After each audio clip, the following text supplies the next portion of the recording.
The main character was shopping with a shopping cart. Several cases of animals attacking people were reported over the loudspeaker. Citizens were urged not to leave their homes at night.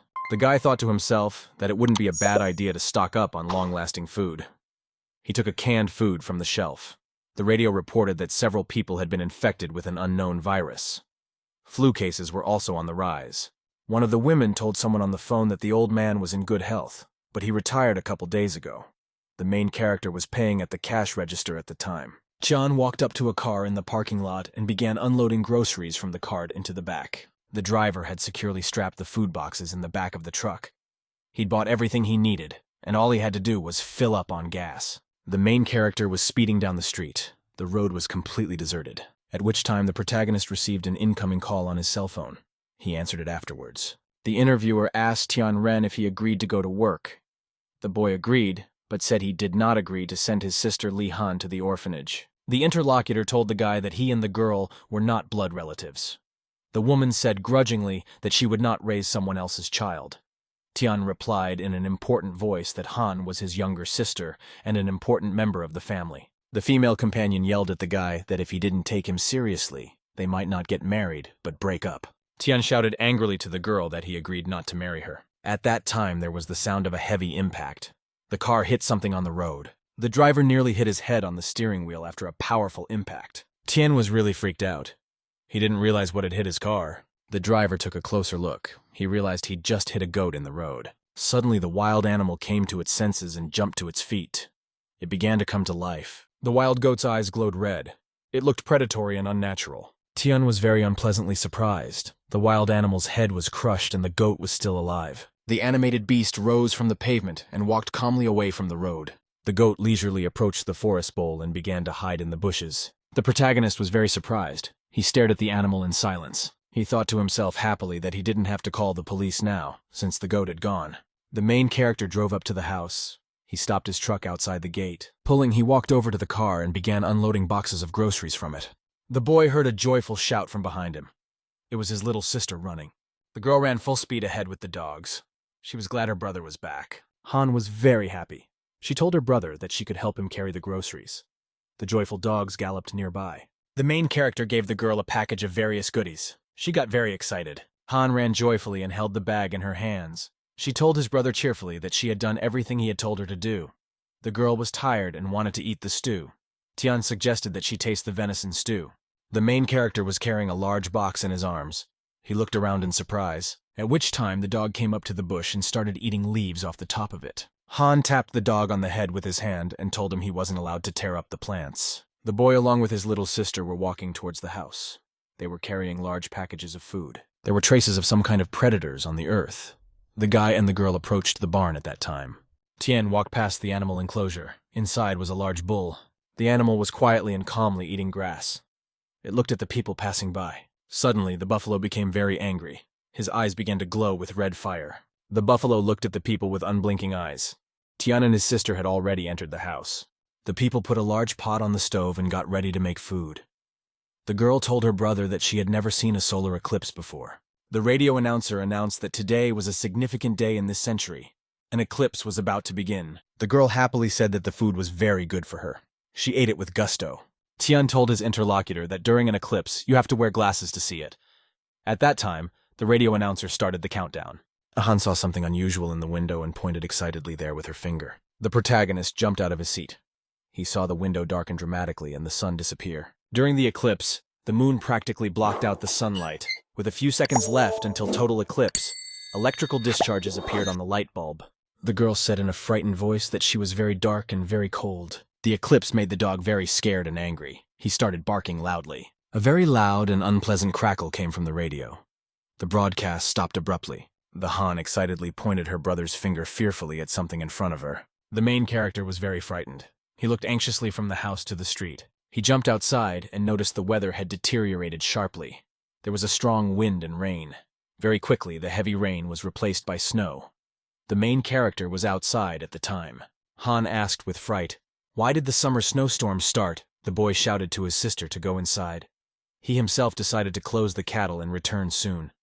The boy commanded the dog to look after the girl. The main character was walking through a terrible snowstorm. He asked anxiously to the dog if he was all right. The sun was completely obscured by the moon.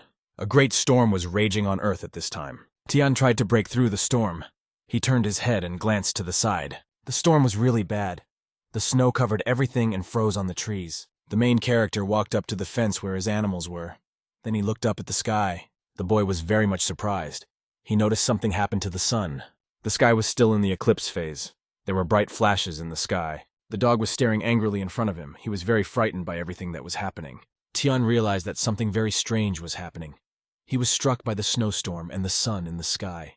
At this time, the dog started barking unexpectedly loudly. His eyes lit up with a red color. The buffalo's eyes also turned red. The protagonist looked at his pet with fright. Tian was very much frightened. He didn't understand what was happening next to him right now. The main character was very surprised.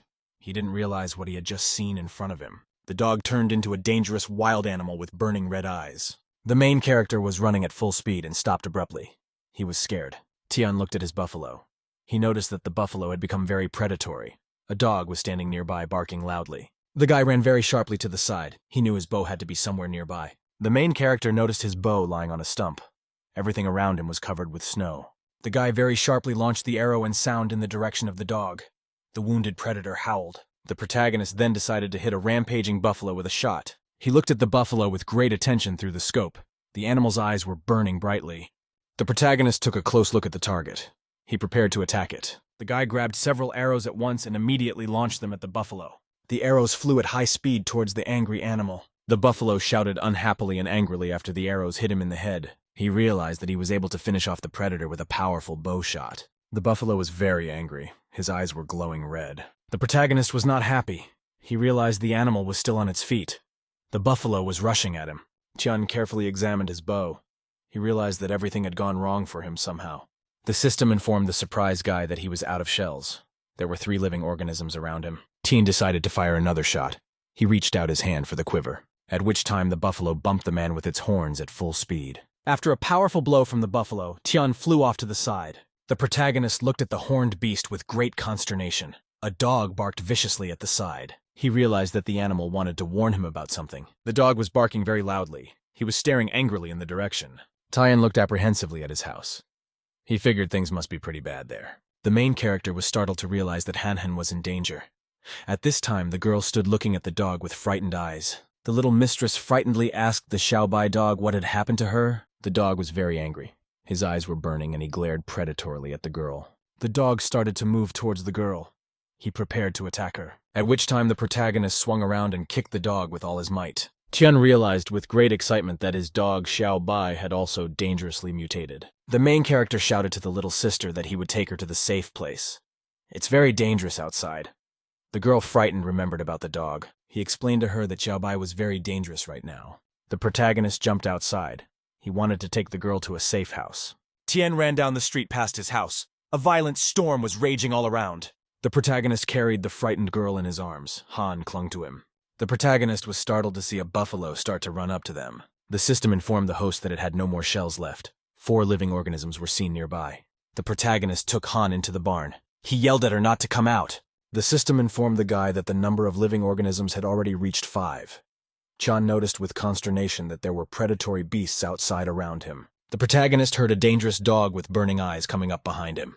Han was very frightened and worried. She called out in a trembling voice to her brother. The dogs barked viciously and predatorily at each other. One of them lunged at the other.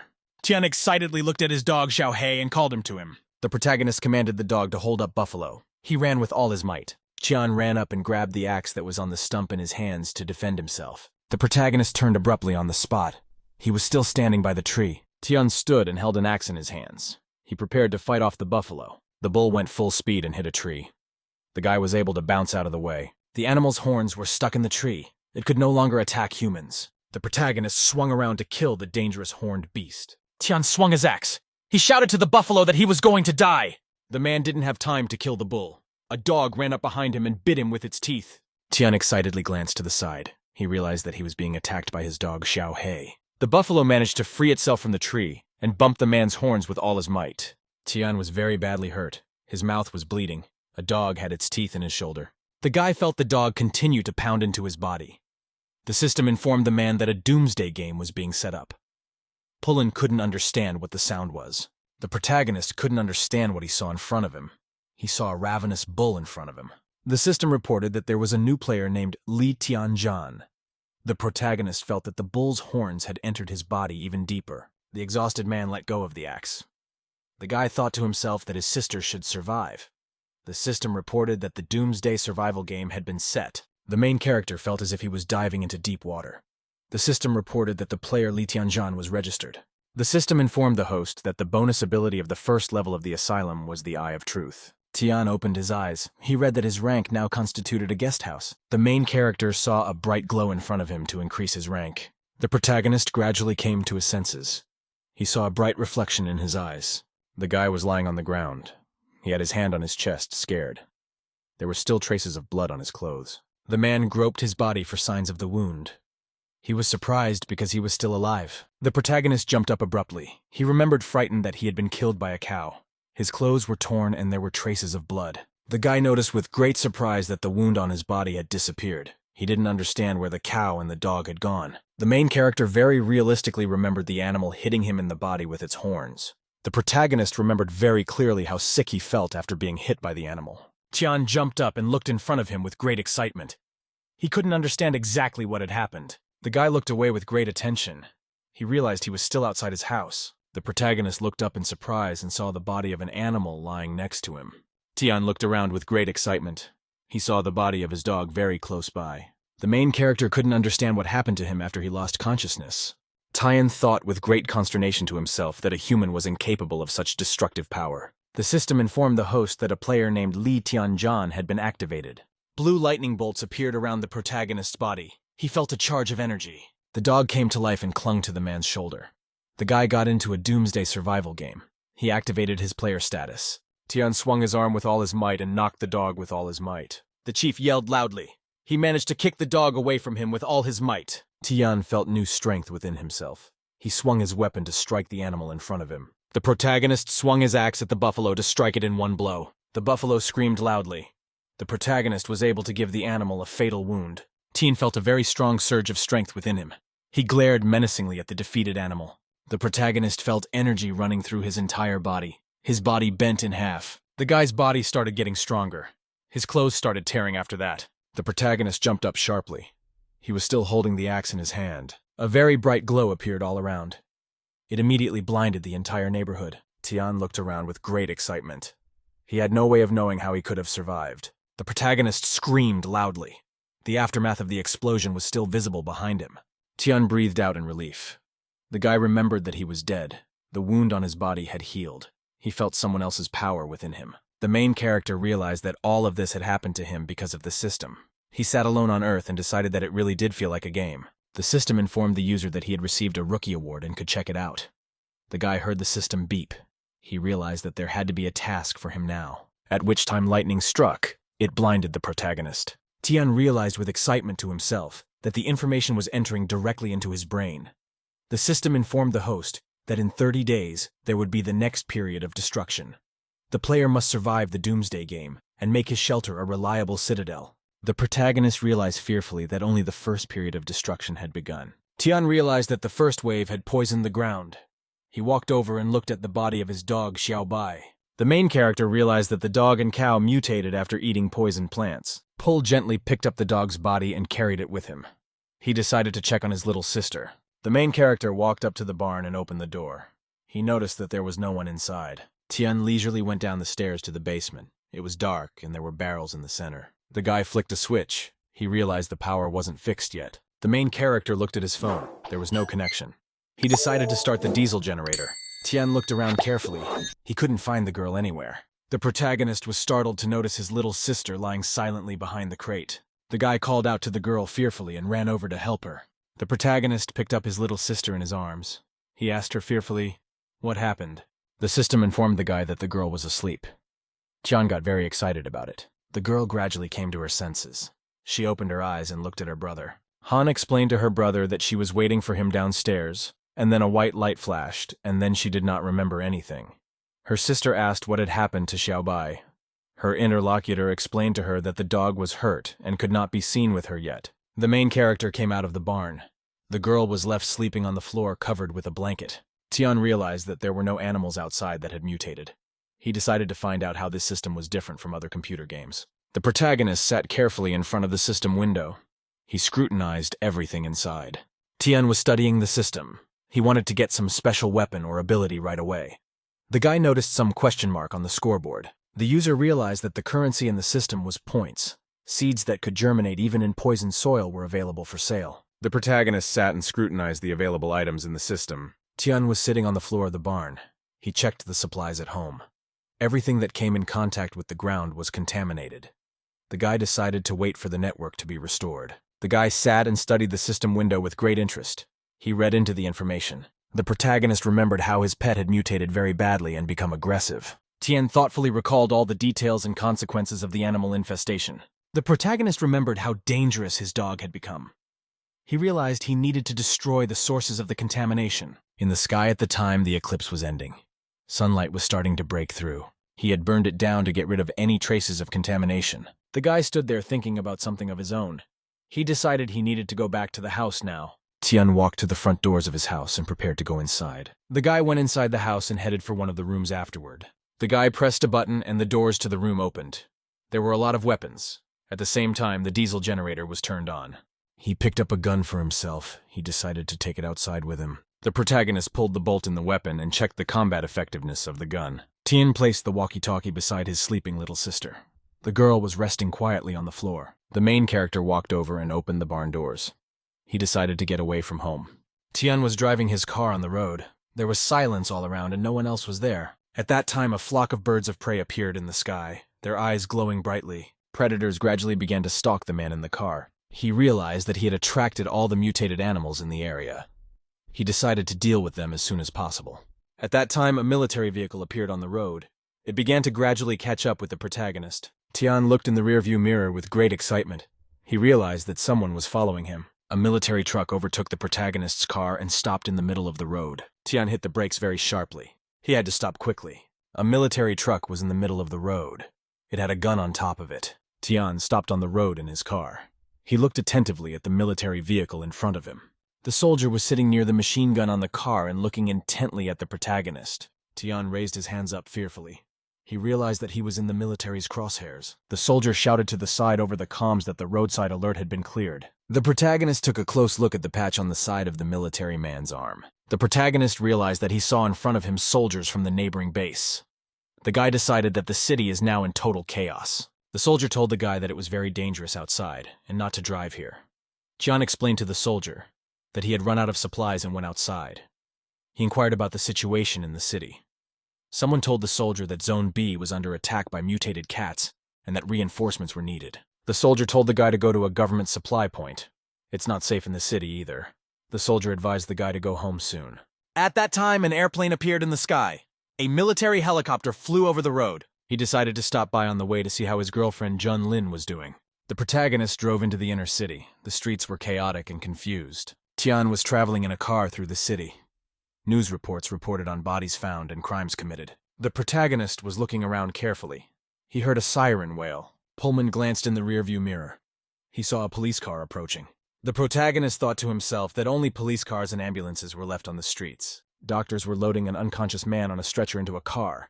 Someone said the man had food poisoning. The patient was on a stretcher. Her condition was getting worse. There was the sound of shattered glass. Someone had broken into the room. A woman ran up to the guy in a frightened state and tried to revive him. The girlfriend yelled to the boyfriend that they were going to the hospital.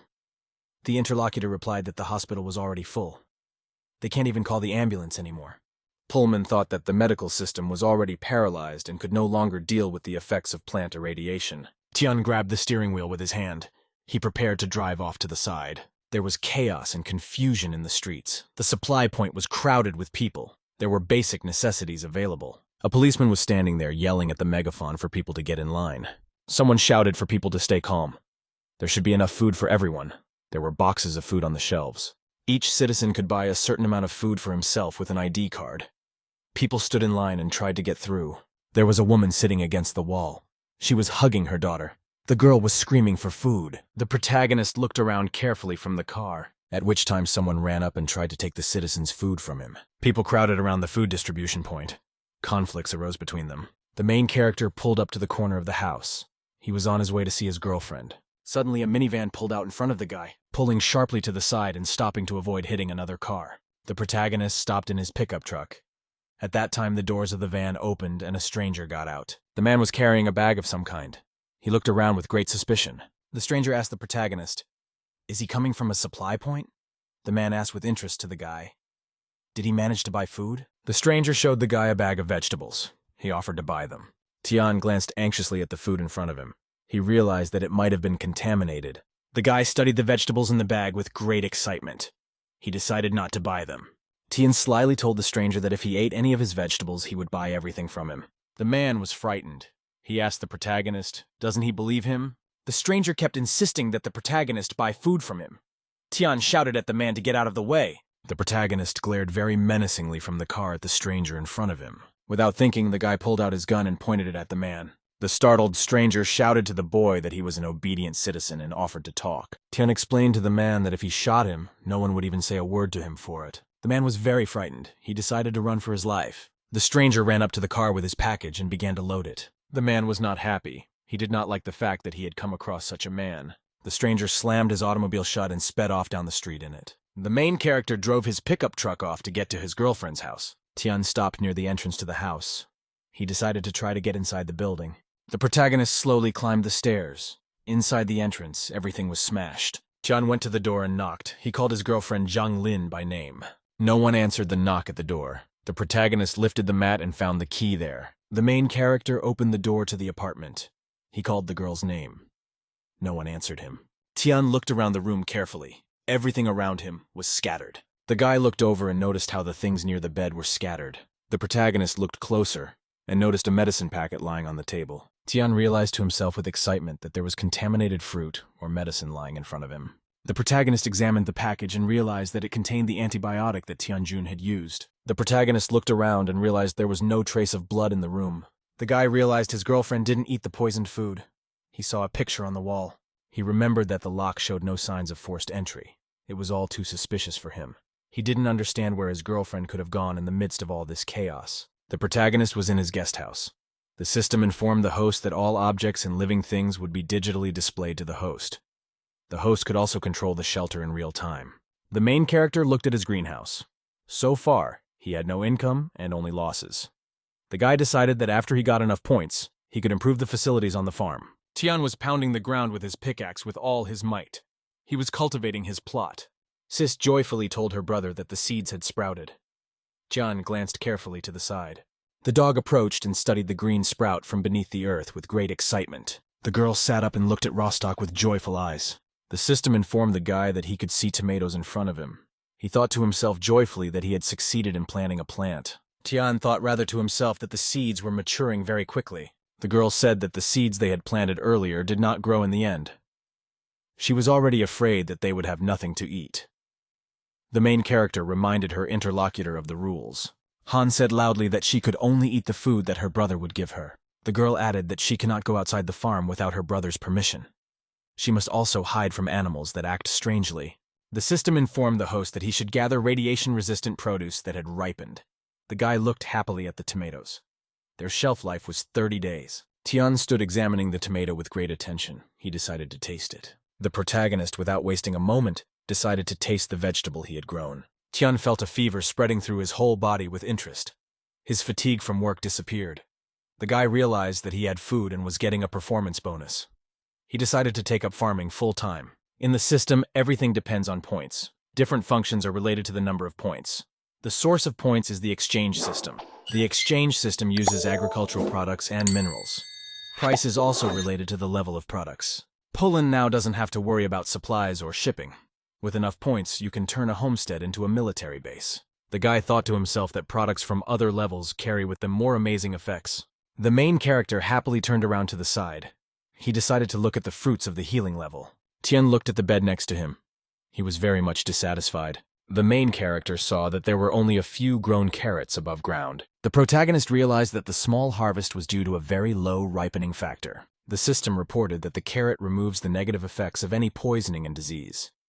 It has an unlimited shelf life. Tian looked at the bed with great excitement. He realized that with this kind of food, he could not worry about diseases. He went to the exchange point. He decided to exchange some of his harvest. He sold some of the vegetables and exchanged them for points.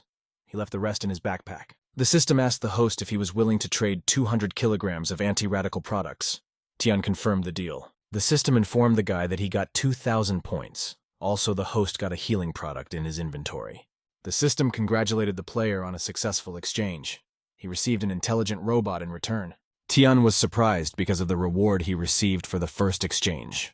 He realized that one could get many good things for great achievements. The guy looked at the electronic assistant in amazement. The robot squeaked softly. Tian decided that such a tiny robot could be completely useless. The protagonist looked closely. He thought the robot was staring at him. Tian decided not to hold the robot in his arms any longer and calmly dropped it to the ground. The electronic assistant started flying around very fast and darting around. The robot cleaned the bed very quickly. The protagonist realized that his electronic assistant had accurately recognized his thoughts. He realized that his mechanical worker was receiving direct instructions from the system directly from his head. He thought to himself that the robot is very necessary for him. If he earns points in exchange for a combat robot, he will not have to worry about the safety of his sister. Han at this time sat with the dog near the TV. The protagonist looked fondly at his little sister. He was deep in thought. It was a bright day outside. The main character called his sister and said it was time to eat. Tian carried a tray in his arms with delicious food. He told the girl that they would have chicken today. Han was very happy. She shouted cheerfully that they would have a hen. The boy put the tray of food on the table. He said that the seeds had grown. The girl reminded her brother that some food should be put away for later. Tian said they could grow more food, but there was enough left over from this harvest too. Han looked at the boy with great excitement. She was very grateful. Tian threatened his little sister that he would punish her if she showed their food to anyone. Han happily picked up her fork. She promised that she wouldn't tell anyone anything. Tian told the girl that she could already raid the food. The protagonist gave a piece of meat to the dog. He thanked Xiaohei for protecting him. The girl hugged the dog and said cheerfully that this dog was the coolest. The girl remembered about her other dog. She didn't know what had happened to Xiaobai. He didn't know what to say to the girl about the dead dog. The main character told his sister that the dog was very hurt and could not come out to her. When the dog was cured, she would be able to play with him. Han was happy with this answer. Tian smiled and told the girl not to go to the attic. She must not disturb the dog's rest. The main character went up to the attic and opened the doors. He looked at the vicious caged dog. The caged predator looked angrily at the man with burning red eyes. The protagonist heard a message from the system. Someone was trying to break into the shelter. Tian demanded surveillance access. The girl, along with the dog, sat excitedly at the table. The system reported that an unarmed man of 42 years old came to the station. The boy realized that Uncle Nan came to them.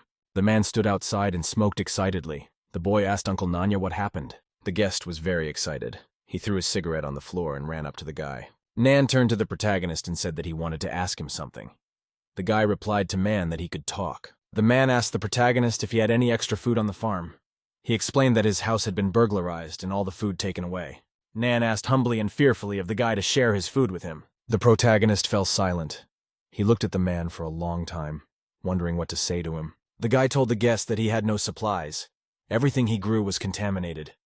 The man looked desperately at his interlocutor. Nan said that he had already gone to a lot of relatives, but none of them had extra food. The protagonist told his interlocutor that he could give him a ration, but a very small one. This would be a thank you for the nanny's care in the past. The man was very happy. He thanked the boy profusely for his help. The guy told the guest that he could share instant noodles with him. Nan thanked the benefactor. The guy wished the man good luck. The man happily grabbed the package and started walking away. The main character realized that the man in the bag had enough food for 5 days. Tian thought that he should learn to hide his feelings now. He no longer needed the usual vegetables from the freezer. The main character was traveling in a car with his sister. The girl asked where they were going. The guy told her that they were going to their grandfather, who used to help them. They were taking him some food. The little girl held the bag in her hands. She said that her grandfather had a boyfriend at home who often gave her candy. Tan grudgingly told her sister that she could eat no more than 1 candy a day. The main character pulled into a deserted street. He noticed with excitement that not even dogs were barking around. Tian looked around carefully from the car window. He realized that all the animals had mutated and the humans had killed all the livestock. The main character drove up to a large building. He stopped the car near a wall. The girl handed the guy a bag of snacks. The guy got ready to go inside. At this time, a loud scream came from the house. The man was yelling to his son not to scare him. The protagonist looked at the building with great excitement. He realized that something was happening there. The guy inside the house was very sick. He was vomiting blood. The man grabbed his son's arms with his hands. He asked him anxiously what had happened to him. The father continued to call out to his son in a frightened voice. A blood stain appeared on the floor. The young man continued to vomit very badly. Nan was very frightened and agitated. The main character was looking out the window with great excitement. He didn't understand what had happened to the guy. The sister asked her brother, "Did the young man spit out a lot of blood and is dying?" Tan replied to the girl that the young man is doing fine. The protagonist realized that Uncle Nan's son had symptoms like after ingesting irradiated vegetables. Tien couldn't understand if the man's food had run out so quickly. Tien hesitated and realized that he saw an excellent test subject in front of him. We could see if the young man would survive. The father helped his son to lie down. He said in a frightened voice that there was no room at the hospital. Nan was very frightened and confused. He had absolutely no idea what to do. The guy was lying on the bed. He felt really bad. The whites of his eyes were red. Someone threw a huge rock into the room. There was the sound of shattering glass. The stone fell to the floor. The man then looked carefully out the window. Nan stood near the broken window. He didn't understand who it was that had thrown the stone to them. A man demanded of a stranger on the street that he hurry up and go to him. The son was frightened and wanted to say something to his father. The boy told his father to look closely at the stone. The man replied that he would look at it now. Nan unwrapped the bundle and noticed that there were a lot of vegetables inside. The man inside the house shouted joyfully that they had gotten food. Jian held his little sister in his arms and stood outside. The man examined the food inside the bag with great admiration. He noticed a note inside. The carrot was wrapped in a piece of paper. The message said for the man to give his son the carrot to save him from death. Nan was disappointed. He knew the guy couldn't be cured in the hospital and someone was offering carrots for treatment. The boy told father in a haggard voice that even with fresh vegetables there was no difference. Nan tearfully told his son that he was a useless father to him. My father covered his face with his hands. He was crying and feeling very upset. The son called out to his father. The man looked at the lying boy with tears in his eyes. The son grabbed his father's hand with his own and said he wanted to try it. The boy explained that if he just lay there he would die. He wanted to live. Nan looked sadly in front of him. The man cried and said that the boy would not be cured in the hospital anyway. He did not want to watch his son die in his arms. Nan cut off a piece of carrot and wanted to give it to his son. He shouted to the boy to bite the vegetable. The guy started chewing the healing carrots and gradually swallowing them. A man noticed his son changed a lot after consuming vegetables. Nan was frightened. He called out to his son in an excited and frightened voice. The guy started vomiting blood on the floor. The man was screaming for him. The young man continued to vomit very badly. Gradually, he felt lighter. Nan was very happy. He calmed down and looked at his son cheerfully. The protagonist stood outside the house.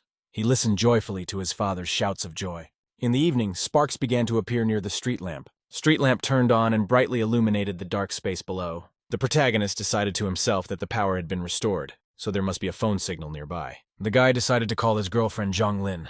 He picked up the machine and started the call. The protagonist listened as the phone buzzed with the sounds of a call. There was no answer from the caller, at which time the phone rang in the girl's pocket. She was lying in the car at the time. The stranger in the passenger seat wasn't happy. He didn't realize whose phone was ringing. The guy grabbed the device in his hands. He yelled that there was a connection. The driver told his accomplice to turn the phone off. The perpetrator asked the driver how much food they would get for the girl after delivering her. The driver cheerfully replied that they would have enough food for several months. The van was speeding down the street. The bandit told his accomplice to keep quiet and do his job. The main character was racing in his car with his little sister. The girl shouted to him that he was very good. The girl said that Xiaotian's boyfriend spit out a lot of blood, but after he ate a carrot, he recovered immediately. Hun recalled with admiration that the young man first was gray and then turned blue. The girl was sitting on the chair and waving her arms happily. The guy thought that the sister really likes cartoons and was behaving like a fairy tale character. At that time, something appeared in the evening sky and flew over the car. The girl was very frightened. The main character looked excitedly in front of him. Tian couldn't understand why the hard impact had hit him on the roof of the car. A huge paw of a ravenous mutant descended on the roof of the car. Tian looked out the windshield fearfully. He saw the burning eyes of the monster. The mutant descended to the windshield and glared angrily at the humans with burning eyes. The main character looked anxiously at the mutant on the roof of the car. He shouted to the girl to hold on tight. A car on the highway was thrown sideways. The car crashed into a guardrail. The monster screamed angrily. It glared at the humans with burning eyes. The protagonist shouted to the girl to get down. He grabbed the gun himself. The guy started shooting at the roof of the car to drive the monster away. The mutant bounced on the hood of the car after the shots. The car kept going. The protagonist frantically gripped the steering wheel. He stared fearfully in front of him. The monster was barely held from the front on the hood of the car. Sean continued to rush at top speed. The girl clutched her hands to her head in fright. The protagonist stretched out his hand in front of her to protect her. A car with a monster on the hood smashed into a tree. The guy pulled out a gun and held it in front of him. He looked at the mutant intently. The protagonist shot the mutant with a gun. The monster's body was pierced through. Tien walked over to the hood of the car. He looked at the body of the slain animal with great attention. The protagonist looked closely and noticed that there was a number written on the body of the dead mutant. He couldn't understand where a mutant with a number could have come from. There were no kennels or zoos nearby. The main character remembered a packet of medication he found at his girlfriend's house. Tian remembered clearly that there was a pharmaceutical company building nearby in the city. The building of the Tanjun Pharmaceutical Company was visible in the city. The building was tall and dark. Bright lightning flashed around it. The main character came home to his house. There was a very bad thunderstorm outside. Tian told Sis to watch cartoons. He added that he still had his own things to do. The guy went up to the attic to check on his infected dog. Tian knelt down in front of the cage with the animal. The dog looked at him with burning eyes. The dog glared viciously at the man with red eyes through the bars. Pulling gloves on his hands, he decided to try to heal the dog. The main character decided to use a healing carrot for his pet. He put the vegetable in the dog's mouth. The main character covered the dog's mouth with his hands to help the beast swallow the carrot. Tian looked at his pet excitedly. He wanted the dog to recover. The animal's eyes burned with a bright light. The dog looked at the man with a demonic gaze. The dog growled very menacingly and prepared to lunge at the man. There was a very strong storm raging outside. Lightning strikes lit up the neighborhood. A girl was sitting by the TV. She felt sad and bored. Han thought the thunder was very strong. She was getting scared. Sis didn't know why her brother hadn't come back yet. The girl ran outside. She decided to find her brother in the yard. Han went up to the barn. She noticed that her brother was sitting there with his back to her. The girl approached the guy from behind and very slyly decided to scare him. The girl screamed very loudly. The main character was frightened by her appearance. The protagonist turned around fearfully and noticed Han behind him. Sis giggled softly. The sister told her older brother that he was scared. She wanted to say something else to him. Han was very frightened. She saw the body of her dog in front of her. The dog's body was lying on the ground. There were bloodstains all around. The girl felt very ill. The protagonist rushed to her frightened. Tian excitedly held the girl in his arms. He shouted for her to come to her senses. The girl demanded that the guy give her a healing carrot for the dog. Tian explained to his sister that healing carrots could not save already mutated organisms. Han continued to cry. She did not want Xiaobai to die. The main character was sitting in a dark barn with a girl. She kept crying. Bright fires of flame exploded in the sky. The wind carried the burning sparks over the ground. Tian and his sister were standing by a tree. There was their dog's grave. The main character was silent. Next to him was a very sad sister. She didn't say anything. Tian took his little companion by the hands. They prepared to leave. The guy looked at the dog's grave. He told the girl it was time to go back. Han was sitting very sad near the TV. The main character told her to go. He brought her favorite food. The girl sat staring silently at the screen. She didn't say anything back to the guy. Tian held a plate of food in his arms. He decided to put it on the table. The main character told the dog to stay home with his little sister. The system informed the protagonist that he should harvest the crops as soon as possible. After harvesting, 500 kilograms of anti-breeding crops were obtained. Tian was sitting and looking carefully at the system window. He had a robot on his shoulder. The system informed the host in its window that a successful exchange of points had taken place. The protagonist took a close look at his dilapidated greenhouse. The guy glanced over and saw that inside an ordinary greenhouse on a garden plot, vegetables were ripening. The system told the guy that he needed to create a new defense system as soon as possible. Tian thought to himself that he needed to increase the security level of the farm.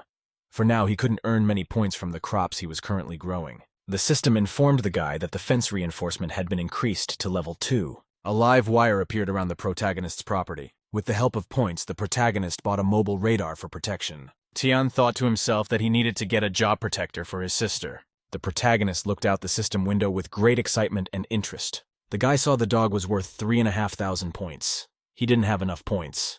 The guy thought about it. He realized that if he sold food from the warehouse, he should have enough points. Pulling himself through the system window to order a protection dog for his sister. The main character got a level 1 combat hummingbird for himself. He also bought a level 2 combat dog. Tian ordered the hummingbird to knock down falling leaves on a tree nearby. A bird flew past the tree at great speed and knocked down a falling leaf. The protagonist looked at the tree with satisfaction. He realized that the bird was very accurate. A metal hummingbird could patrol from the air and take sniper shots. The protagonist ordered his dog to blow up a rock on the property. The dog opened his mouth and devoted a bright flame from his special flashlight to the stone. Thanks to the bright beam from the dog, the stone shattered into tiny shards. Tian looked happily in front of him. He was now completely calm for his little sister. The girl was sitting at home sadly by the TV. Her brother came in and called out to her. Han was very sad. She was still thinking about her dead dog. A robot dog came up behind the girl. He looked at her. The main character told the surprised girl that the new dog would protect her. Tian suggested for the girl that they could name the new dog after Xiaobai. The girl tearfully hugged the robotic dog and agreed to name it. Inside the corporate building, a subordinate told his supervisor that out-of-control samples had been eliminated. The worker reported that the number 7 specimen had increased its performance. It could now crush a plate with a thickness of 5 millimeters. The supervisor asked the subordinate what about the other question. The employee said that Vice President Zhen was very unhappy. She didn't like that the company donated medical equipment. A subordinate told the boss that if the boss reported to head office, they would be in trouble. The president of Liangtianyu Corporation sat down in his chair and looked at his subordinate with a smile. The president said that Zhen is just a silly girl with few connections. Also, all information is kept secret. The employee wanted to tell the boss about the head office. The president said Chen Nan should definitely follow up with Zhen. The vice president must not spoil his plans. Subordinate. At the boss's direction, he left. The man turned around in his chair and looked away. Liang thought to himself very cheerfully that a great fortune must be awaiting him. A woman was running down the company hallway. She wanted to find Liang. A subordinate shouted to the supervisor that Liang was now out of place. Zhen ran up to the president's office and opened it sharply with her hand. She was very displeased. Zhen shouted to Man that the medical system of the entire South City was paralyzed. They must now cooperate with the hospitals and donate equipment. A man told a woman she had no right to just barge in here. Liang explained to the woman that he was making the best of every situation. He added that modern medicine could do nothing in such circumstances. The president rose to his feet and approached the woman. He explained that they could get a big reward if they offered a way to solve the problem. General asked the president if he has made any progress on his research. Woman said that even the federal government Yang Huang could not provide information on an effective cure. She decided to walk around the laboratory. Liang explained to the interviewer that if she cooperated more with them and provided workers, progress would go faster. The woman told the man that she would go into the laboratory and check everything out. She could only start cooperating after she had checked how the work was going. The president promised the woman that he would send someone to bring her up to speed. The employee told the supervisor that the entrance to the secret lab should not be in the office. Zhen asked the staff member if he recruited the experimenters that were caught. The employee replied to the supervisor that they were able to get a pass. Zhen was very happy. The guy held out an access card to his boss. She took it in her hand. Zhen decided to herself that the lab must be in this location. A woman was walking with a subordinate in the laboratory. A scientist named 2ZE decided to tell her details about the study. Zhen demanded that the employee inform her about the progress of the test subjects. The scientist led the woman to the capsule where the mutant sat inside. He explained that this beast was labeled number 7. He was the only one of the test subjects who had not gone insane. The mutant's strength had increased tenfold. He was still unstable and a little aggressive. At that time, one of the workers ran up to the manager and shouted that there was trouble. The subordinate whispered something frighteningly in the ear of the boss. The latter listened excitedly to the employee. Zhen listened intently. The scientists beside her were talking about some unforeseen event. Tu told the woman that there was an emergency, so he would now be replaced by a colleague. Zhen explained to her interlocutor that she would look around for a while and then leave. The woman told the scientist that the area was under video surveillance and there was nothing to worry about. The workers replied to the woman that they would continuously monitor her safety. Zhen was left alone near the large glass capsule. The woman pressed her finger on the small earpiece in her ear. She needed to contact a coworker. The vice president told a subordinate it was time to start. The guy started on the computer. The guy was able to shut down the lab's surveillance system very quickly through his laptop. The subordinate told the supervisor he'd done everything. The woman asked him to find a hidden entrance. The guy informed the woman that the entrance was on the northeast side. Zhen went to the wall and pressed a small panel. The subordinate informed her that she had 30 minutes to spare. A small remote appeared in front of the woman. She prepared to move on. Zhen saw a large door open in front of her. Behind it was another laboratory. The woman looked excitedly in front of her. She was very amazed. Inside the lab were capsules containing human bodies. The woman told the guy on the comms that things were much worse than she thought. The subordinate asked her, "Do you need support at headquarters?" The woman stopped. She told the guy to wait. Zhen noticed something interesting. The vice president stopped. She looked away with an attentive gaze. Zhen saw that inside the glass capsule was a half-mutated woman. The vice president carefully read the plaque at the bottom of the pod with the subject. The system informed the host that his anti-radical corn was ripe. The guy asked his little sister to help him. The sooner they finish, the sooner they go out to eat. Pulled a cob of corn out to the guy. She said she wanted it roasted. The main character smilingly told the girl that she was getting hungry very quickly. Han replied grudgingly to the boy that she had no energy to pick corn. Tien asked his sister to bring him some dry firewood. He wanted to cook her some buttered corn. The girl was very happy. Han was sitting by the fire. She told the guy that she could eat a lot and become a fat pig. The main character explained that such special plants improve their fitness. The guy looked at the corn on the fire. He told the girl that when the body grows, it needs more and more nutrients. Han will grow, but it won't get fat even if it eats more. The system informed the protagonist of the detailed indicators of the girl. The guy thought to himself that for a couple of days, his along with his sister's characteristics have increased noticeably. The guy happily imagined that the girl would get as big as a bodybuilder with a big meal. Tian happily thought to himself that he was making up a lot of unnecessary things. Han told her brother that the corn was very tasty. Tan replied to the girl that he would fry her more corn with spices. The system informed the protagonist that a visitor had arrived. Tian was consuming corn and could not understand who was visiting him. The protagonist saw Xiao Tian standing in front of the gate of his mansion. Tian realized with surprise that the guy near the gate had brought the food he had given to Nan before. The protagonist approached the gate. He asked his guest what was wrong. A guy near the gate greeted the protagonist. He was holding a sack in his hands. The guest said that Tan had brought them home noodles a couple of days ago. Now Nan asked his son to bring the groceries to the protagonist as a thank you. The protagonist stood pensively near the gate. He thought to himself that he was being helped by his acquaintances.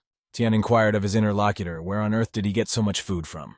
The guy said that they found a bag of food in the yard of their house. He thought that it was one of the relatives who wanted to help them in this way. The guest told the protagonist that he wanted to ask him for a favor. The guy said that a new supply station had opened up in the suburbs and had a lot of supplies. He wanted to borrow a car to go and buy some supplies. The protagonist told his guest he could borrow his car. The guy said he never passed to get his driver's license. The supply point is far away. Tian asked the guest, "Does he need a car and driver?" The guy waved his hands cheerfully and said that the journey is not a long one. The guest shouted to his host that he wouldn't keep him long. The protagonist thought to himself that he was still planning to make a couple of trips to the supply point to scout the situation. Tian remembered to himself that he had a mechanical dog at home. He was completely calm for his sister. Xiao Bai would be able to resist even a large group of enemies. The main character explained to the interlocutor that he had to return before noon to feed his little sister. The guy happily agreed. Pulling, he went to the car. He told the girl to be good and not to open the door for anyone. Han told her brother not to worry. She added that Dabai's dog is very strong. The brother asked his sister when the dog had time to become Dabai. The girl explained to him that the dog now had an improved version. The main character patted the girl on the head and said he would bring her something tasty. Han said she wanted to welcome the guest. Tian explained to Sis that she was not allowed to go out with the dog and show it to the outsiders. The protagonist drove out of the gate in an automobile. A friend was waiting for him outside. The girl through the open car window greeted the guy with a smile. The excited SIS wanted to ask the guy how his health was. The main character put his hand on the girl's head and pulled her back to him. Tian told the girl to get out quickly and let the guy sit back down. He added that the sooner he left, the sooner he would be back. The girl looked unhappily in the wake of the head hero who had kept her from her. Han ran happily into the house. She told herself that she was going to go watch cartoons. Tien was riding in a pickup truck with a friend of his. They were driving down a country road. The main character was thinking about his sister. He was unhappy that she wouldn't shut up. The guy was driving and examining the trees in the path of the car with great care. The passenger asked the guy if it was okay for him to leave his little sister home alone. Some intruder could have gotten onto the farm. The main character said that he was an ordinary farmer. He had no money or food at home. The passenger asked the driver if he had left anything at home for self-defense. Tian said that he had put electricity to the company gate and no one would be able to get in. The boy cheerfully replied to his companion that he was now completely calm. The protagonist continued to ride in silence with his companion on the road. Suddenly, the passenger grabbed his phone and started texting something vigorously to someone. The puller turned to the side with great interest and eyed the passenger with suspicion. The guy was engrossed in his cell phone. He was having a very energetic conversation with someone. The passenger explained that he was short of money. He asked a friend for some. The protagonist said nothing to his interlocutor. He looked at him suspiciously. The girl and her dog were happily watching cartoons. She shouted for the Rainbow Squad to go on the attack. Han was looking at the TV with fascination. She said that Xiao's boyfriend could also change color. Sis turned to the dog and grabbed it with her hands. The dog barked very surprised. Han asked with surprise at the dog. Is Xiao also a member of the Rainbow Squad? The girl remembered that last time she saw the guy and he looked green. Now he looked red to her. Han very clearly remembered to herself how Xiao looked completely red to her. The protagonist abruptly handed his passenger a wrap of money. Xiao was very surprised. He didn't understand why his friend had become so very generous. The protagonist told his surprised acquaintance that he didn't have much money either. Tian persistently suggested to his interlocutor that he take money from him. Xiao was very frightened. The protagonist kept demanding from the passenger to accept his financial help. The protagonist told the passenger to keep his eyes on the road. Xiao was holding a package of money in his hands. Xiao promised the protagonist in a broken voice that he would definitely repay him for his help. The protagonist was traveling in an automobile accompanied by his companion. The system told the driver that he had to turn right in 400 meters. The system reported that there were 200 meters to the fork. Xiao became very excited. Xiao grabbed the steering wheel with his hand. He wouldn't let the protagonist turn sideways. A passenger yelled to the driver that the road on the right was blocked. Xiao was very excited. He suggested with a smile that the driver take a detour to the left. The protagonist looked suspiciously at his interlocutor. He didn't tell him anything. The guy continued to drive his pickup truck forward and didn't stop. The protagonist tapped his hand sharply on the seat of the car. He explained to the passenger that he travels on the road very often. It can only be blocked by a major natural disaster. The protagonist asked his interlocutor, how did he know about the obstacle? Xiao replied in a trembling voice that a friend had told him about it. The protagonist angrily demanded of his interlocutor that he call his friend immediately. Xiao shouted to the main character to turn around immediately or else they would all be late. The passenger excitedly demanded of the protagonist that he believe him this time. Tian looked at his passenger with great excitement and disbelief. At the last moment, the protagonist decided to listen to the advice of his interlocutor and turn sharply to the side. The car, along with the protagonist and Xiao, abruptly turned around and drove sideways on the road. The man was watching the car's movements through a device. He was very unhappy. The watcher got angry. He slammed his hand down on the monitor with all his might. The man was very displeased. He pounded his fist on the monitor and shouted that he knew something was going to happen. The boss told his subordinates that the guy dared them to cheat. Monday asked the Nani what will they do now. The boss grabbed his earpiece with his hand and said that he was very well prepared for this. The boss commanded his subordinates that they should catch up with the target and stop. Their president Liang said the passengers were needed alive. The commander commanded the fighters to block the guy from the front and back with the second group. The main character was speeding down the road at full speed. He angrily demanded the guy to explain everything to him. Xiao was very scared. He pleaded and asked the guy to forgive him for his betrayal. The passenger said he had no choice. The attackers grabbed his father. The protagonist asked the passenger what the intruders wanted. The guy said that the people from Tanjin were behind everything. They found out that the protagonist had a cure for the infection. They wanted to lure Tanj out of the farm and kidnap the girl for blackmail in his absence. The main character was angry. He didn't realize that his sister was very young and only 6 years old. Pullman was angry that someone decided to kidnap a 6-year-old child. The passenger shouted fearfully for the protagonist that his father had been kidnapped and he had no choice. Tian looked fearfully in front of him, at which time an unfamiliar white SUV pulled up behind the protagonist's car. Xiao was very scared. He shouted that the criminals had caught up with them. The main character shouted to the passenger to shut up. The protagonist was very excited. He realized that was why Xiao came to his house. Tian realized that the guy had come to him before to find out all the information. Xiao came to the protagonist to ferret out the situation at the farm for the criminals. A girl was sitting with her dog in her house. She noticed that the dog was agitated. Tian realized that his passenger took out his phone while driving to give the intruders information. At that time, a group of armed criminals drove up to the protagonist's farm. Xiao tearfully justified himself to the protagonist. He shouted that he no longer had a way back, and they were already being overtaken by criminals. The protagonist gripped the steering wheel with all his might. He clicked the passenger that he would deal with him later. Tian thought angrily to himself that the intruders could blame themselves now. They wouldn't get out of the farm alive. The father was sitting next to his son. The man shouted to the boy that he had finally come to his senses. Nan told his interlocutor that he had eaten something incomprehensible. Xiao replied that he was hungry and had found an apple in the cellar. It did not look infected. The boy said that he had only eaten porridge for a couple of days, and so he decided to take a risk. Otherwise, he would have starved to death anyway. The father shouted happily to the boy that he had borrowed some food. The man told his son that other products had been planted on them as well. They received a magical cure for healing. The father decided that the boy's recovery was a divine blessing. The gods decided to save him. Nan excitedly told him that there were many dead bodies of people on the street. They died because they ate infected things. Xiao survived. His father added that they should go and worship the ancestors. Nan said joyfully to his son that they should give thanks to the gods properly. The boy looked at the bag of food. He realized that some stranger had left the food. The father asked his son if he was hungry. The father told his son that he would make him something to eat. Xiao thought to himself that their family was doomed to starvation and could only provide themselves with basic things to survive. He realized that this was an injustice. The boy jumped to his feet. He had an important thought in his head. The boy ran outside and shouted that he would be back soon. The father told his son that he should still recover and rest. The protagonist reached his acquaintance's house in the evening. He knocked insistently on the door. The door opened, and the owner looked at the guest with surprise. Xiao called his friend by the name of Miao. Miao asked his guest in surprise what had happened to him. Xiao told his friend that his house had been robbed and he wanted to see the security footage. The guy pointed to a camera on the roof of the house. It was a 360-degree view. Xiao sat watching the video on the camera with great attention. He wanted to catch the intruder.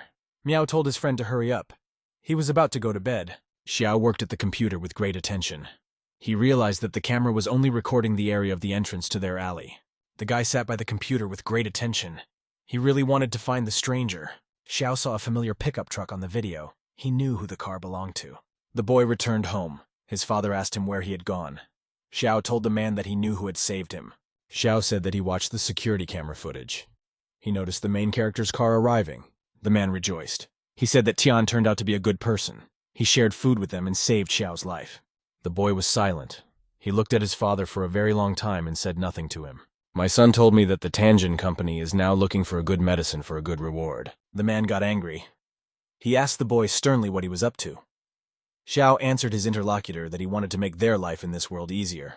Xiao explains to his father that they won't have enough food for long. They can't ask the protagonist for more. The father smacked the kid in the face. He yelled that he had raised a worthless son. The father threatened the kid that if he went to the company, he'd break his legs. Xiao explained to Man that if they wanted to survive, they had to rely only on themselves. The protagonist was in his pickup truck trying to evade the pursuit. He realized that the pursuers were getting close. The protagonist increased the speed of the car. He realized he couldn't outrun his pursuers. Tian noticed two SUVs on the highway in front of him. He realized that things were bad. The protagonist braked sharply in his car to slow down a bit. The pickup truck with the guy stopped near the obstacle. Tian got ready to get out. Another SUV pulled up behind the protagonist's car. Tian opened the door and got out of the car. He grabbed his passenger by the neck. The protagonist stood and listened as he was approached by one of the intruders. Chen Nan said that he worked at Tanjun Company. He only wanted to talk to the protagonist. Chen told his interlocutor that he had a cure for extracting the infected. They wanted to offer him a partnership. John gives the company the cure, and they contribute and share the profits. The protagonist looked at his interlocutor with interest and said, what would happen if he refused? Chen told the protagonist he had a choice. He could start cooperating with them and make money. The intruder got a knife. He threatened the guy that they'd make him talk. Tian said that he found the medicine by accident and used it on Xiao. The protagonist apologized to the bandits for wasting so much time. Chen, with a phone in his hand, told the evil protagonist that he didn't understand something. The leader called his subordinates outside the farmhouse. He told them to break in and feed the girl the contaminated fruit. Chen told the protagonist that they had sent real experts to the farm, and there was no way the electricity would protect the farm. The ringleader glared angrily at the protagonist and demanded that he cooperate with him. The intruders saw a blue glow appear next to the protagonist. Tian told the vicious attackers that he hated being threatened by anyone. Chen couldn't understand how some sodbuster could have such an intimidating look. The protagonist told the evil ringleader that he should be glad he didn't go to the farm himself. Chen will be able to live a little longer here. Chen said with a smile for the protagonist that if he cooperated with them, the girl could survive. The protagonist stood the hostage by the neck. He looked at his attackers in silence. The ringleader held the knife in front of him. He told the guy he didn't want to talk to him. Chen angrily shouted to his subordinates to grab the protagonist as soon as possible and make it so that Tian could speak. A group of bandits stood near the entrance to the farmhouse and tried to break in. The bandits used a huge backhoe. They wanted to use it to knock out the wall. Han sat looking out the system window at the video details of the farm attack. The girl was not happy. She did not like that strangers broke through the fence and prevented her from quietly watching cartoons. The main character at this time continued to fight against the bandits. He beat them with his hands and feet. The ringleader noticed with consternation as one of his fighters flew aside after the blow. Chen watched in consternation as the protagonist calmly massacred his fighters. The ringleader was very displeased. He saw one of his subordinates lying down. Chen recalled that they had lured the owner out of the farm because they had learned that there were weapons there. Chen had previously stood at a safe distance from the farmhouse and watched it carefully through binoculars. The ringleader watched the farm very closely. He saw that the Hanin in the plot had blown up stones. Chen saw that the rock had been blown up. The distance was great, but the whole thing looked like an explosive weapon. The leader ordered the fighters to lure the guy out of the farm and grab his sister. Tian beat the bandits with powerful blows. He didn't expect the effects of the anti-radical plants to be so strong. The protagonist remembered that he had been eating special plants for the past few days. The main character's stats have increased. Strength and speed have increased. The protagonist realized he had a stronger skeleton. His reaction speed also increased. Tian thought to himself that in ancient times, a warrior could take the path of the sword or the path of the fist. The protagonist quickly and cleverly dodged the gang leader's attack. Tian thought very happily and cheerfully to himself that he had gotten himself into the path of eating. The protagonist bounced the bandits back. He said he had to increase the distance. He drew his gun and pointed it at the intruders. He prepared to shoot. The ringleader realized they underestimated the guy. They thought he'd only have a hunting rifle. Chen told the protagonist not to anger the one above him. He warned of the dangerous consequences. The protagonist looked at the bandit calmly and said he agreed with him. Chen shot the attackers. He told the ringleader he might still need him. The main character yelled that the rest of the bandits could be gotten rid of. He kept shooting. Chen was very scared. He looked at the guy very worriedly. The protagonist was hitting the bandits. After the shots were fired, they fell to the ground. Chen ran away. He decided to hide in the woods before Tian used up all his ammunition. The protagonist fired his gun at the ringleader. Chen managed to hide behind a barrier. The bandit was sitting fearfully behind a rock. He could hear the bullets hitting the rock. Chen suddenly heard silence fall around him. He figured the guy was out of ammunition. The ringleader thought the guy was unprepared for the constant interference in the forest. Chen was studying the system window at this time. The protagonist decided to pick up his inventory in the system for further battle. Pull inside the system window opened his backpack. He scrutinized everything. The protagonist pulled another gun out of the system. Chen looked away fearfully. The ringleader was surprised to ask the protagonist where even he got another gun from. The protagonist hit Chen with his gun. While outside the firm, the fighting hummingbird was hitting the attacking bandits. Under the orders of the junior mistress, Colibri destroyed the last intruder. Han was scared. She realized that if her brother saw dead bodies around, he would think she was a cruel child. The girl realized she couldn't let the main character see it. Han decided to clean up as soon as possible. There was a pile of bodies lying at the entrance near the farm. Chen told the guy in a frightened voice that he shouldn't have threatened him and it was his own fault. The ringleader asked the protagonist not to torture him. He promised to tell you everything. Chen was sitting on a rock. He said in a haggard voice to the protagonist that he would tell him everything. Tian looked angrily at the bandit. He told him menacingly that he could make his death quick. The protagonist threatened to beat him up and then cure him and go on like that. Chen asked the criminal who his boss was. Chen told him that he worked for the president of a Tianjun company named Liang Tianyu. The protagonist angrily said that Liang is raising the prices of medicines. He asked the bandit, "Who else is involved besides the president of the company?" Chen said that the project is fully managed by the president. No one knows about the attacking criminals except for high-ranking officials. After that, the ringleader reported the disagreement between Liang and the vice president at the head office. Tian realized that Tianrong Company in Nanchen City was only a subsidiary. The protagonist tapped the bandit's face and asked, "Did Liang report the project to the head office?" Chen said in a sad voice, "The vice president has support in the head office. Liang doesn't tell anyone about the project. If the information leaks out, Vice President Zhen will spoil his plans." The protagonist glared angrily at the ringleader. He had another request to make. Tian very sternly demanded Wu Bandit to take him to Liang Tian. The president was sitting in his office. The phone rang on his desk. He prepared to answer it. Liang asked his subordinate if he had completed the assignment. Chen informed his boss that Oni had captured the target. Also, the subordinate told him that the guy would only cooperate after meeting with the president. The president was not happy. He realized that he would have to do everything himself. Chen told the boss that the guy was very stubborn. They lost several people before capturing him. Liang ordered a subordinate to bring the prisoner to the warehouse. The angry president tossed the phone aside. He didn't like the fact that his subordinate had dropped the connection. Liang headed for the exit.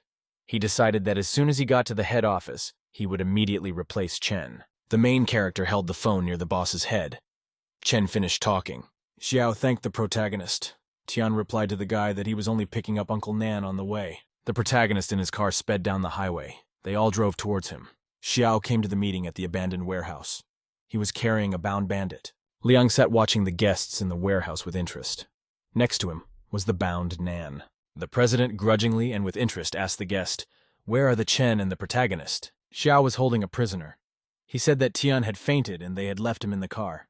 Nan had a stomachache, so he sent him to meet him. The president looked closely at the bound prisoner. The fighter was very battered. The president demanded of the boy that he turn himself in. He explained that he would let his father go after he told him everything. Nan shouted silently to his son not to say anything. He wanted the boy to realize that Liang would never let them out of here. The president angrily tapped the old man on the head. He yelled at the man to stop mooing.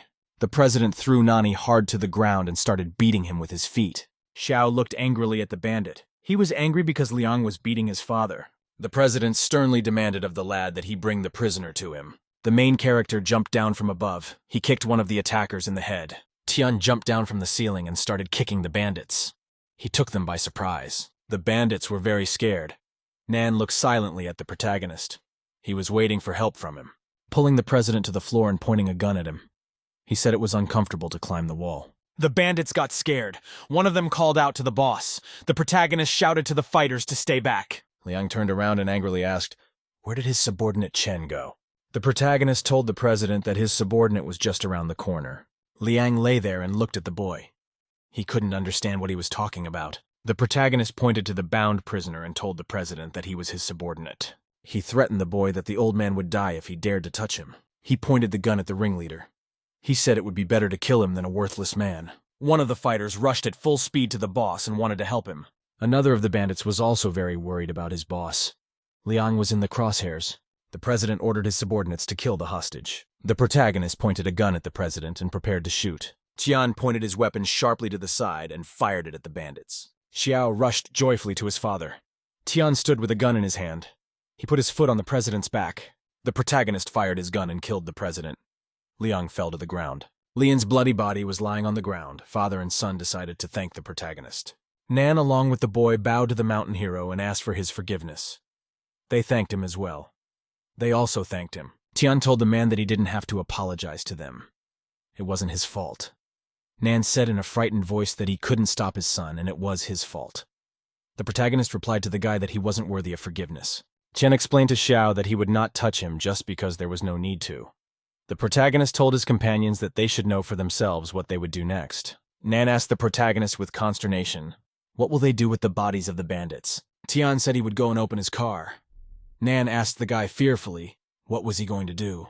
The protagonist calmly replied to the interlocutor that he was going to dispose of the corpses. Nan and his son gathered groups of bandits and put them on the same pile. Xiao asked his father, "Does the protagonist really want to burn the corpses?"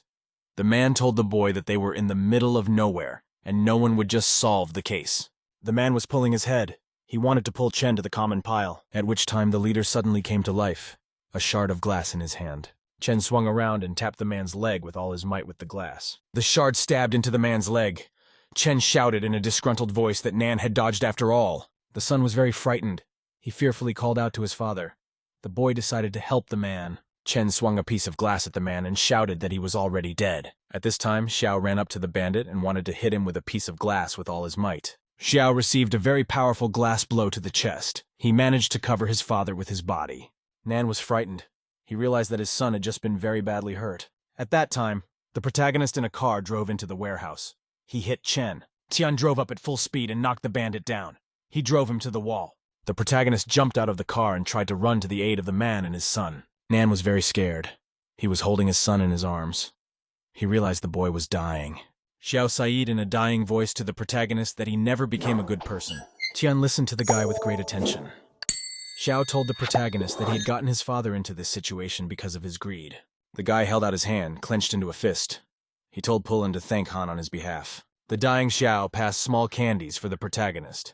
They were meant for the Ezis. The main character told the guy that the candy was delicious for his sister. Xiao closed his eyes and dropped dead. The man looked at his son with tears in his eyes. He tried to pull the shard out of his chest. Nan took out a shard of glass from the guy's body and silently headed away. The main character looked after the man who was leaving. Nan walked over to the car where Chen's corpse was. The man swung around and jammed a shard of glass several times into the bandit's body. Tian came out with a man from an abandoned warehouse. They burned it down completely. The vice president was standing on the balcony. A subordinate ran up to the side and called out to her. He told her there was trouble. Jen told the subordinate to take his time and tell what had already happened. Worker said in a frightened voice to the woman that Liang Tianyui had died. A woman was in the morgue. She asked the medic about the identities of the dead. The doctor said that the corpses were severely damaged, but they had checked the DNA and teeth of the victims. The medic said the bodies in front of them were those of Lian and Chen. They couldn't find any other bodies in the database. A woman asked the doctor whether the people had died because of murder or an accident. The doctor explained that they had found bullet residue in the bodies of the dead. The bodies were then put together and set on fire to get rid of the traces. The woman walked over to one of the bodies. She lifted the blanket and looked at it. The medic reported that several of the bodies showed signs of beatings. Zhen saw a burned body in front of her. The woman wondered. She didn't understand what kind of beast the dead people had crossed. Zhen covered the dead president's body with a blanket. She kept wondering who could have killed him. The woman stood looking at the bodies in the morgue. She couldn't figure out whether the enemy wanted to destroy Lian personally, or whether he was against the Tianyun Company. The main character acquired a chip bomb inside the system. Tan asked Uncle Nan if he really wanted revenge. The man replied that he was ready, even if it cost him his life. Tian put a small microchip around his uncle's neck. The protagonist said that he had destroyed all traces he could, but he couldn't guarantee that there wouldn't still be some evidence found that would point to him. The main character told Man that he doesn't want a repeat of the situation like Xiao, and he doesn't want to set off a bomb around Nanya's neck. The protagonist, accompanied by a man, arrived at his farm. He went straight to his sister's house. The girl was standing there waving her arms. The guy behind her came up and called her name. The main character was startled when he asked the girl what she was doing. Nan was very surprised to see a mechanical dog. Han greeted the protagonist cheerfully.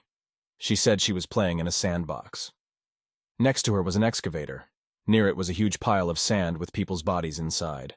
Tian asked grudgingly at the girl, "Why is she deceiving him?" Han answered her brother that she was very scared. She knew that Tian hates cruel children and can leave her. The main character angrily asked the girl how can he leave her. Han said in a frightened voice that she had killed people. Tian told the sissy confidently that he would be there for her and help carry all the responsibility. The main character took the girl by the head. He said he was very glad she stood up for herself. The guy explained to the girl that bad people attacked her with criminal intentions, and she did the right thing. They don't hurt people, but they won't let others hurt themselves either. Han said angrily that if anyone dared to offend her brother, she would blow that person's head off. Nan thought to himself that the world was changing very quickly. He needed to adapt better. Han said that the bandits also broke down the front door. Her sister said that she didn't like the bright red color. It made her nervous. The protagonist asked his sister if other people have light. Han reported that Pulin has a relaxing blue color. The man listened to everything intently. The girl said Xiao's color was red. Nanya's grandfather's color was gray with a little green. The main character realized that if the little sister sees red from other people, it shows their bad intentions. Pul asked the girl, does she see letters or numbers from other people besides color? The guy asked excitedly to the girl, when did she start seeing colors? Han replied that she started seeing colors about a week ago. Tian grabbed his little sister's cheeks. He realized that she didn't see the system, and she wasn't a player. The guy decided that the girl had developed a lot of development due to the consumption of anti-radical vegetables. The main character glared angrily at the girl. Han told him that he looked very scary. He realized that the effect of the products from the system was different from the same effect of irradiated crops. Han and his sister ate anti-radiation products for several days. As a result, their bodies began to change. Han can see the intention of other people. The main character realized that the little sister was a living indicator of human emotions. The girl told him unhappily that her cheeks were about to swell. Tian told the girl that she had a very useful ability. Han asked the guy if she could help him in the future. The main character told the girl that if she saw someone of red color that she should tell him at once. The boy stroked his little sister's head. She smiled contentedly. Tian told the girl that he would go and make her something to eat. John cooked a bunch of delicious food. He put it in dishes on the table. The main character told the girl that Uncle Nan would now live with them. He would help them with farm work. Han asked with interest, where will the man live? Nan said he could build a straw hut near the gate and live there. Sis asked, where did Xiao's boyfriend go? The father replied to the girl that the boy had gone to the other world to atone for his sins. The girl consumed the food with gusto. She said that the people who were glowing red wanted to hurt her brother, but they would not live long. She added that if anyone wants to offend the protagonist, the dog Dabai will blow such a person's head off. The man thought to himself that his hands were already bloody. He decided that now he must avenge his son. An old man was sitting in his house listening to the news on TV. He was smoking a cigar. The announcer reported that it was the 15th day since the disaster struck. He announced the death toll.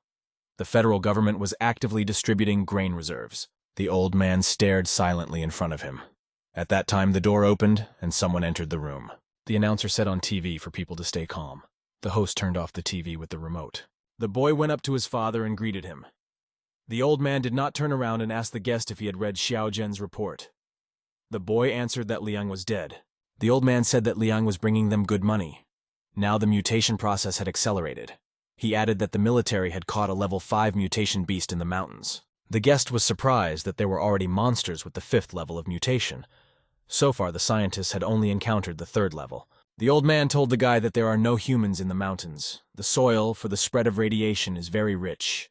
High-level beasts accelerate mutation and eat each other. The father told his son to get busy in the lab. Jen discovered that Lian's secret experiment utilized many interesting technologies. The man demanded of Bai that he extract the virus V as soon as possible. The woman was sitting in the office. She thought the cause of Lan's death was somewhere between a few days. She knew that the president had erased 2 days' worth of security footage. That's why the leads were fading. The woman decided that it was useless to think about it. It was necessary to decide on a new location for the research institute. Jen stood up and realized she still had to meet her new supervisor. She headed for the door. At that time, a car pulled up to the building. It was a young scientist. A woman stood to greet a Bai researcher in Nanchang City. The guy greeted the woman. Jen extended his hand and greeted him back. Jen Pose inquired excitedly who had arrived along with the guy. Bai explained to the woman that his assistant named Dakui was standing next to him. Guy asked his interlocutor to give him a tour. The main character scrutinized the system window. There was information about different fish. Different types of fish were worth the same number of points. The protagonist opted for bluefin tuna. The guy could buy this product for 500 points. Tian asked the girl if she wanted to eat blue salmon. Han shouted with gusto that this red fish melt in your mouth. Tian explained to her sister that they used to be short of money, but they can now eat salmon in peace. The main character took shovel in his arms. He said Dog Dabai should take the backhoe when they go to dig the pond. He went to a spot on the ground and drew a very clear boundary with a stick. The protagonist indicated to his companions that they would dig from this spot. There was an excavator nearby. Nan asked the guy how old the dog Yao He was. He thought the dog had grown older. The main character said the dog is an adult and shouldn't grow anymore. The man said that the dog used to be about knee-high, but now it was up to his thigh. John paid attention to the pet. He realized that it had really gotten bigger. The protagonist looked at his dog. He realized that the dog might have grown up through the consumption of anti-radical vegetables. Tian decided to himself that he would watch the pet. The main thing was that nothing would happen again. The system informed the host that a guest had arrived at his farm. The protagonist turned around excitedly. The system reported that 2 high-threat level people had arrived. By the gate stood and knocked Dakui. Bai and Jen were nearby. The woman offered the guy a tour of the chosen place. He replied that the farm had a good location and sufficient area. Then he could buy a security system and other things. The woman said no one goes to the gate for a long time. Maybe they won't see the owner. Bai ordered the guard to keep knocking. Jen looked expectantly in front of him. He asked the guests what business they had come to see him about. Bai told the protagonist that he had one thing to do. He offered to talk face to face. Bai said in reply to the guest that he could talk to him through the fence. The woman told the guy her name is Jen Xiao.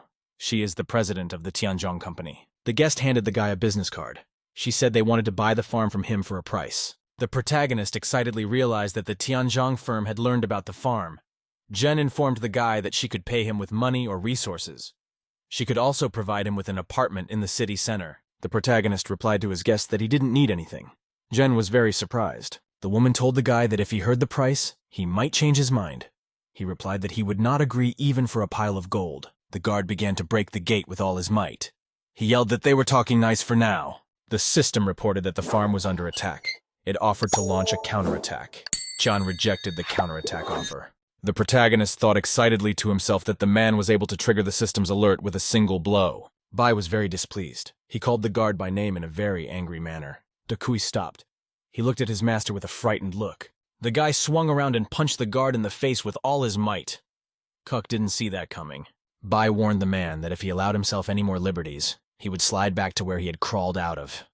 Dakui apologized to the Lord. The main character watched everything that was going on with great interest. The guy explained to the owner of the company that his subordinate didn't understand anything.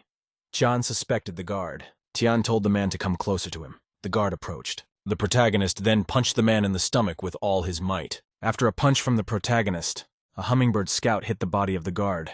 The guard was bent in half after a very powerful blow. John explained to the man that he had hit his gate and he had hit him back. The protagonist told his guests that if they said nothing more, they could leave. Bai stood silently beside Jen. Bai tore a leaf out of his notebook. He told the protagonist that they had been rude to him and apologized. The guy handed the protagonist a piece of paper with a phone number on it. He said he could contact him at any time. Jen looked at the protagonist unhappily. She thought he was very arrogant and wouldn't take the piece of paper with the phone. After a long pause, the protagonist reached out his hand and took the paper. The guests shouted goodbye to the guy that they would see each other again. They got into a car and drove away. Tian looked at the piece of paper. He was surprised because of the fact that Tian Yun's men had found the farm so quickly. The protagonist looked suspiciously at the car as it drove away. He didn't know if it was just an accident. Tian demanded that he be shown the location of Hummingbird 1. The guy saw the car driving away very clearly. He thought that he would meet his guests of the day very soon. The protagonist knew that 10 days were left before the next period of destruction. Crops were growing steadily. Now the excavation of the reservoir had begun. He decided to develop cattle breeding. My sister cooked a delicious meal. He put it on the table. A girl suggested a guy try sesame paste. She made it herself. The main character held out his chopsticks. He decided to taste the food from his sis. Tian said in a joyful voice that the food was very good. Han said that in winter one should eat hogo with mutton. The girl said it was warming. It was late evening outside. A man was sitting at the table. He asked the brother and sister if they were dressed too lightly. Nan told the guy that now you can't just grow plants anymore. Tan replied to the man that he couldn't give him all the details. The main character told his interlocutors that their food is special. If it is eaten regularly, changes occur in the body. The main character said that after eating the food, a person may have unusual abilities. Nan said excitedly that this all sounds like some kind of science fiction movie. The protagonist replied to the man with a smile that this whole disaster sounds like science fiction. Tian said, in the current situation, superpowers no longer seemed like something amazing. The protagonist said in a pensive voice, it's like evolution. The man inquired of the protagonist who had come to see them at the farm today. Tian replied to the interlocutor that today they were visited by people from Tianjun Company. The man became agitated. He looked at the protagonist with great interest. With excitement, the man even broke the chopsticks in his hands. Nan asked the guy if he could get stronger if he ate food from the farm. The protagonist looked at his interlocutor and said that it was all true. Nan looked away and replied in a thoughtful voice to the guy that he understood. Tian told his sister and the man to go to bed early. He himself went to deal with another matter. He rushed at night on his motorcycle and searched for the location of the hummingbird alone. The protagonist drove up to a country building. There were the right people there. The woman told the guy this is her new home. He can sleep here. She'll find a new place for him tomorrow. Jen told her guest that he could choose any of the 4 rooms on the lower floor. Dinner would be brought to his room. The woman walked to the stairs and prepared to go up. She wished her guests good night. There was a hummingbird circling near the woman. She saw it and heard the sound of its flight. Jen thought there was a mosquito flying near her. She couldn't understand why there were mosquitoes in this cold. The woman took a shower. She thought she was very tired all day. Jen looked with great attention in the mirror. She didn't realize what kind of beauty was there. The woman told herself that she had no equal at work and was a great beauty. Jen applied cream to her face to improve her skin condition. A hummingbird flew nearby. The woman applied a special mask to improve her facial condition. Jen opened her eyes. She heard some insect flying near her. A woman realized that a bug was flying near her. She decided to open the window. The landlady went to the window and opened it. It was late evening outside. The woman thought to herself that after the air conditioning, she was very much refreshed by the street air. The landlady looked closely and noticed some stranger hanging on the wall near her window. The main character looked at the woman with great consternation. He didn't expect her to be here. Jen looked at the guy with fright. She was really scared. The protagonist jumped into the woman's room. Jen didn't have time to do anything. The hostess didn't even have time to scream. The guy put his hand over her mouth and prepared to throw her to the floor. The woman angrily thought she should fire all her guards. She was lying on the floor and couldn't get up. Jen felt to herself that the guy was strong and she couldn't move. Tian shouted to the mistress that he would let her go and that she shouldn't scream. The main character told the woman that if she screamed he would attack her with a knife. The woman told the protagonist that she had money in her nightstand and had some jeweled gold. Pull asked the hostess if she was willing to cooperate. Jen told the guy that everyone in this world wants wealth. She added that the stranger could take the money and leave. It would be enough to buy food. The protagonist told the surprised hostess that he hadn't come for money. The woman was very frightened.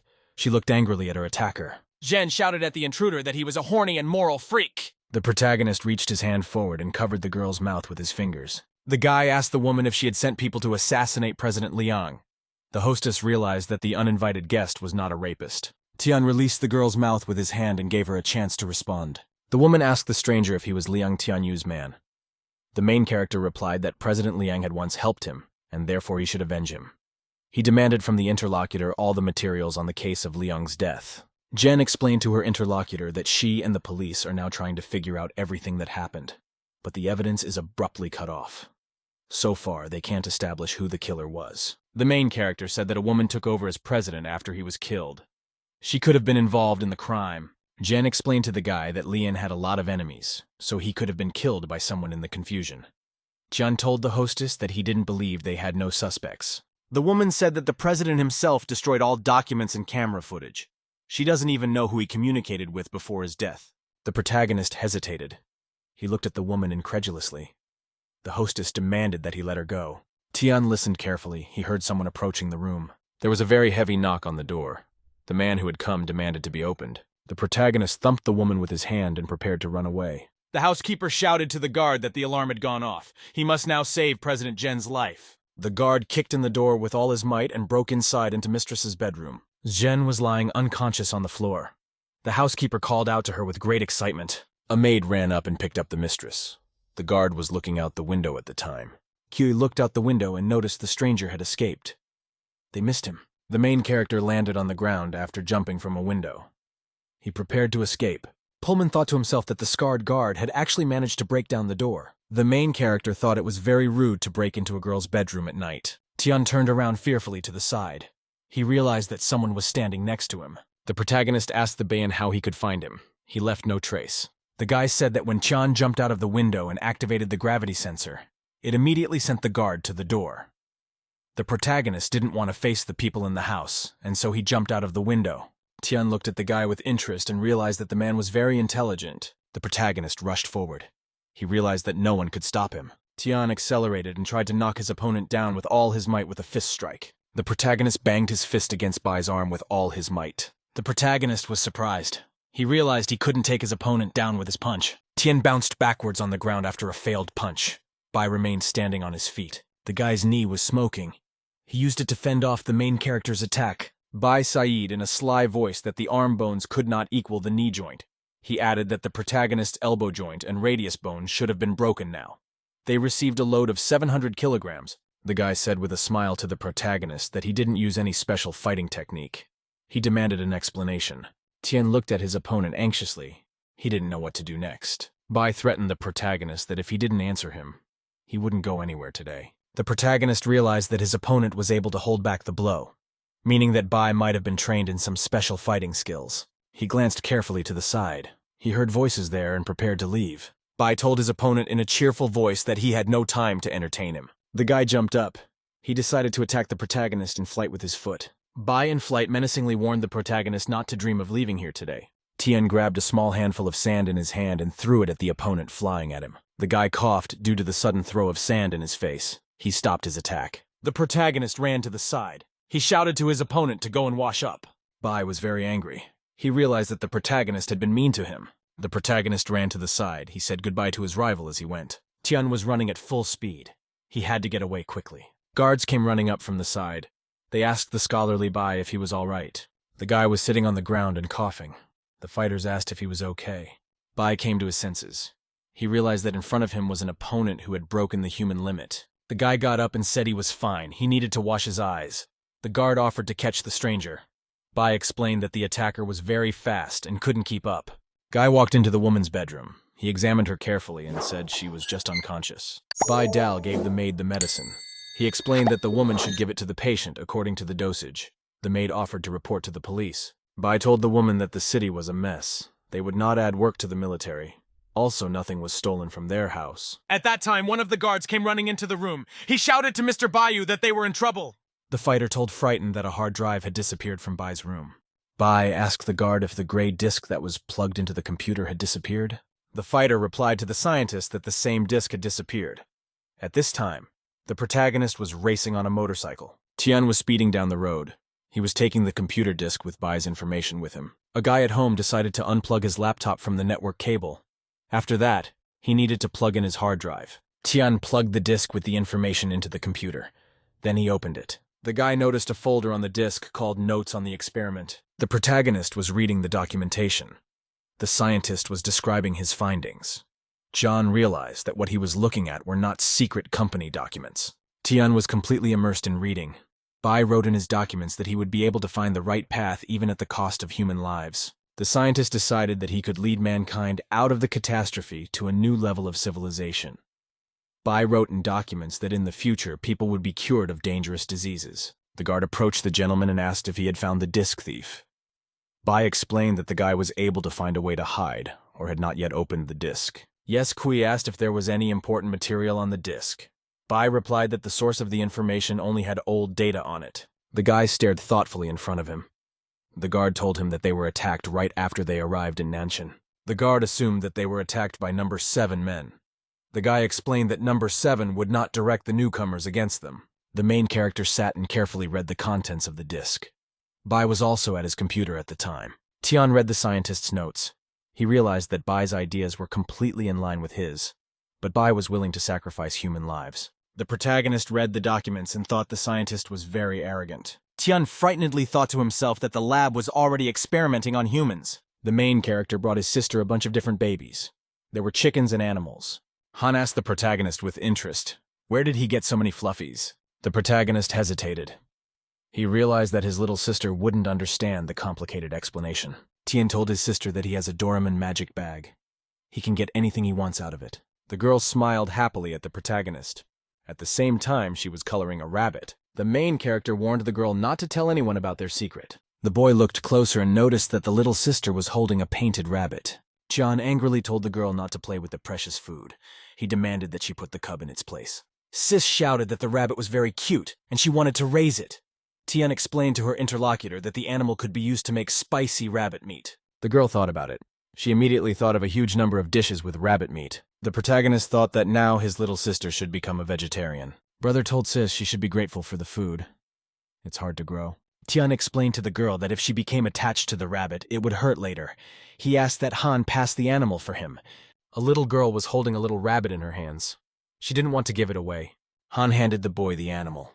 She said she would then eat every last bit of it. The system informed the guy that he had to harvest a rare product called white corn. The main character told the girl to play with the animals.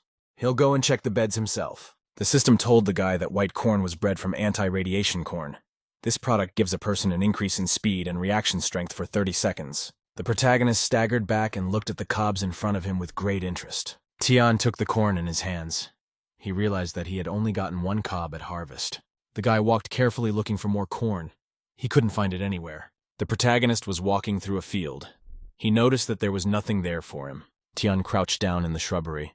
He realized sadly that there was no white corn here either. The guy thought that such a rare product is not often found.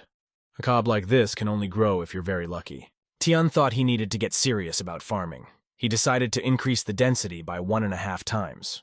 As a result, there would be more rare foods. The protagonist thought he could simply increase the likelihood of rare fruit. The quality and yield of the crop might also decrease. Dead and weak risers would appear. The woman was sitting in her cottage. She was studying the computer videos with great attention. Jen sat looking at the laptop with great interest. She was eating chips at the same time. The woman looked at the tape of the guy attacking her with great scrutiny. Jen said angrily to herself that she would be able to find the intruder from beneath the earth. Woman asked grudgingly, what was the security guard doing? A lot of people couldn't catch some thief. Jen realized that she wouldn't be able to figure out the identity of her attacker by normal means. The woman looked at a small hair in a plastic bag. She realized that this hair belonged to the attacker.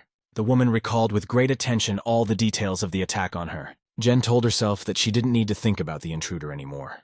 She was determined to catch him by all means. The woman came down and told her guest that she had business to attend to. Bai was sitting on the sofa drinking tea at the time. The scholar closed the book and asked Mrs. Wren if she was feeling better. The woman told the guy that thanks to a special massage technique, she no longer had any pain. Jen told the guy that she had found a place for the research center. It was near where the factory had been. The guy asked his interlocutor what else she wanted to talk about. A woman told a guy that he was an expert in biological research. She needed a DNA test done. Jen wanted to find a person in town whose DNA test matched her hair. Bai explained to the interviewee that looking for a DNA test with every resident of the city would be tantamount to looking for a needle in a haystack. It would be impossible to get DNA samples from every resident. The scientist asked the woman, Is that man really that important to her? The woman said she really wanted to find the thug who attacked her. Bai stammered with great interest and looked at the woman in silence. The guy replied to the interviewer that it wouldn't be hard to find a person on a DNA test. The protagonist told the woman that he was willing to help her. Jen told him that she relied on him. Scientists were experimenting in the lab. They injected a reagent into a test animal. The subject animal's muscles thickened. Increased cellular activity. Scientists were recording data. The animal mutated very quickly and very badly. It had multiple eyes that lit up. Scientists explained that the animal had developed faceted eyes. The subject's genes had been contaminated with genes from other creatures. The beast got angry, it got aggressive and broke the chains. The mutant screamed loudly. The scientists watched him very closely. One of the workers said that experiment number 34 was a failure. The beast ran up and started banging on the capsule. The scientist said the outer glass was broken. Bai looked at the beast and realized that the monster would soon break the outer glass as well. There was a meeting of people in a big and fancy mansion. There were a lot of guests. There were many guests walking around inside the building. Men and women chatting among themselves. Two guys asked Jingming why he left his brother. Jingming asked his friend, "Which brother are we talking about?" The guy looked away and said that his brother was illegitimate. One of the young guests stood near the wall and stared boredly in front of him. One of the guys said they'd come over and tease the brother. The kids ran up and shoved the guy into the fountain. A young man almost drowned. The other guys had his head in the pool. One of the kids put a foot on the guy's back. The other was still holding his brother's head in the pool. Jingming walked over and shouted to his friends not to leave any marks on his brother's body. The boy still has the last name of Bai, which should be respected. The younger brother jumped out of the water and asked the older brother to let him go. One of the friends shouted cheerfully to Bai Jingming that the guy had called him little brother. The guy was angry with himself. He could hear some laughter coming from outside. Bai abruptly woke up abruptly on his bed and opened his eyes. The nightmares released him at once. The guy jumped up and yelled at his invisible assailants to stop hitting him. Bai calmed down. He sat on the bed and thought about his nightmares. The boy was immersed in his memories. He was still thinking about his teenage years. The scholar sat on his bed. He sadly remembered his brother Bai Jingmin. Bai thought to himself that the stability of the V-virus was now increasing. Once he could create a perfect sample, he would be one step away from defeating his opponent. There was a dangerous predator on TV. It was a bloodthirsty mutant. The announcer reported that carcasses of mutated livestock were found in the village of Nanshi. The announcer said the carcasses were piled up. No one knows where they came from. The girl and her dog watched the program attentively. The announcer said that the epidemic prevention department had already processed all the carcasses. The protagonist asked his sister, "Why does she watch cartoons instead of the news?" Han replied to his brother that she watches what's going on. The girl told her brother that she couldn't hide behind his back forever. Tian explained to her sister that she could see other people's intentions, and that was already a big help. Sis said the dog has grown even more. She wants to grow up too, so she can help pull more. The protagonist thought that the dog Xiaohai is absolutely not prone to aggression. The dog became bigger through the consumption of anti-radical products. Tian thought to himself that he was completely calm. Aloud, he told the girl that he would be digging the pond together with Uncle Nan. An hour later, the girl was lying on the dog. She said in a disgruntled voice that she was a little hungry. Han looked at the table with great interest. There was a luminous plaster standing there. In the box were divine seeds. They glowed with a bright light. Han opened the box and said she saw glowing nuts in front of her. The girl showed the dog 2 seeds. She decided to give one of the nuts to the pet. Han swallowed one of the nuts with gusto. The other seed she put in the dog's mouth. The nut seemed to the girl very much unpalatable and very much bitter. The dog swallowed his nut whole. The girl said it didn't taste good and decided to rinse her mouth. The dog felt very weak. He also felt very sleepy. The animal fell to the floor. After that, the dog fell asleep immediately. The dog was lying on the floor, unmoving. He'd lost his strength after eating the nut. It was late evening. The residents of the estate were asleep. A man was resting in the annex next to the house. Nan heard a very strong and unpleasant creaking sound. He woke up immediately afterward. The man jumped up. He couldn't figure out what the sound was in front of him. He turned on his flashlight. He saw a large furry animal sitting in the corner of the room. The man was very startled to see a bloodthirsty mutated predator sitting in front of him. He was frightened. He noticed the ravenous dog immediately lunging at him. Nan was very frightened. He saw a rabid dog preparing to maul him. The ravenous dog lunged at the man. Nan didn't expect the attack and fell to the floor. The man lost the flashlight in his hands and it rolled away. The man was very frightened. Nan looked at the PSA in front of him with great consternation. He realized that it was their pet. The man realized that the bloodthirsty mutant in front of him was their dog Xiaohei. The huge black monster looked angrily at the man with burning eyes. The man realized that the dog had become like a wolf. The predator no longer tried to attack him. He wanted to calm the animal down. He calmly waved his hand at the dog and said he was Uncle Nan. The dog growled very angrily. The man realized that the predator was reacting to his words. The man waved his hand and told the mutant that he was about to bring him some food. The dog glared viciously at the man. The man froze and prepared to fend off the attack. Then the dog suddenly turned sideways and jumped out the window. The man looked at the monster in surprise. He realized that he had managed to escape. Nan shouted from the window to the dog to keep the dog away from the gate. There was electricity there. The raptor came to the gate and stopped. He decided to jump over it. The mutant hopped up on his paws and jumped over the high fence without any trouble. Nan looked outside in surprise. He couldn't realize that Xiaohei was able to jump over the high wall so easily. The main character came running up. He asked Uncle Nanya, "What just happened?"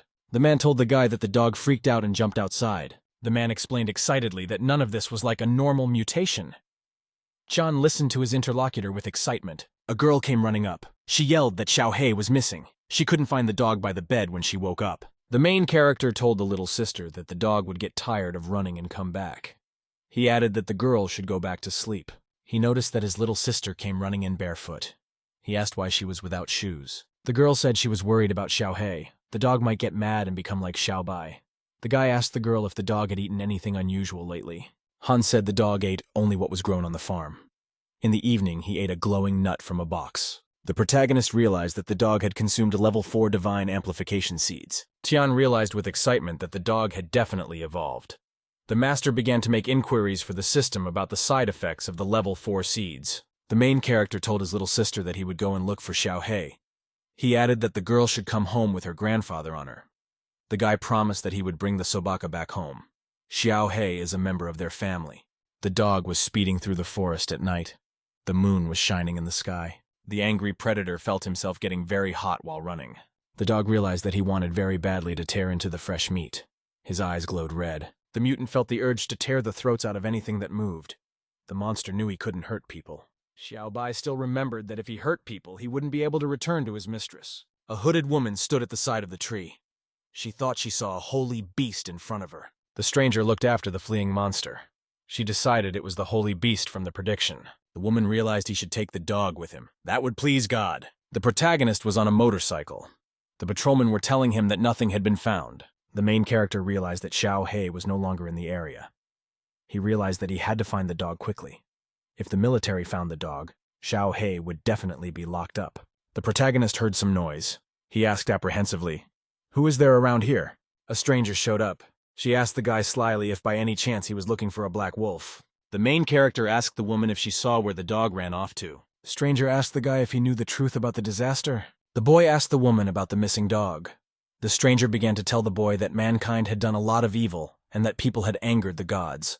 That was why the heavens had called calamities to punish people. The stranger told the boy that he should repent to the gods. Then the boy would have a chance to survive. He asked the woman how to join their salvation society. The women told me that there was a hierarchy in their rescue society. She demanded that the guy move the beast to a meeting. Tian told the stranger to learn to lie better next time. The woman sternly asked the guy, did he dare to disobey God's will? The protagonist grabbed the handle of the motorcycle. He told the woman he didn't have time for these games. The protagonist snapped out of his seat and shouted that only he could save himself. The stranger stood on the road and looked after the guy who was leaving. The woman thought angrily to herself that unbelievers always go to hell. The main character was standing outside his car. He was smoking and relaxing. The guy took another puff. He was standing by the hood of the car, thinking about something of his own. Tian heard some sound in the thicket of the forest. He realized that there was an animal there. The protagonist pulled the bushes apart and looked carefully in front of him. He was very much surprised. Tian was very surprised to see a she-wolf lying on the ground in a pool of blood. There was a small wolf cub nearby. The guy realized that the predator had been hit by a car and now the wolf's body was in the woods. Tian looked at the little surviving wolf cub with great attention and interest. The main character looked at the puppy with great attention and decided to help him. He realized that without its mother, it would die in a couple of days. The protagonist looked at the helpless animal. The puppy waved its legs. Tian looked at the little beast and said that the two of them were parentless. The protagonist decided to take the puppy with him.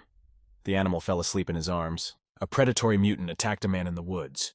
He grabbed him by the leg with his teeth. There were men with guns on the doorstep. They saw the monster grab one man. The guy shouted frightenedly to call someone for help. Xiao Wu wouldn't be able to take it anymore. Information about the monster in the woods immediately reached the research lab. Bai asked grudgingly to his interlocutors, "Where did the mutated beast come from here?" The fighter said that Xiao Wu went into the forest to smoke and threw a cigarette butt at the beast in the bushes. The mutant went crazy and attacked the man. Bai asked his interlocutor, "Was the beast really hiding in the bushes?" The subordinate replied that it was. Bai thought to himself, "Low mutation beasts have no intelligence. They just walk and follow the warmth of living things." The scientist realized to himself that the unfamiliar predator had bitten the guard's leg, not gnawed him. Bai decided that the unfamiliar mutant knew the danger of the weapon. He used the guard as a hostage to keep others from firing. The scientist realized that the wild wolf might be the perfect specimen he was looking for. Bai ordered his subordinates that they must catch the beast in the forest alive before the military arrived. The subordinate replied that he understood everything. The scientist told the fighters to use tranquilizer guns. He wants the beast alive. A subordinate brought the guy a tranquilizer gun.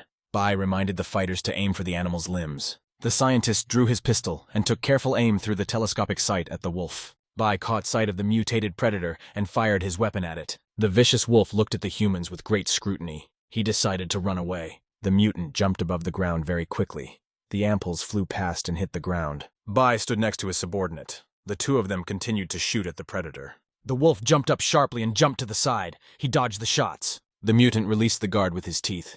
The man was able to free himself. The scientist became agitated. He realized they couldn't hit the mutant with the weapon. Bai sighed in a disgruntled voice that things were very bad.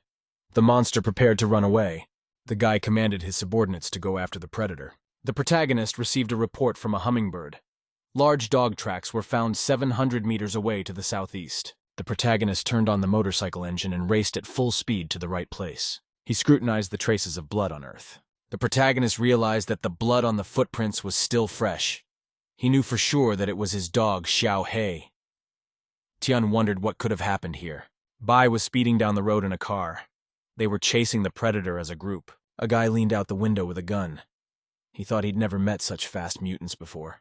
The scientist was excited. He was looking forward to catching a very important specimen for himself. Bai watched the fleeing predator. The wild dog seemed like a perfect creature. The main character was riding his motorcycle. He wanted to find his runaway dog as soon as possible. The hummingbird informed the host that the target had been located. He gave the command to transmit the image. A guy was riding a motorcycle and getting a detailed image from a hummingbird. The protagonist looked closer. He saw the scientist in the car almost catching up to the wild dog. The owner demanded that the hummingbird zoom in. He was looking at the people in the car. The protagonist saw very clearly the face of the man in the car. He recognized him immediately. Tian realized that he saw a mad scientist in front of him.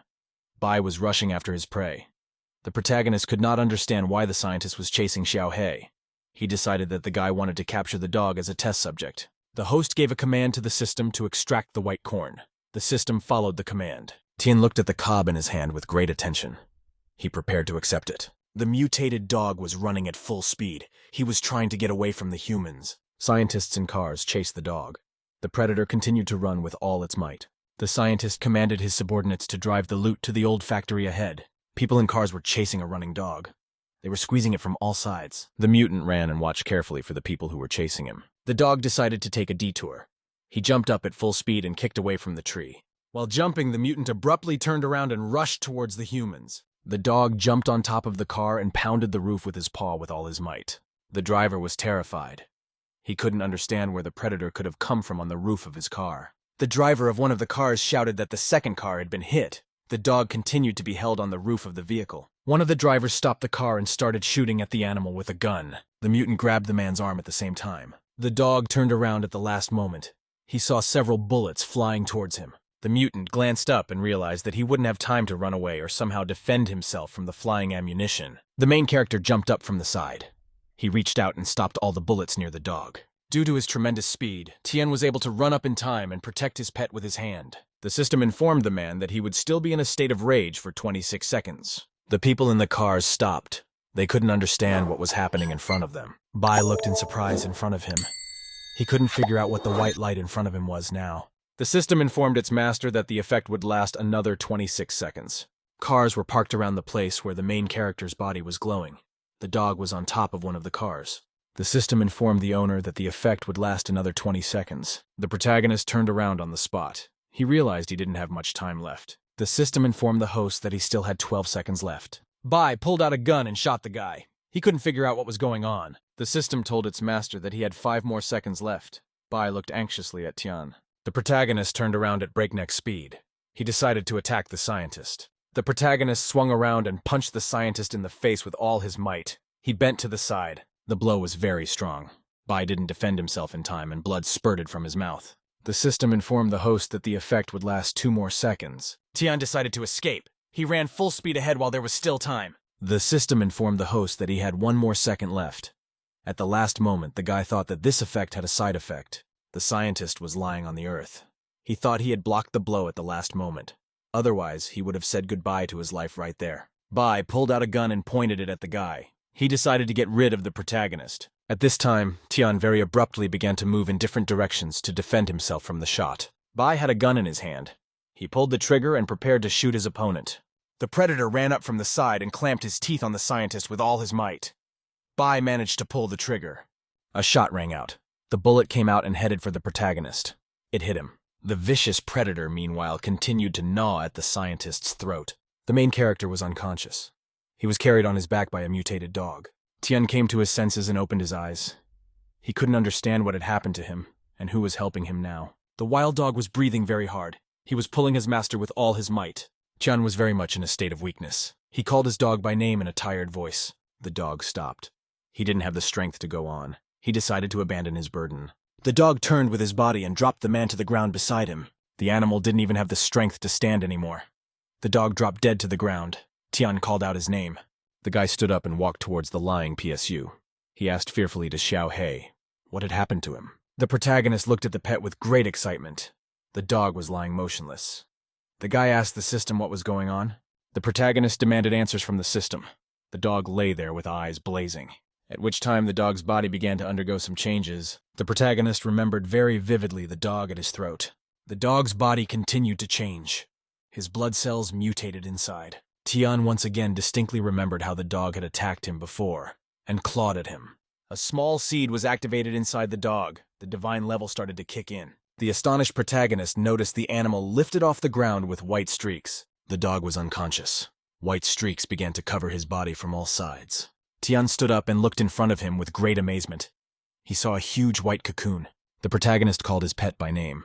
He couldn't understand what kind of cocoon was in front of him. The scientist was in the hospital. Various machines were connected to his body. The doctor said the guy's situation is dire. He got a concussion after the attack. His pituitary gland was damaged and crushed his blood vessels. The medic explained that the guy had a fatal neck wound. It's a miracle he's still hanging on. The medic told the woman that they had done everything in their power. Jen replied to the doctor that he should not make excuses. The medic defended the Bai researcher to the end. The doctor said that the advanced team had suffered serious losses. Only Dakui survived. Woman asked the interviewee if he had seen the attacker. The guy replied that he had not seen anyone. There was a very strong white glow. Jen told her subordinate to make up a better story. The guy told her he wasn't fooling her. The woman sternly told the doctor that she didn't pay him a lot to listen to nonsense. The medic yelled that Bai's pulse rate was dropping. It was another brain hemorrhage. Jen demanded of the doctors that they save the patient immediately. The man told her it was all useless. The doctor told the woman that Bai was beyond saving. He suggested that she talk to the boy one last time. The doctor ordered the patient to be injected with adrenaline. The guy regained consciousness and opened his eyes. Bai looked in front of him and called out in a very weak voice to the guard. A patient demanded that Dakui inject him with the V-virus. The guard shouted fearfully there had been no successful cases with humans so far. If things didn't work out, Bai wouldn't even be able to remain a normal person. Bai looked at the guard and said he didn't care if he died like this or if he died a monster. The patient looked intently at the guard and said he wanted to take a chance. Bai clenched his hand into a fist. He told the guard that he didn't want to just lose. The medic said to inject the patient with V-virus reagent. Bai was lying on the bed with his eyes closed. The guard asked the patient if he should call anyone in his family. Bai replied that there was no need to call anyone. The doctor brought up a syringe of red medicine and injected it into the patient's vein. Bai felt really bad. His body started to cramp in all directions. All the patient's muscles and veins were overstretched. His eyes were wide open. Mutated Taurus blood cells started moving all over the patient's body. Jen was very frightened. She looked at the patient with great excitement and fear. The guard was silent. He closed his eyes and waited for the result of the experiment with the Bai. The main character was in the forest at the time. He was watching with great attention what was happening to his dog in the cocoon. Tien moved closer to the tree. He waited to see what would happen now with his dog inside. The cocoon stopped getting brighter and bigger. There was a bright white glow around it. Gradually, the cocoon began to fall apart. Pieces of it fell off and fell to the ground. From the broken cocoon, a large animal's foot stepped to the ground. Tian looked at his transformed and healed dog with great amazement. Instead of a wounded and exhausted dog, a huge humanoid and healthy monster appeared. The mutant glared viciously at the man in front of him. The monster's eyes glowed with a blue light. Tian was very much astonished. He called out to the mutated dog by his name Xiao Hei. The monster stood perfectly still. He scrutinized the man in front of him. The mutant reached his hands forward and placed them on the man's shoulders. Tian was very scared. Monster put his hand on the protagonist's shoulder. He decided to try to heal the wound. At home, Nan told the girl to be smart and go to bed sooner. Han replied that Xiao Hei couldn't have run far away and the guy would be back soon. The man told the girl that it was cold in the barn and she might get sick. Her sister replied that she was not cold and would wait for her brother here. Han held out her hands to the man. She said they were warm. Nan was surprised to see that the girl's hands were warm. The man said, surprised, that the produce from the farm enhances the body a lot. The girl said she has evolved into a superheroine. The man put the girl on his lap. He told her he'd wait for the guy with her. The night passed and the dawn began. The sun illuminated the farm and the cabin. The people in the barn began to wake up. Han opened her eyes and started to wake up. The sun was shining on her face. Sis woke up fully. The man above her was still dozing and slumped his head. Nan gradually woke up. The girl shouted joyfully that her brother had arrived. Han ran up to the gate. She asked the boy, did he find Xiao Hei? The girl was very surprised. She could not understand what kind of creature had come with her brother. Xiao Hei turned into a huge humanoid wolf. He carried his master in his arms. The main character gave the girl a very sly smile and called her by name. Tian told the surprised people that he had returned Xiao Hei. The man threw his cape over himself and ran up to the guy. The girl happily ran around the mutated dog. The system reported that Xiao Hei had become a wolf dog. The dog threw the girl around his neck. Han cried out very happily. The system reported that the wolf dog would have her characteristics improved. The guy realized that Xiao Hei had lost his temper because of the mutation genes. He ran away from the house to avoid hurting people. The protagonist realized his dog had animal genes gone with human genes. The man brought the main character a first aid kit. The guy asked the nanny to sterilize a scalpel. He wanted to remove the bullet. The man warned the guy that he might be infected. John replied to his interlocutor not to worry. Tian stuck the scalpel deep into the wound and began to pull the bullet out of there. The bullet fell out of the wound and landed on the floor. The protagonist commanded the system that he needed the healing carrot. Nan stood with a first aid kit in his hands. He was surprised to see a carrot appear out of thin air. The protagonist, without thinking long, ate the vegetable very quickly to help the wound heal. Nan looked at the protagonist very frightened. He realized that he had gotten himself a vegetable out of thin air. The protagonist felt an intense pain at the sight of the wound. He glanced around excitedly. The wound on the guy's body started to heal very quickly. He felt much better. Tian very happily jumped to his feet. He realized that his broken bones had fused. The cells of every organism on the blue star are constantly dividing. Old cells die off and are replaced by new cells to prolong life. During the process of division, the cell is largely stable and can fully reproduce all of the elements of the old cell. Under certain conditions and at a certain point, a new gene can appear that replaces the original gene. This is the mutant gene. Han rode happily on the dog's shoulders. There can be two ways out of a gene mutation. Favorable development is possible. It can also be called evolution. Also, a mutation can end in unfavorable development. The protagonist looked away excitedly. He watched his mutated dog carefully. He remembered that the mutated beasts in the world had terrible strength, but they had a fatal flaw. If they became conscious, they wouldn't live for long anyway. Guy Bai came to. He woke up from a major surgery with a gene insertion. The patient felt a very strong surge of energy. He decided to break the shackles on his hands. The guy jumped up sharply on the medical bed. At his side, the bones of an additional skeleton were sticking out. The medic said cheerfully that Bai was awake. The guy was very amazed. His heart was pounding hard. He realized he'd made it out alive. Bai sat up on the bed. The medic said a miracle had happened to him. No human had ever kept his sanity after being injected with the V virus. The doctor explained that this victory marks the transition to the next stage of the study. Bai pressed his hand to his heart.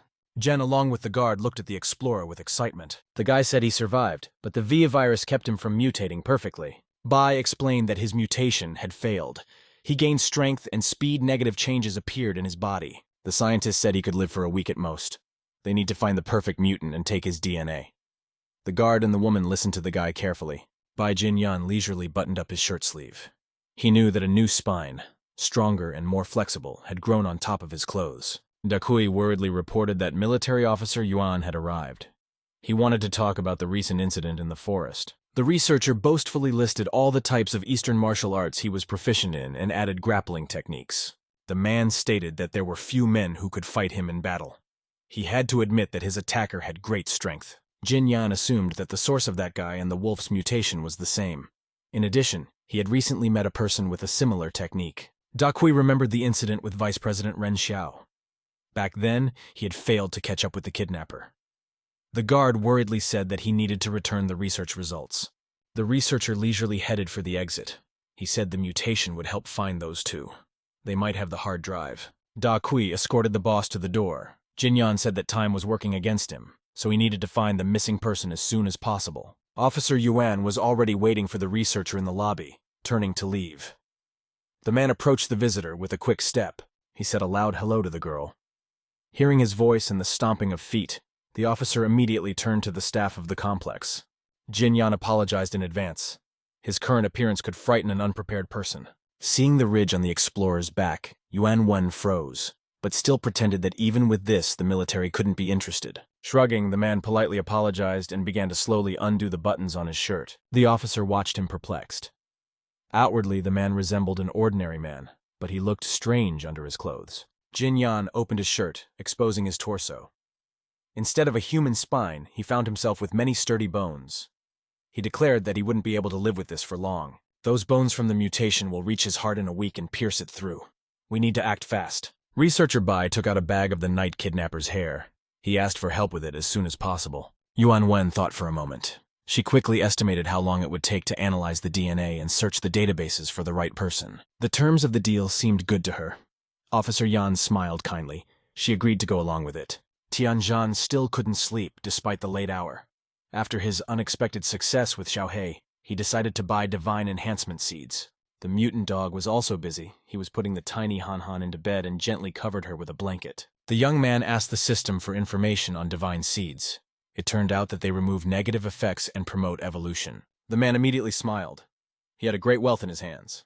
Thanks to the seeds, a new era of humanity would become available. They provided immense power. Everyone would be able to become a god. Tianzhan exclaimed that he would become a supreme deity. In reality, everything turned out to be not so simple. To make the seeds grow, it was necessary to spend a lot of points to buy fertile land. The young man took a closer look at the plot. Visually, the land was a little different. He wondered what benefits had become available. The system readily told me that the black soil here made it possible to grow crops of the 4th level and higher. Looking at the countdown timer, the man realized that there wasn't much time left before the second period of destruction. He needed to evolve faster. The price of fertilizer seemed very high to the guy, but he decided to buy 12 tubes of reagents. In addition, you should add some farming robots. With them, the process will go much faster. Tianzhan frowned as he looked at the robot plot, folding his arms on his chest. The 3 robots were quickly planting seeds. The man knew he had to sow the plot as soon as possible. Before the second wave of destruction arrived, he had to be able to harvest his crops. The city center was bustling with life. On almost every floor of the skyscraper owned by Tianyun Company, employees were hard at work. 2 men in white robes met at the main entrance to the complex, which the staff dubbed the Citadel. The woman smiled ingratiatingly. After listing all the titles of her interlocutor, she asked to see her face. The Lord frowned and demanded to be told. If the information proved true, she would be rewarded with gifts from the deity. The 2-meter-thick armored gate began to slowly open. The woman muttered that the family could hold out for another month. The Lord led the old woman down the corridor. She followed, trying to keep up, and kept muttering to herself. When the companions were in the huge light hall, the woman told them about the appearance of a new, sacred beast. The information was reliable, first-hand. When they reached the sacred well, a man in a black suit came out to meet the Lord. They said hello. Upon hearing the amazing news, the man in the white robe asked for more details. The man asked for more details. Chen Shen was overjoyed and applauded admiringly. He said that this was exactly what everyone had been waiting for so long. Folding his hands in a lock, the Lord smiled and informed that, with that beast, the power of their own god would increase many times over. The man in the business suit congratulated his interlocutor on his success. If you sacrifice a beast to the god, he will come soon enough. He hinted cautiously that he'd like to know about the latest batch. The cap of a prestigious pen gleamed in the breast pocket of his jacket. The Lord nonchalantly informed that he was not interested. The sacred beast must be brought back and sacrificed as soon as possible. There was a strange hissing sound in the well behind them. He listened, and then he heard a series of words. The creature in the well clearly hinted that it wanted to eat the puppy. The man hastily shouted that he understood. Tianjan remembered that tragic day. The TV in the living room was on, and a breaking news report was broadcast. The announcer told about a tragic accident in the mountains. There were 2 adults and a child in the car that crashed off a cliff. The young man sighed sadly. The story was just awful. The girl reported that both adults were deceased by the time the firefighters arrived. While chopping vegetables for dinner, the young man listened absent-mindedly to the continuation of the story. The girl was saved by getting stuck on a tree branch. Tianjan felt genuinely sorry for the girl. It was very hard to lose parents at such an age. He wondered what time it was. It was already 26 on the wall clock, though his parents had promised to be back by 3. The boy couldn't understand what had delayed them on their way. Tianjan put the knife aside, feeling uneasy in his heart. He grabbed his phone and started dialing his parents' numbers. The mother's number was switched off and unanswered. The customer service offered to leave a voicemail. It was the same with my father's cell phone. After the dial tone, the system informed me that the number of the called party was disconnected. The young man didn't want to believe it and dialed the numbers again. The dinner he was preparing was completely useless. My mother's slim cell phone could not answer. The screen had cracked and shattered into many pieces when it fell from a height. The fire brigade could not cope with the blazing car. The fire was spreading too fast. The whole interior was engulfed in flames. It was impossible to get any closer. The man called for additional crews. Fortunately, they were able to remove the baby girl who was stuck on a tree branch. She was immediately taken to the intensive care unit. As the crew drove by the site of the downed vehicle and the destroyed fence, they noticed that the fire had engulfed a large area of woods. Han was small and couldn't remember anything. The doctors were able to establish that the parents were foster parents. The gossiping orderlies were so engrossed that they didn't notice the babe open her eyes and stare intently. As she sat up on her bunk, Han heard that the relatives of the deceased foster parents should be arriving soon. A stern voice asked to show the way to the morgue. The girls looked around and were surprised to see a police officer with a guy. The man wanted to see the bodies of the dead and asked the nurses to show them. One of the girls said she would show everything. The orderly and the officer entered the room first. Tianjan kept behind, still hoping that it was a coincidence. The man froze in surprise. It was unlikely that anyone could have recognized their relatives in the creatures on the tables. When the shock had passed a little, the young man moved a little closer and took a closer look at the charred bodies, but he couldn't identify them. These black silhouettes visually resembled humans. Tianjan couldn't confidently recognize them as his parents. Officer Yuanwen turned to look at the boy. She herself had tears coming to her eyes. The girl asked to accept her condolences. The young man stared dazedly at the black bodies. He could not believe that this was happening to him and said that there had been a mistake. Trying to smile, the boy told the officer that it was definitely not his parents. They had been out for a while, and he didn't know the girl. Yuanwen suggested a DNA test to be sure. Tianjan immediately agreed. He was sure that his parents had simply disappeared. The young man was asked to wait in the waiting room for a while after the test. He sat down on a bench in the reception area with his arms around his head. There was no way his consciousness wanted to accept the thought of the possible death of both his parents. It wasn't fair to him. Suddenly, the boy felt someone timidly tugging at his jacket. When he lifted his head, he was surprised to see the same little girl with a bandaged head. One arm of the crumb was in a cast. Han herself was ready to cry. Stammering, the little girl called him brother and apologized. Tears streamed down her face. From her confused story, Tianjan realized that the principal had hit her, but her parents had interceded and taken her away. The girl couldn't stand it any longer and roared loudly, pressing her nose against her older brother's stomach. He was the only support she had left. The guy hugged Han and held her tightly against him. He said there was no need to cry. It wasn't her fault for the car accident. Officer Yuan came out of the office. She announced that the results were in. The young man's DNA was a 99% match to the deceased. Tianjan only now realized that he was alone in the world, and he roared with bitter tears. He was overcome with a feeling of hopelessness. The woman understood how the teenager felt. She bowed her head, silently asking to accept her condolences. No one answered her. At that moment, the boy who had lost his parents and his adopted sister were trying to share their grief together. A senior female employee with a pile of papers walked into the Tianyun Company's laboratory with a quick step. She exclaimed that she had gotten the result. The researcher turned incredulous when he heard that the experts had managed to get the name of the intruder so quickly. The girl showed the file on Tianjan. That man was orphaned early and inherited a large farm. After looking over the biography, Jin Yan asked what else was known. It turned out that there was nothing unusual in the dossier. The employee claimed it was the thief who stole the hard drive, but they couldn't be sure if he had attacked Bai in the woods. The man admitted that he had fought with him that evening. One could speculate that he was just hiding from someone for 20 years, but that theory falls away due to the guy's lack of experience. The researcher explained that in such a case, the stranger's incredible strength can only be explained by a rapid mutation. Looking through the papers, Bai stated that this also explained the wolf's rescue. They share a common source of mutation. The girl assumed that the mutation was caused by something else. Jin Yan froze. He was sure that it was all because of the V virus. The laboratory assistant reported that the probability of a favorable mutation was initially negligible, but 2 perfect specimens appeared at once. The researcher began feverishly flipping through the dossier on the night visitor, hoping to find even a small clue. Jin Yan smiled. The sudden incident in the forest was opening up new perspectives for his lab. He imagined a plant wrapped around a key. Most likely, that's the kind of key needed for the second way of mutation. Li Tianzhang's identity was not only of interest to Qianyun Company. The same file was on the table at the police station. The inspector said thoughtfully that the person who interested Bai would be useful to them as well. He demanded that Yuan Wen organize a surveillance on both of them. Tianzhan woke up early in the morning and immediately continued his agricultural work. After harvesting the crops, he bought 4 more vials of fertilizer. The man abundantly watered his beds with fertilizers. Together, they shortened the ripening time by 50 hours. When little Han Han came running to the plot, she saw a huge thicket. It was 128 hours away from full maturity. A few minutes later, a worried old man ran up to them. He excitedly reported that Xiao He was behaving strangely. Nan said that the dog has been sitting on the roof constantly for the past few days and climbed down at the first call. But today he did not respond. Tianzhan looked up. His pet was still standing on the rooftop now, gazing into the distance. He didn't seem to be interested in the farm. In addition, Xiao He growled unhappily.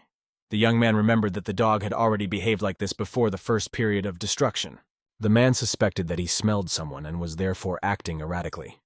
He ordered patrol officers to search the area near the farm. Electronic flies equipped with cameras and sensors scattered around the farm grounds. The young man sighed. Suddenly he got a notification on his phone. It was very strange. After the disaster, many communication companies went bankrupt. The text of the message was no less strange than the fact that it had appeared. Tianzhan was surprised to reread it again. When the man realized what had happened, his face darkened. He didn't want to believe it had really happened. The basket of vegetables fell out of his weakened hands. Han Han worriedly asked what had happened. Old man Nan didn't understand anything. The young man stared in astonishment in front of him. Tianzhan still hoped that someone wanted to play a prank on him. Not getting a response, the little girl excitedly asked what was going on. The man didn't say anything this time either. He silently ran to his SUV and drove outside the farm. This moment was captured on the external surveillance video cameras. The operator called for researcher Bai. Jin Yan glanced glumly at the SUV. He was glad that he could get revenge on the guy for stealing his designs. One of the video cameras monitored the gate at the farm. The second monitor showed the house where the occupants lived. The operator suggested using drones for reconnaissance. The explorer refused. He had a better idea. A man asked to zoom in on an image from the plot and pointed to strange spots above it. The operator asked what it was. Jin Bai assumed that they were scout drones. This is too good equipment for an old farm. Also, the plants here are grown naturally despite the contaminated soil. It all seems very strange. The man added that Tianzhan had already injured him once. One should be careful with him. The operator assumed that it was a hidden military base. The researcher smirked. The microwave blast would destroy any weapon on the farm. He demanded to take the sacred beast alive. A few minutes later, a formation of attack helicopters appeared over the farm. They hovered high in the clouds so as not to give away their presence. The squad commander ordered the pulse particles to be activated 3 times in the farmyard to be sure. After a deep scan, crews from all the helicopters launched electromagnetic radiation throughout the area. There was a subtle crackling sound. The computer and the peripherals attached to it were the first to fail. A second later, the blades of the desk fan stopped spinning. The second electromagnetic pulse reached it as well. The interference was too strong. The electricity connected to the fence was also cut off by the intrusion. Researcher Bai opened the helicopter door, preparing to attack. He was told that all the electronics had failed. At the commander's signal, the entire squad jumped down, following Jin Yan's example. He jumped out of the helicopter first. Tianzhan didn't know anything about the attack. He was in the cemetery at the time at a grave vandalized by vandals. The notification on his phone wasn't lying. The tombstone really did belong to his parents who had died in a car accident. The young man couldn't bring himself to move from his seat and stared silently at the empty grave. There wasn't even a coffin in it. The man's face grew darker and darker. Now he was convinced that this was no joke. It remained to be seen who would dare to do such a thing. A new notification came to his phone. The guy didn't care about that. He was looking at the picture of happy parents on the tombstone. The text of the new message amazed him even more. The strange man was offering to exchange his parents' ashes for a sacred beast and the boy's own limbs. Tianjin no longer doubted that this was just a lunatic. Only an insane person would demand someone else's arm and leg. It was only unclear who he was calling a sacred beast. Xiao He was the first to come to mind. The young man remembered chasing him through the forest. The man smiled involuntarily as he typed a reply. His pet had only been out for a walk once, and already many people had taken a liking to him. After sending the rejection, the young man wondered who could have tracked down the dog. The Tianyun Corporation was unlikely to use such methods. A system notification came in. It turned out that someone had attacked the farm while he was away. The alert level was very high. The heavily armed fighters walked slowly through the farmyard, feeling like masters.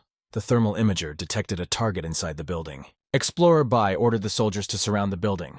The squad cordoned off the farmhouse, taking aim at all the windows and doors. The squad leader stopped suddenly, signaling for everyone to follow suit. It turned out that the signal from the thermal imager had disappeared. The man looked around perplexed. There were only his men around. The beast couldn't have gotten away so stealthily. In fact, Xiao He didn't even think of running away. He stood on the rooftop, holding Han Han on his shoulders. The eyes of both of them were burning with hatred towards the uninvited guests. The little girl examined the attackers with her magical vision. An ominous red aura surrounded all the guests. She exclaimed that all men were bad. Han Han demanded that her orders be carried out. All uninvited guests must go to fertilize their vegetable garden. Xiao He roared. The SWAT team wasted no time. One of them threw a light grenade right through the window. The glass shattered with a clang. Not a minute later, all the windows in the house were shattered, with about a dozen light grenades lying on the floor. A few seconds later, the first charge was activated. Bright rays illuminated the room, bursting out of the holes in the grenade. The all-penetrating light was so blinding that the soldiers crouched under the windows, bowing their heads and covering their eyes with the brushes of their hands. Searcher Bai waited a few seconds and ordered the house to be searched. He knew that no one would resist anymore. Taking advantage of the commotion, Nan jumped out the window and ran away. Fortunately, there was no one under the window. Jin Yan was quite distressed. He had hoped to catch the sacred beast, but the house was completely empty. Researcher Bai stood in the bedroom across from the fighters. He had a bad feeling that something was wrong. He wasn't the only one who thought so. The new backbone was signaling that they should not be in this room either. The commander demanded they clear the room as quickly as possible. They needed to get downstairs to the safe zone immediately. The order came too late. Light beams penetrated the room through the broken glass, shattering the enemies. Only Bayu managed to dodge them. He shouted that it was all a trap and rushed for the exit. A powerful beam struck the back of a fighter who was running beside him. Immediately afterward, there was a deafening explosion in the room. 2 soldiers were thrown against the wall by the blast wave. Jinyan was determined to escape despite the huge losses. He realized that it was impossible to stay on the farm. The man jumped out the window, breaking the glass with his elbows in the jump. One of the soldiers managed to jump out after him. The entire squad had turned from hunters into victims. Jinyan assumed on the run that the pulse weapon didn't work. Around the corner of the house, they were in for an unpleasant surprise. 3 special forces were lying on the ground in pools of their own blood. The worst part was that the guy they were looking for was behind the bodies, and this guy was grinning too suspiciously. Researcher Bai turned pale with fear. He couldn't figure out where the battle robots had come from on the dilapidated farm. They were all equipped with the latest technology. Not every military base could afford such specimens. Stopping smiling, Tianjin frowned and said that he understood everything. Jinyan had only started this whole thing to get back at him. Researcher Bai admitted that he was really looking for information about him, but tonight had exceeded his expectations. He confessed that he had long ago come to terms with death. It didn't make much difference whether he died on the farm or in a hospital bed. Old man Nan was fed up with this idle chatter. He shouted angrily that it was high time to kill the bandits from Chenyun Corporation. The young man was silent. The old man could not calm down. He exclaimed angrily that the company had bad people working there. The master held out his hand in a commanding gesture, letting him know not to jump to conclusions. The man looked at him in surprise and fell silent. Tianjin smirked. He suggested that before he died, Bai should voluntarily confess where he had moved his parents' ashes to. Jinyan perplexedly raised his head. He said in surprise that he didn't understand what ashes he was talking about at all. The man looked angrily at his opponent. He had to admit that the researcher might not have been involved in the kidnapping. Researcher Bai was still staring at the farm owner with the same perplexed look. He was willing to admit his sins, but this was the first time he had heard of ashes. Looking intently into his opponent's eyes, the young man said that he suspected him of stealing his parents' ashes. The man replied that it was a bad joke. Tianjin kept his eyes on him the entire time. It seemed to him that Explorer Bai wasn't lying, it could be a coincidence. The real kidnapper was the Lord. He was so angry that he smashed his cell phone to pieces. Even after that, the man couldn't calm down and continued to spew curses towards the ungrateful guy. The Lord cried out that it was wrong to treat his mother's ashes like that. He would not even spare his own skin if he were that brat. The phone didn't seem damaged enough to the man. He started stomping it fiercely with his heel, continuing to hurl insults at it. Two men in business suits stood silently beside him at the well. They knew that the Lord's mood was about to change. The man exclaimed resentfully that Tianjin didn't bring a sacred beast with him, so all the snacks for Mom were over. One of the attendants asked the overlord to calm down. "It's not that bad. They have a new batch for the deity." Turning around, the Lord shouted that his mother had had enough of these pathetic scum. The two companions drew back fearfully. The man kept shouting that they hold high positions, but they don't understand anything. They can't even catch the sacred beast. A hissing voice came from the well. Hearing his name, Xiao Sheng immediately changed his face and turned warmly towards the well. He was no longer interested in the two men. The supreme deity wanted to see the Lord. That was more important. Falling to his knees, Xiao Sheng called out to his mother. The attendants looked at each other. Just a moment ago, the overlord was behaving very aggressively. The man smiled happily. He confessed to his mother that he missed her very much. The woman gently called him baby. The Lord saw the supreme deity in the form of a tall, naked female figure with long blonde hair. He was glad to see his mother again. Nestled against her chest, the Lord burst into tears. The man promised to bring that wolf cub back as soon as possible, as long as he wasn't punished. His trembling voice was heard through his sobs. The Lord said she would be satisfied with the treat and stop being angry with him. The creature turned into a dark, tall, shapeless mass before the men's eyes. The overlord was still roaring and did not see it. The supreme deity leaned over the man and hissed that his speeches were very commendable. Everyone needs a good meal. The young man decided to clarify just in case. He sternly asked his interlocutor if he had stolen his parents' ashes. Researcher Bai did indeed seem surprised. There was something else that was strange as well. The man had managed to survive Xiao Hai's bite. To understand better, the Eye of Truth should have been applied. Tianjin immediately activated the magic vision. Through this, he learned that Bai Jinyan was practicing cytology. He had just over 100 hours to live. The young man realized that Xiao Hei had briefly prolonged his enemy's life without realizing it. If he hadn't been a mutant, Bai would have died by now. From this, the true purpose of the farm invasion became clear. They wanted Xiao Hei's genome. Without it, Jin Yan would die. Tianjin stated that he can't let him go. He knows why the group attacked the farm, and it displeases him very much. The photocells of the combat robots flashed their blue lights menacingly. The explorer realized he was going to die right now. Trying to buy at least a few minutes of time, the man shrieked that there was no need to be in such a hurry. They could do each other a favor. The young man didn't utter a word, but left the robots in a fighting stance. The only thing left to do was to give the order to destroy them. Jin Yan exclaimed that he could try to bring back his parents' ashes. He understands how important it is for a guy. The researcher exclaimed that he wanted to propose a deal.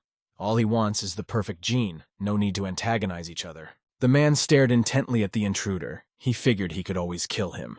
Bai without the gene would die soon enough. Tianjin waved his hand carelessly, canceling the robot's combat mode. The sensors of the armored units immediately reacted. The muzzles of the weapons lowered and the photocells went out. The robots now seemed like lifeless monuments to civilization. Jin Yan looked at his master gratefully and suggested that we exchange resources to begin with. The young man shoved his hands in his pockets and asked if he could help retrieve the ashes. The researcher proudly said he had many connections in technology. Tianjin said that it was of little interest to him. He asked his interlocutor what his connection with Tianyun Company was. After a short pause, Jin Yan admitted that he was an independent expert. He didn't even belong to the company. This surprised the guy. Researcher Bai said that he doesn't care about killing the president and attacking Ren Xiao. He only needs to get the gene to save his life. Brazenly, the man stepped a few steps forward. He exclaimed that he could be a tool for the young man. Tianjin laughed. Old Man Nan watched his opponent unceasingly. His actions seemed suspicious. Jin Yan came even closer. He said ingratiatingly that this way, the guy would get a handy tool, and he would get the genome. The man extended his hand to the owner to seal the deal. He confidently stated that this would be a win-win situation for both parties. The young man smirked faintly. He knew it was a trap, and he wasn't going to shake hands. Without taking his hands out of his pants pockets, Tianjin took a step forward and walked past the puzzled guest. His hand remained hanging in the air. The man demanded that all the fighters drop their weapons and sit in the corner with their hands folded behind their heads. Bai sighed. That wasn't part of his plan. The young man led the guest into the room, where Xiaohei was already waiting for him with the little girl on his shoulders. The dog was also standing with his paws in his pockets. There was a light source beside him. Han immediately activated the Eye of Good and Evil. She saw a green aura around the uninvited visitor. Researcher Bai stared dumbfounded at the upright beast. He couldn't believe that this was the sacred beast. Tianzhan discreetly glanced at his little sister. She also furtively let him know that everything was fine. Turning to the researcher, the man informed him that there was no need to be nervous. This was the genome he needed. Jin Yan perplexedly exclaimed that this was completely unbelievable. That mutated beast had turned into a humanoid creature. The young man explained that his dog had gotten a perfect mutation. In the process of evolution, his genes had merged with Bai's own. The cytologist said admiringly that he had never seen anything like it. The beast still has consciousness, and it obeyed human commands. He enthusiastically reported that he had to unravel the secret of this genome. After that, mass production could begin.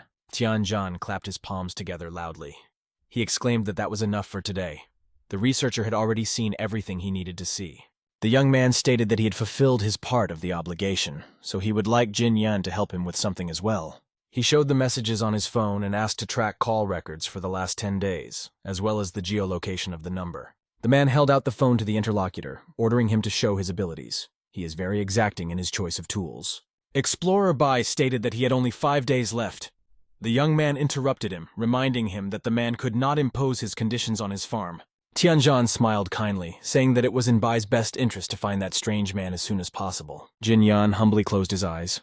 He sighed heavily and obediently bowed his head, agreeing with his master. 2 hours later, another helicopter appeared over the farmhouse. By this time, all the windows in the building were already glazed. The pilot chose a small lawn for landing and flew closer to the house.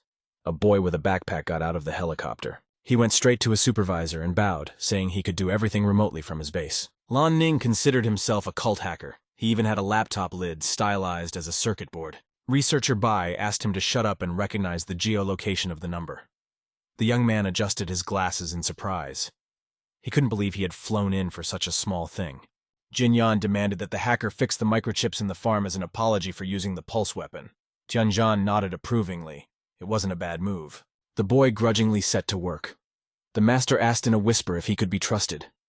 Bai also whispered that he knew his business. Lan Ning's fingers ran gracefully across the keyboard.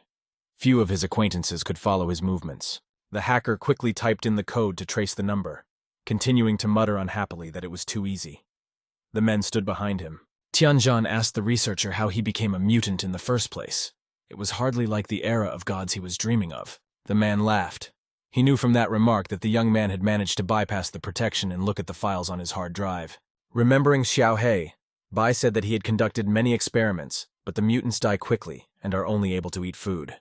Perhaps the genome of the beast is the key to evolution. Tianzhan angrily said that he had to experiment on living people, implanting the virus into them in order to achieve his goal. The researcher laughed. When he came to the company, Liang Tianyu was already doing similar experiments. He himself was willing to become a test subject if needed. The man smiled himself.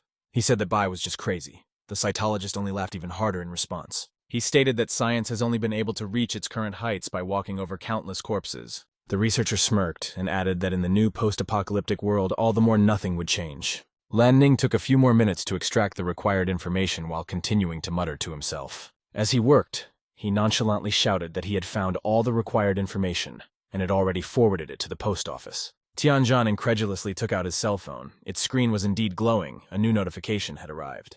The young man couldn't believe it. He actually received an email on his email account. It seemed unbelievable. He recalled in surprise that he hadn't shared his email address. Lan Ning sighed angrily.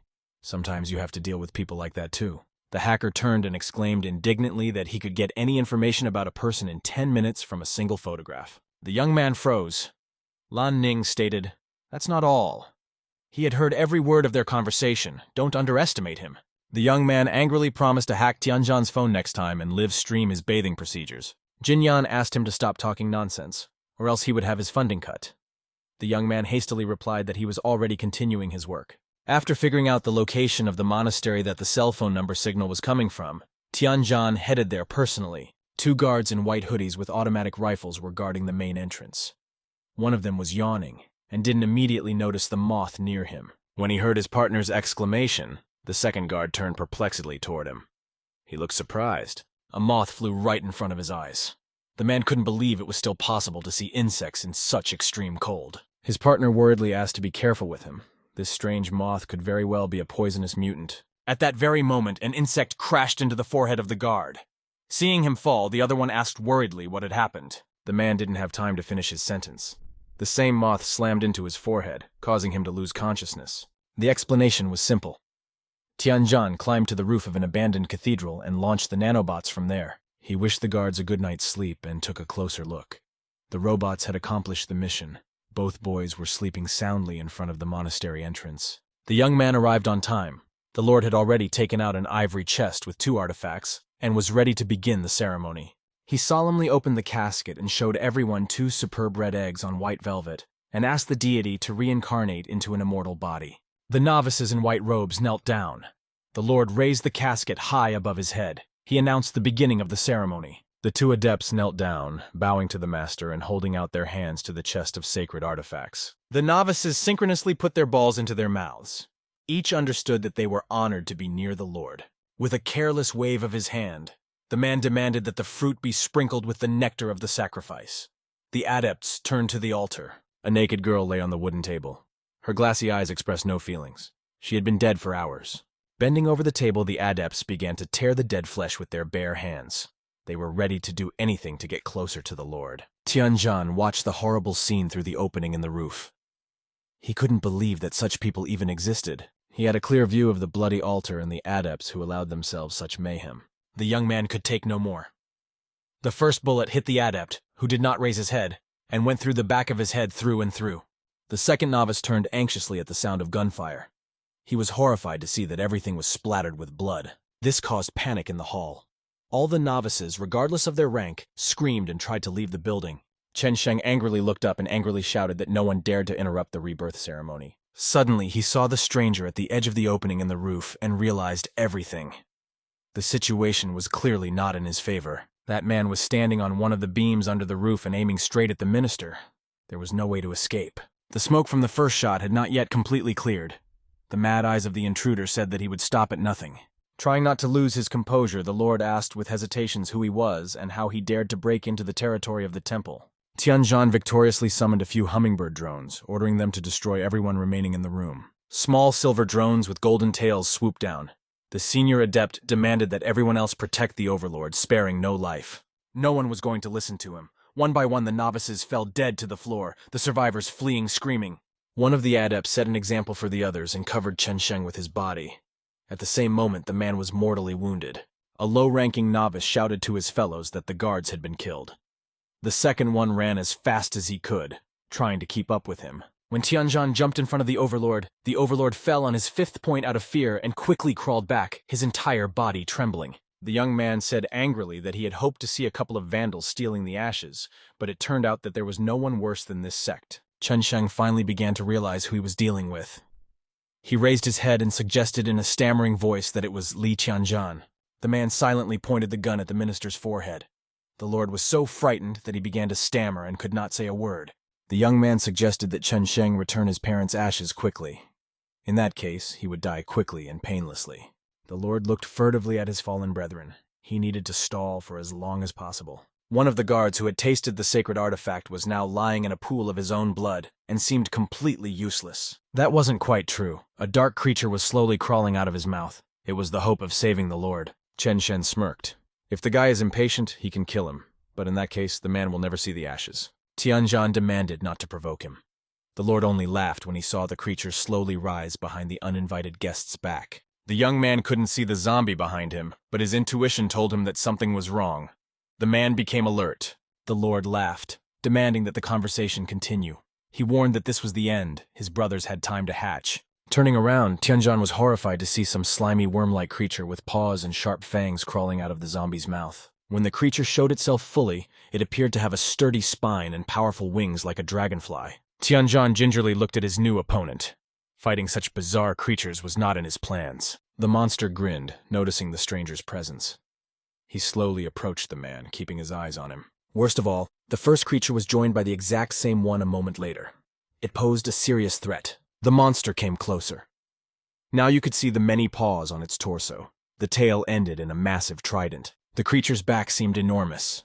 Its spine jutted outward, giving it a resemblance to some dinosaurs. The man grabbed his pistol from its holster.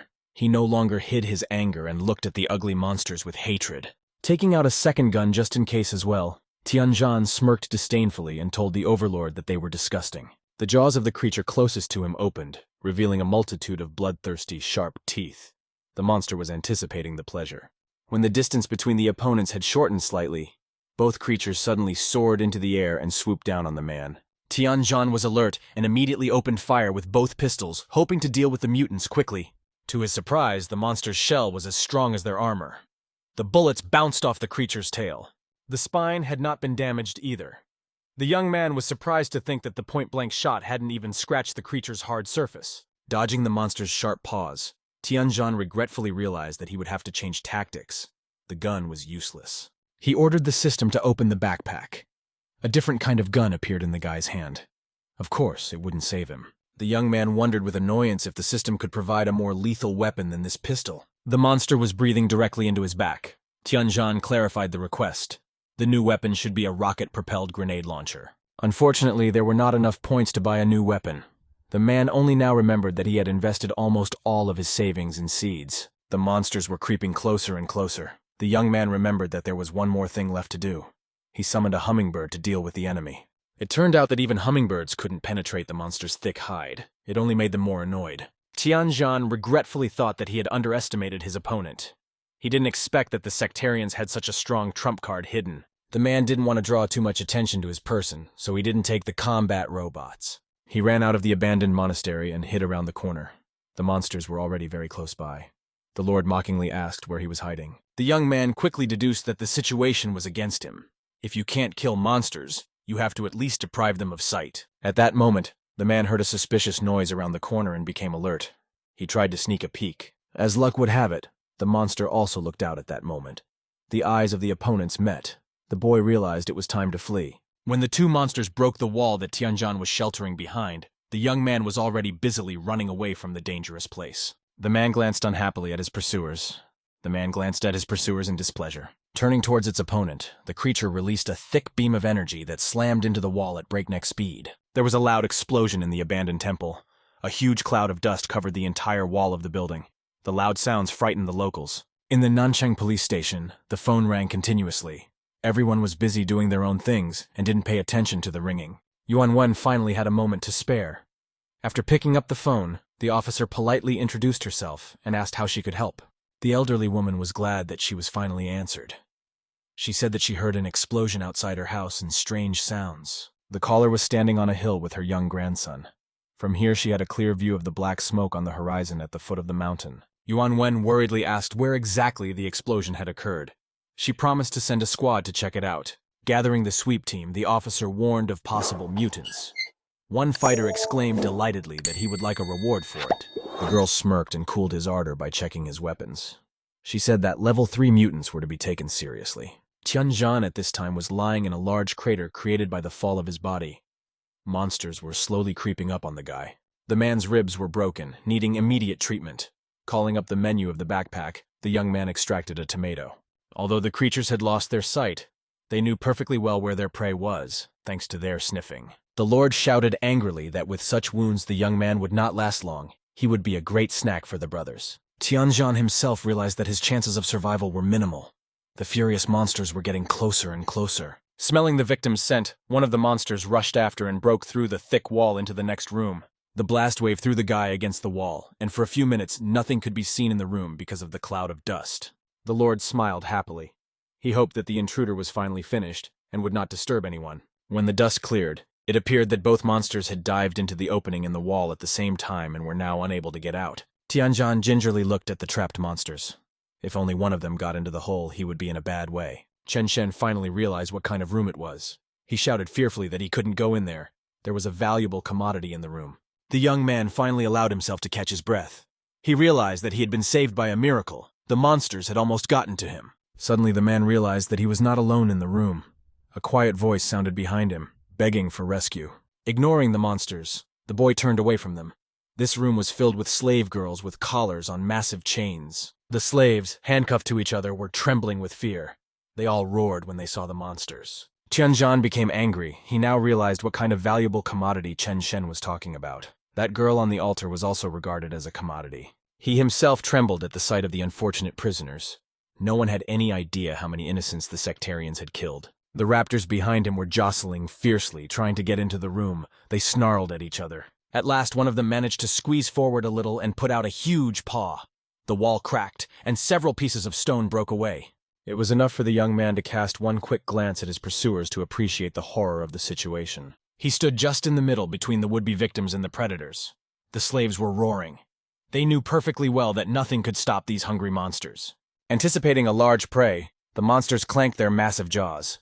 Tianzhan promised himself that he wouldn't let them get in. He looked around for some massive object to stop the vile creatures. Suddenly, the man turned his attention to the pile of crates behind the girls. A large statue of a deity stood in the middle. Tianzhan walked closer with interest and opened a couple of drawers.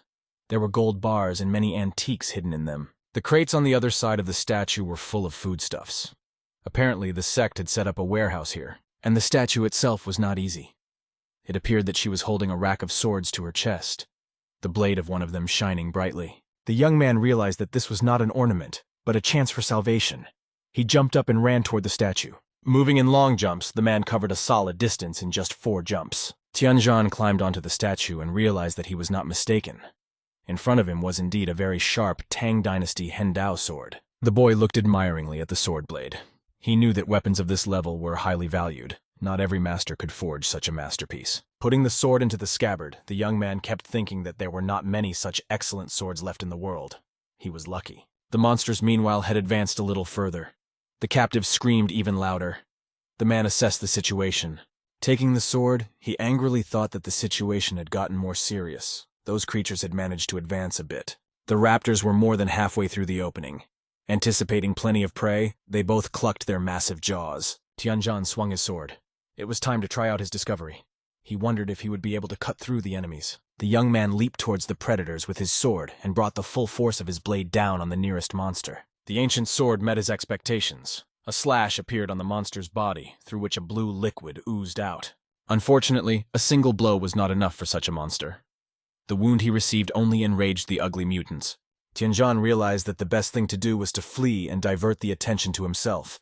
He ran away while shouting insults. The predators had by now freed themselves and were chasing after their prey. The young man could feel their breath behind him. All 3 were moving so fast that there were 2 clouds of dust in the long corridor. One belonged to the hunters and the other to the prey. After running a sufficient distance from the room with the captives, the man suddenly stopped and turned around to face his pursuers. He was glad the monsters had fallen for his clever ruse and rushed after him. It would have made more sense to stay in the room with the prisoners. Lilac liquid oozed from the raptor's gouged eye. The pain added to the monster's aggression, and they were hungry for payback. Tianzhan extended his sword with the point forward. He waited patiently for the mutants to come within striking distance. As the monster soared into the air in a final leap, the young man crouched down and held out his sword. He was ready to fight the duel. As the raptors flew over the man's head, he managed to inflict several slashing wounds on his opponents from below. The blade slipped during another strike to the torso, and so the blow was not as strong as the previous ones. The predator reached out its paw towards the sword, trying to squeeze it. Tianzhan took advantage of this and struck the predator between his fingers. The enraged monster retaliated by hitting the offender with its tail.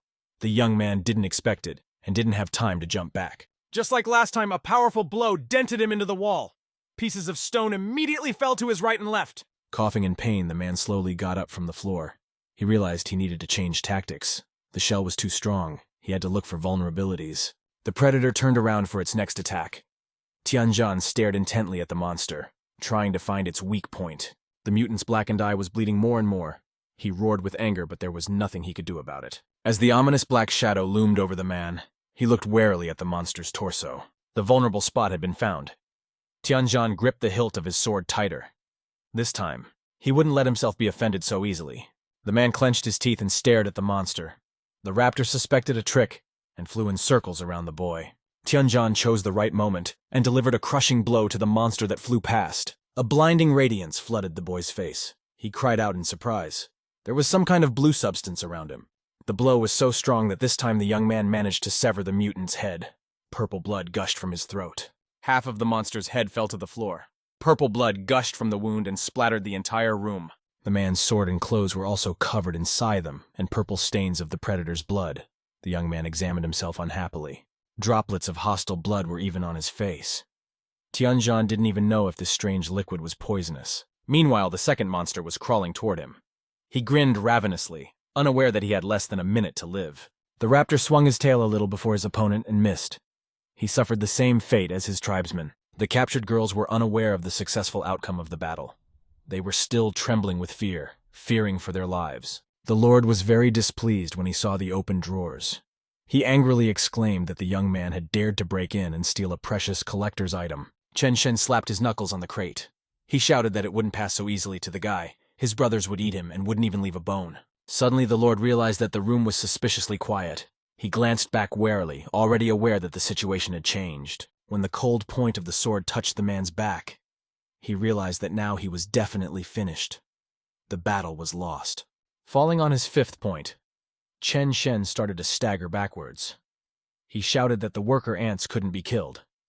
Yes, and it was better not to touch him. There were powerful people behind him. Tianjin muttered through his teeth that he had calmly dealt with the monsters. There was nothing to fear anymore. He swung his sword over the enemy. The Lord was lucky. Another second and he would have lost his head.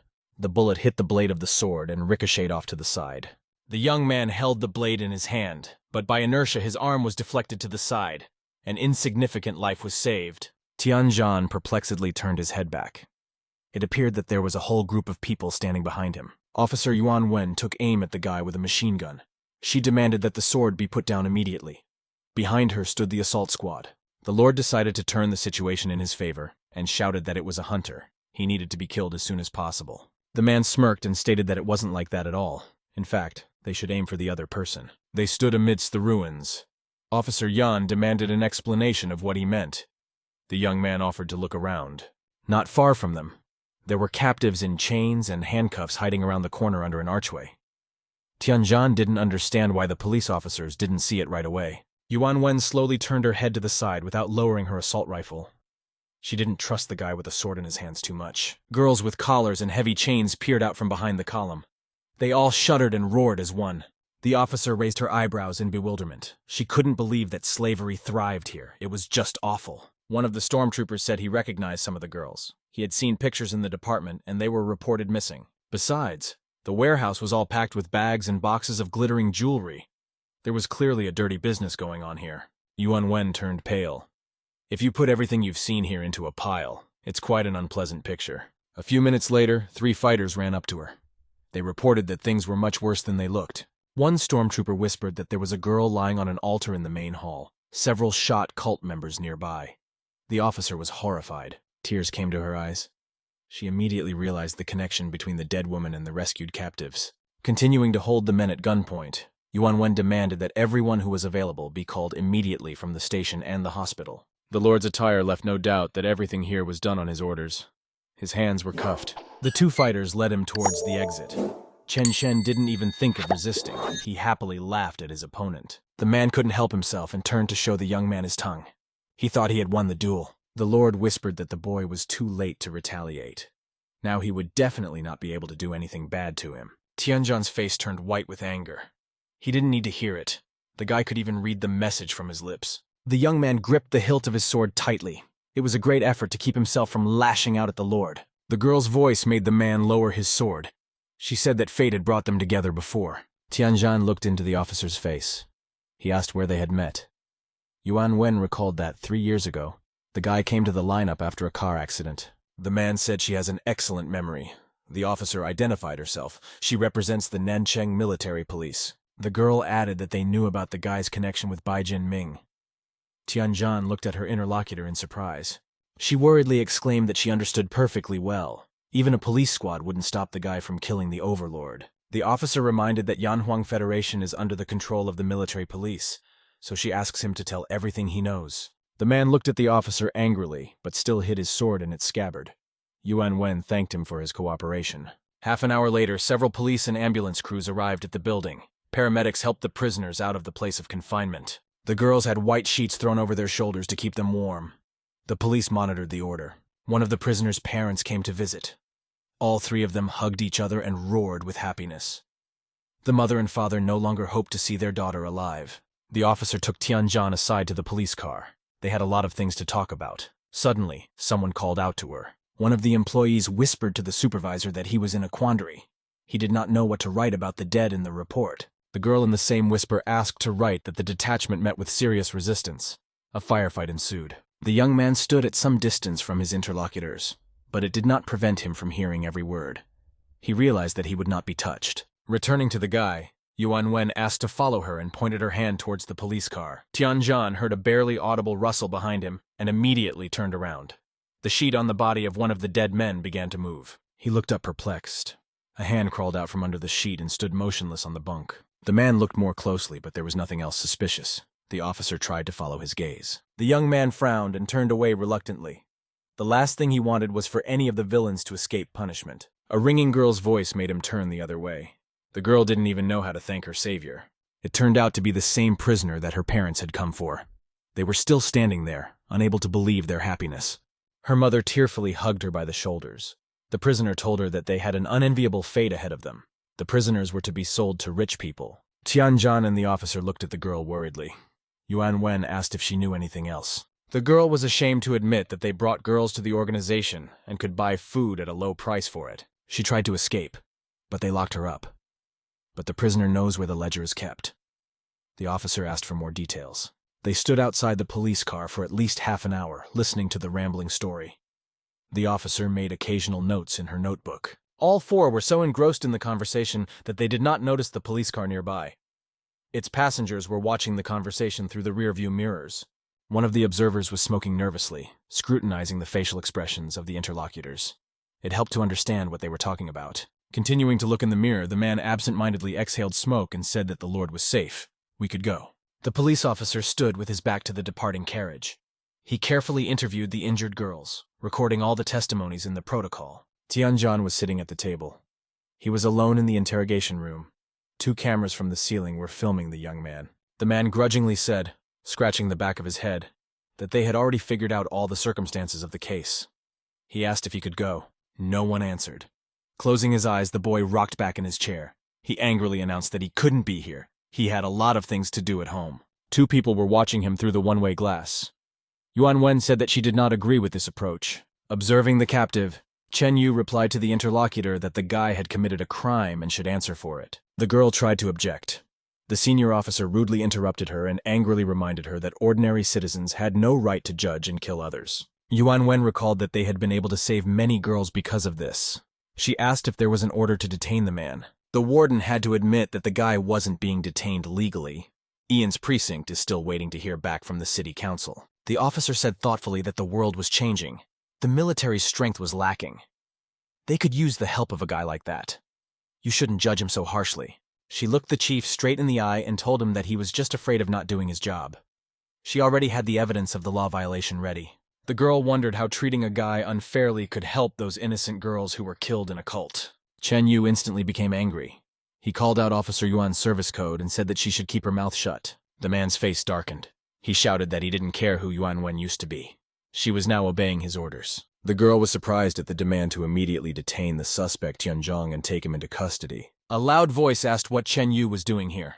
The man flinched. This was all he needed right now. He immediately turned around, trying to fake a smile. Stammering, the senior officer asked what the chief inspector was doing here. Yuan Zhenghong and senior officer Yuan Yi walked into the room. The man frowned, noting that Chen Yu was not bad at threatening his staff. He shouted that it was not his fault. It was an order from above. The inspector mockingly asked whether the order was given by the site director or the mayor of the city. Chen Yu stammered. Zheng Hong angrily demanded to stay put and recite the police code 20 times. Hearing that the 2 officers had come to visit Tianjan and asked to escort Yuan Wen to him, Chen Yu whispered. He was a little late. The officer loudly called her service code and reported that the suspect was in interview room 3. When he heard the door of the interrogation room open, the young man turned his head interestedly. 3 officers entered the room. One of them asked if the guy's name was Tianjan. He immediately got up from his chair and said that it was him. Zheng Hong came closer and introduced himself. He is the chief inspector of the military police of Handong County. The young man looked worriedly at his interlocutor. The chief inspector of the district office came for questioning, which means a lot. Tianjin assumed that he wouldn't be released so easily. The inspector laughed. He had come to show the document. Zheng Hong took out the documents with numerous secrecy stamps. He said that the young man would be interested to know about the 2 mutants. This was for him. The man was quite surprised that the inspector had brought some documents for him and looked at his interlocutor incredulously. Zheng Hong understood the young man's confusion. He hastily clarified that the dossier was for people like him. Tianjin didn't understand anything. He opened the document folder with interest, not assuming what was inside. Those photos indicated that the monsters' bodies consisted of many human faces. The man at first thought he was imagining things. He incredulously brought the photograph closer to his eyes. Unfortunately, the vision did not disappear. That monster's entire torso was covered with human faces. They covered his body like porcupine needles. Zheng Hong said that this specimen was discovered in the mountains 5 days ago. They were surprised to learn the mutant's food source. The face of the interlocutor turned gray with a terrible guess. The inspector could not have said anything. The young man himself guessed that they fed on human flesh. Zheng Hong confirmed the hunch. That wasn't all. It turned out that the mutants had consciousness. They even managed to fool the troops. Tianjin thoughtfully said that the intelligence is similar to humans. Perhaps they don't have mutation restrictions. The inspector corrected the boy. These beasts successfully merge their genes with human genes. They call such individuals the kings of beasts. The man reported that 5 cases of such beasts have already been recorded. This number continues to grow. The young man flipped through the documents and closed the folder, placing it on the table. He asked his interlocutor why he was telling him all this. The inspector held his hand up, and with an imperious gesture demanded that the accompanying officer come to the table. Yuan Yi, who had kept behind his back until this moment, carefully placed some kind of transparent box on the table. The contents of the flask seemed suspiciously familiar to Tianjin. He had seen the exact same eggs in the Lord's chest before. Pale, the young man reached incredulously for the container and said that it couldn't be what he thought it was. The inspector confirmed his hunch. He said they were 2 eggs that didn't have time to hatch because the sectarians were shot. They were able to extract the genome. Tianjin listened in amazement that those predators were dominated by animal and insect genes. But there was also a human gene present. When the inspector had finished his narrative, he folded his hands and propped his chin. He looked thoughtfully at his interlocutor. The young man asked what it all meant. Zheng Hong slowly said that somewhere in Nanchang, a beast king was hiding and creating his own kind. Tianjin cried out in surprise. Something didn't add up in this version. He looked at the inspector perplexedly. The young man worriedly wondered how a beast king could go unnoticed while possessing destructive power. After a bit of silence, Zheng Hong said cryptically, "This leads to another problem. The ledger will help with that." Tianjin asked if the book had been found. The inspector looked angrily at his interlocutor, raising his head. He hinted that a beast on its own could not have created an organization so quickly. The young man asked why people helped monsters. Besides, the conversation had already dragged on, and the guy couldn't understand why the inspector was telling everything in such detail. Zheng Hong tapped his finger on the table. He admitted that he wanted to give an idea of what was happening in the county right now. The boy frowned. The man continued to speak in riddles. He asked the man angrily what he was getting at. The inspector said that due to the loss of many lives, the military police had been ordered to apprehend the criminal Li Tianzhang. At this moment, Yuan Wen entered the interrogation room. She tried to protest, but Zheng Hong ordered her to shut up with an imperious gesture. The young man slammed his fist angrily on the table. He angrily asked what laws he had broken by killing sectarians who were themselves killing innocents. The inspector kindly raised his hand and asked to listen. He suggested that after a while the police would not be able to protect all citizens. The man explained that the military police take charge of the cities. They are ruthless and will not tolerate violations of the law. Zheng Hong offered to move to them while there was still time. The young man didn't take the hint. The inspector stated that he was offering to work for them. Right now, he has the opportunity for special status. The unique powers will remain even when the military police take over the city. Tianjin asked in surprise if the inspector really wanted him to join the military police. The man promised that in that case, the guy's entire family would be protected. That wasn't a bad status. Yuan Wen sighed. The young man bowed his head thoughtfully. He couldn't make a decision right away. Tianjin absent-mindedly said that he had to think it over. Yuan Wen held out the sword to the owner along with the slip. She said that she would like to hear his reply no later than the day after tomorrow morning. The girl warned that otherwise they would start searching for him. Tianjin stated that such a beautiful girl shouldn't say such cold words. The officer angrily pressed the form against her sword. She exclaimed that flattery was unnecessary.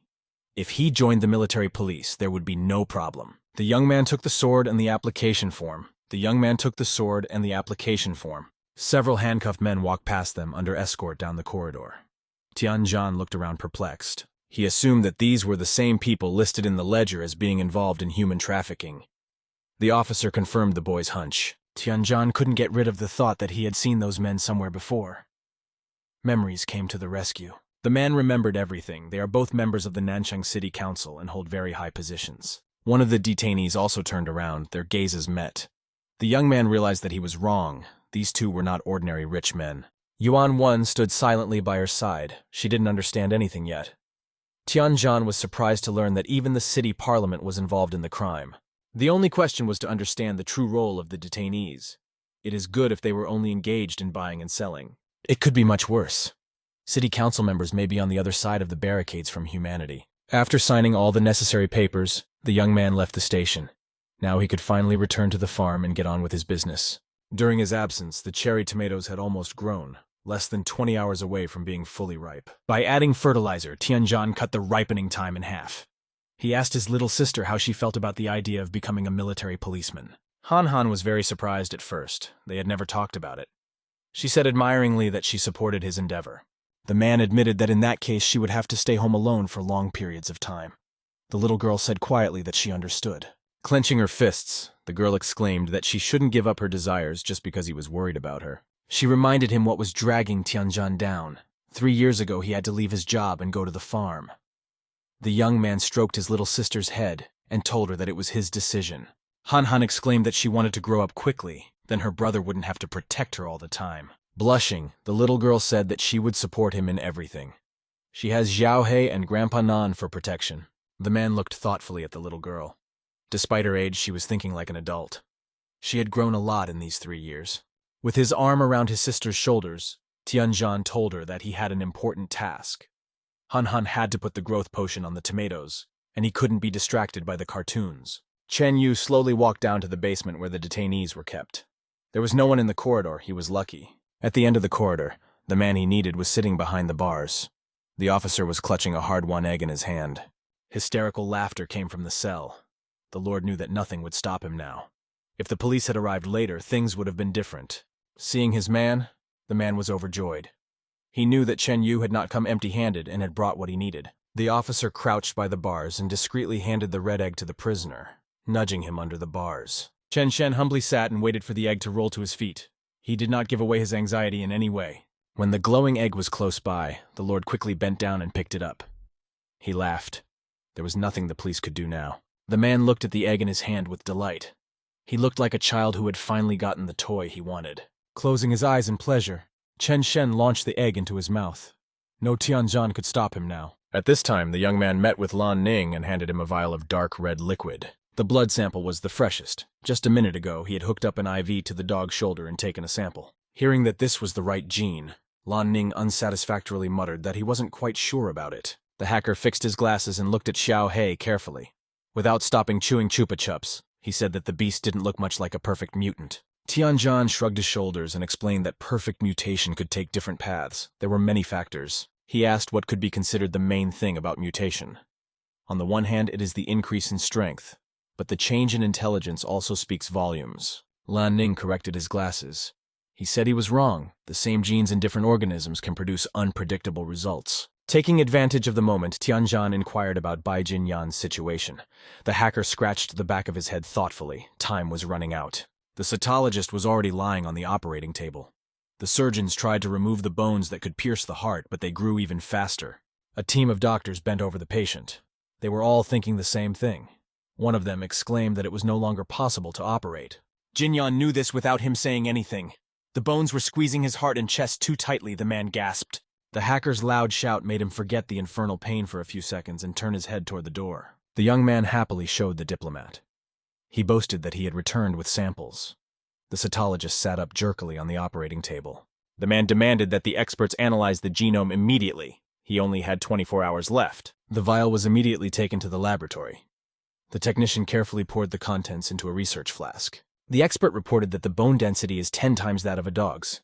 In addition, there are 79 chromosomes in the genome. Bai Jinyan smirked. He immediately realized what this meant. That guy had managed to unlock the genetic code. The surgeon said the extra chromosome increased bone strength as well as the animal's strength and speed. The cytologist listened to their conversation in amazement. It seemed incredible. The second doctor added that such a structure could be called divine. The expert stated that such genes could be considered ideal. His partner warned that they could not guarantee a favorable outcome. Jinyan didn't care. He would already be dead at this time tomorrow anyway. He demanded that the genome be copied immediately. Thanks to the fertilizers, the tomatoes were only 8 hours away from ripening. The effects on the human body could already be seen. Tianjian immediately launched the system menu. He was curious to see the possible paths of evolution. One way was atavistic. It made man more beast-like and improved his physical performance. Those who succeeded in awakening the intellectual faculty were given the ability to read minds and the gift of hypnosis. In special cases, a person who tasted the fruit could gain immortality and great speed, as well as the ability to fly. The path of the ancient deity was considered the rarest. With its help, a man was able to control any elements. The young man's eyes lit up with excitement. Each of the development paths were good. Intellectual and divine seemed pretty good. Of course, the best thing would be to evolve into an ancient deity and control the weather and all the elements. Unfortunately, there was a very high chance of turning into a bulky monster. The man sighed, the system knowing more about it. It turned out that it wasn't that bad. Even if he turned into a monster, he could continue to eat the fruit and choose a different path of development. Tianjian smiled smugly. This meant that it was all about the presence of divine fruits. One day, he would be able to evolve into an ancient deity. The inspector asked Officer Yuan if the boy had agreed. The girl replied that the young man had promised to send a questionnaire. Zheng Hong sincerely rejoiced and said that this was great news. His trip to Nanshan was not in vain. Yuan Wen asked if he was going to leave. The man stood with his back to his interlocutor. He explained that he was already very delayed. The officer worriedly admitted that she was concerned about the political department. They are not taking any action to release their congressman. The inspector asked how things were going with Dong Chuan. The girl asked him to stay in town. She felt strangely uneasy. At this time in the sectarian's ceremonial hall, a strange sound came from the well. A black mass burst out, shattering into tiny particles. Millions of bugs flew up to the man in the suit standing by the bottomless well and hovered in front of him. He said he understood. The man's face seemed to be split in half. Half of his face belonged to a creature with sharp-clawed fangs. After filling out the form for the military police, Tianjian left the farm in the evening. Since Han Han didn't protest, he decided to accept the offer. The man walked thoughtfully outside his domain, holding up a statement with his fingers. He did not know what awaited him in the service. When Tianjian raised his head, he saw the terrifying sight and immediately stopped. He couldn't believe that such a thing could happen. A girl was hanged outside the gate. It appeared that she had been severely tortured before being killed, and there was a pool of blood under her body. The young man didn't know who would want to do this in front of his house. He didn't know the victim, which was strange. Suddenly he remembered those happy mother and daughter who were crying with happiness. The man couldn't believe it was that girl. Unfortunately, it was her. The stranger's face was covered in blood, bloodstains all over her dress. Tianjian cried out exhaustedly and ran towards the victim, already knowing that he couldn't help her. The blancmange scattered on the ground. Not an hour later, a solidly dressed man showed up at the police station. He introduced himself as the congressman's lawyer. After adjusting his glasses, the man said that he had been appointed by the Nanchang City Council. He had come to talk about the detention of Li Ting and Guo Xuanjun. Zheng Hong looked at the visitor incredulously. This type of person immediately seemed suspicious. The lawyer's cell phone rang. He smiled and deftly tossed it to the officer, advising him to take the call. The inspector perplexedly put the phone to his ear. He assumed that Wang Dongchuan would ask for his men. Unfortunately, it turned out not to be the mayor of Nanchang. The information he received made the man wince. He couldn't believe it. Tianjian was sitting in the reception area of the Dongcheng military police. His clothes were stained with the girl's blood. The mother roared inconsolably over her body. She couldn't believe such grief had happened. Not even a day had passed since the family had been reunited. The young man listened glumly to her lamentations. Yuan Wen approached the woman, expressing her sincere condolences. No one could have imagined that this would happen. Tianjian raised his head, looking sadly at the woman. He felt guilty too. This was after the attack on the sect. At that moment, a cheerful lawyer appeared in the hall. He suggested that the congressman had already had a hard time here. The woman turned angrily, rivulets of tears running down her face. It's cynical to talk about suffering when someone has hanged your daughter. The lawyer promised he would take care of the case. The congressman would not have to feel pressured. One of them smirked. The other didn't hold back and laughed. It's okay, there's no pressure involved. The woman had been listening to the conversation the entire time. When she heard Li Ting's name, She assumed it was him. The mother's shoulders shook with anger. Xuanjun immediately turned aside. Li Ting perplexedly asked who she was and what she wanted. The woman lunged at him, screaming that her daughter had foreseen her doom at his hand because of the ledger. The congressman tried to push the woman away. Maddened by her grief, she demanded her daughter back. The woman shouted that she would kill him right there. Li Ting responded by kicking the attacker and saying that it was time for her to calm down. The blow was so strong that the unfortunate mother fell to the floor. An officer immediately ran up to her and asked if she was all right. Tianzhan angrily got up from his seat. The lawyer told the congressman that it shouldn't be done in the police station. Calming the woman down, Yuan Wen angrily shouted that prisoners have no right to use force in the police station. The lawyer smiled and explained that it wasn't like that. The woman had attacked the congressman herself. They were just defending themselves. Besides, she better watch what she says. The congressmen were released on bail, so they are no longer prisoners. The officer helped the woman up off the floor. She could not believe that the prisoners had been let out of the station so easily. Continuing to smile, the lawyer said he could prosecute the woman for assaulting the congressman. Yuan Wen couldn't believe that it was all in vain. She shouted that it was impossible. They couldn't be bailed out so easily. After adjusting his glasses, the man said he wanted to first warn the officer about liability, since she was going to arrest a city council member. He monotonously stated that they may have physical evidence, witness statements, and statements from the victims themselves. Hearing about the expert report, identification, and lab records, Li Ting only snorted disdainfully while adjusting his shirt sleeve. The lawyer added that none of this could be used as evidence against the congressman. The young man frowned. He realized at once that this was their accomplice. Tianzhan looked at the lawyer carefully, trying to memorize his insolent face. He too would pay for everything later. Turning black with anger, Yuan Wen shouted that they had managed to catch the leader, so all that was left was to wait for him to confess. The lawyer smirked. He reminded him that the police had exceeded the maximum detention period. He had the right to take the congressman away. Leaving the station, Li Ting carelessly threw that the officer was trying hard, but from now on, she should learn how to distinguish good citizens from criminals. He caustically added that they had a very busy schedule and no free time for their cooperation. Yuan Wen could barely contain herself. The lawyer remarked carelessly, smiling, that the person they were talking about had already been diagnosed. They have a psychiatrist's report. The man said they might as well not try to do anything about it anymore. That man's testimony would be disregarded. The girl shouted that Inspector Yuan will not leave it so easily. The lawyer laughed.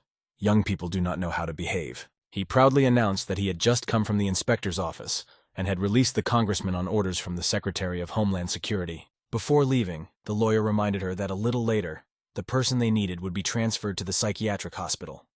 Yuan Wen couldn't believe it. The man laughed. It felt good to feel his power. He had nothing to fear in this police station. Facing the young man's stern gaze, the lawyer stopped smiling and turned away.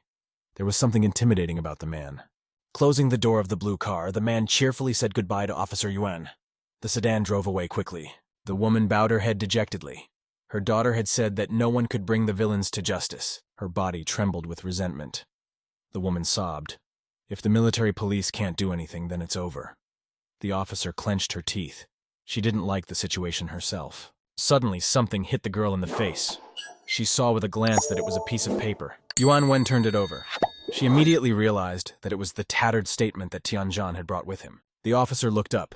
It was just the two of them in the hall, the draft carrying shreds of a torn statement. The girl realized that after what she had seen, the man changed his mind about serving in the military police and decided to figure things out for himself. When the young man returned home, it turned out that the level 4 tomatoes were already ripe.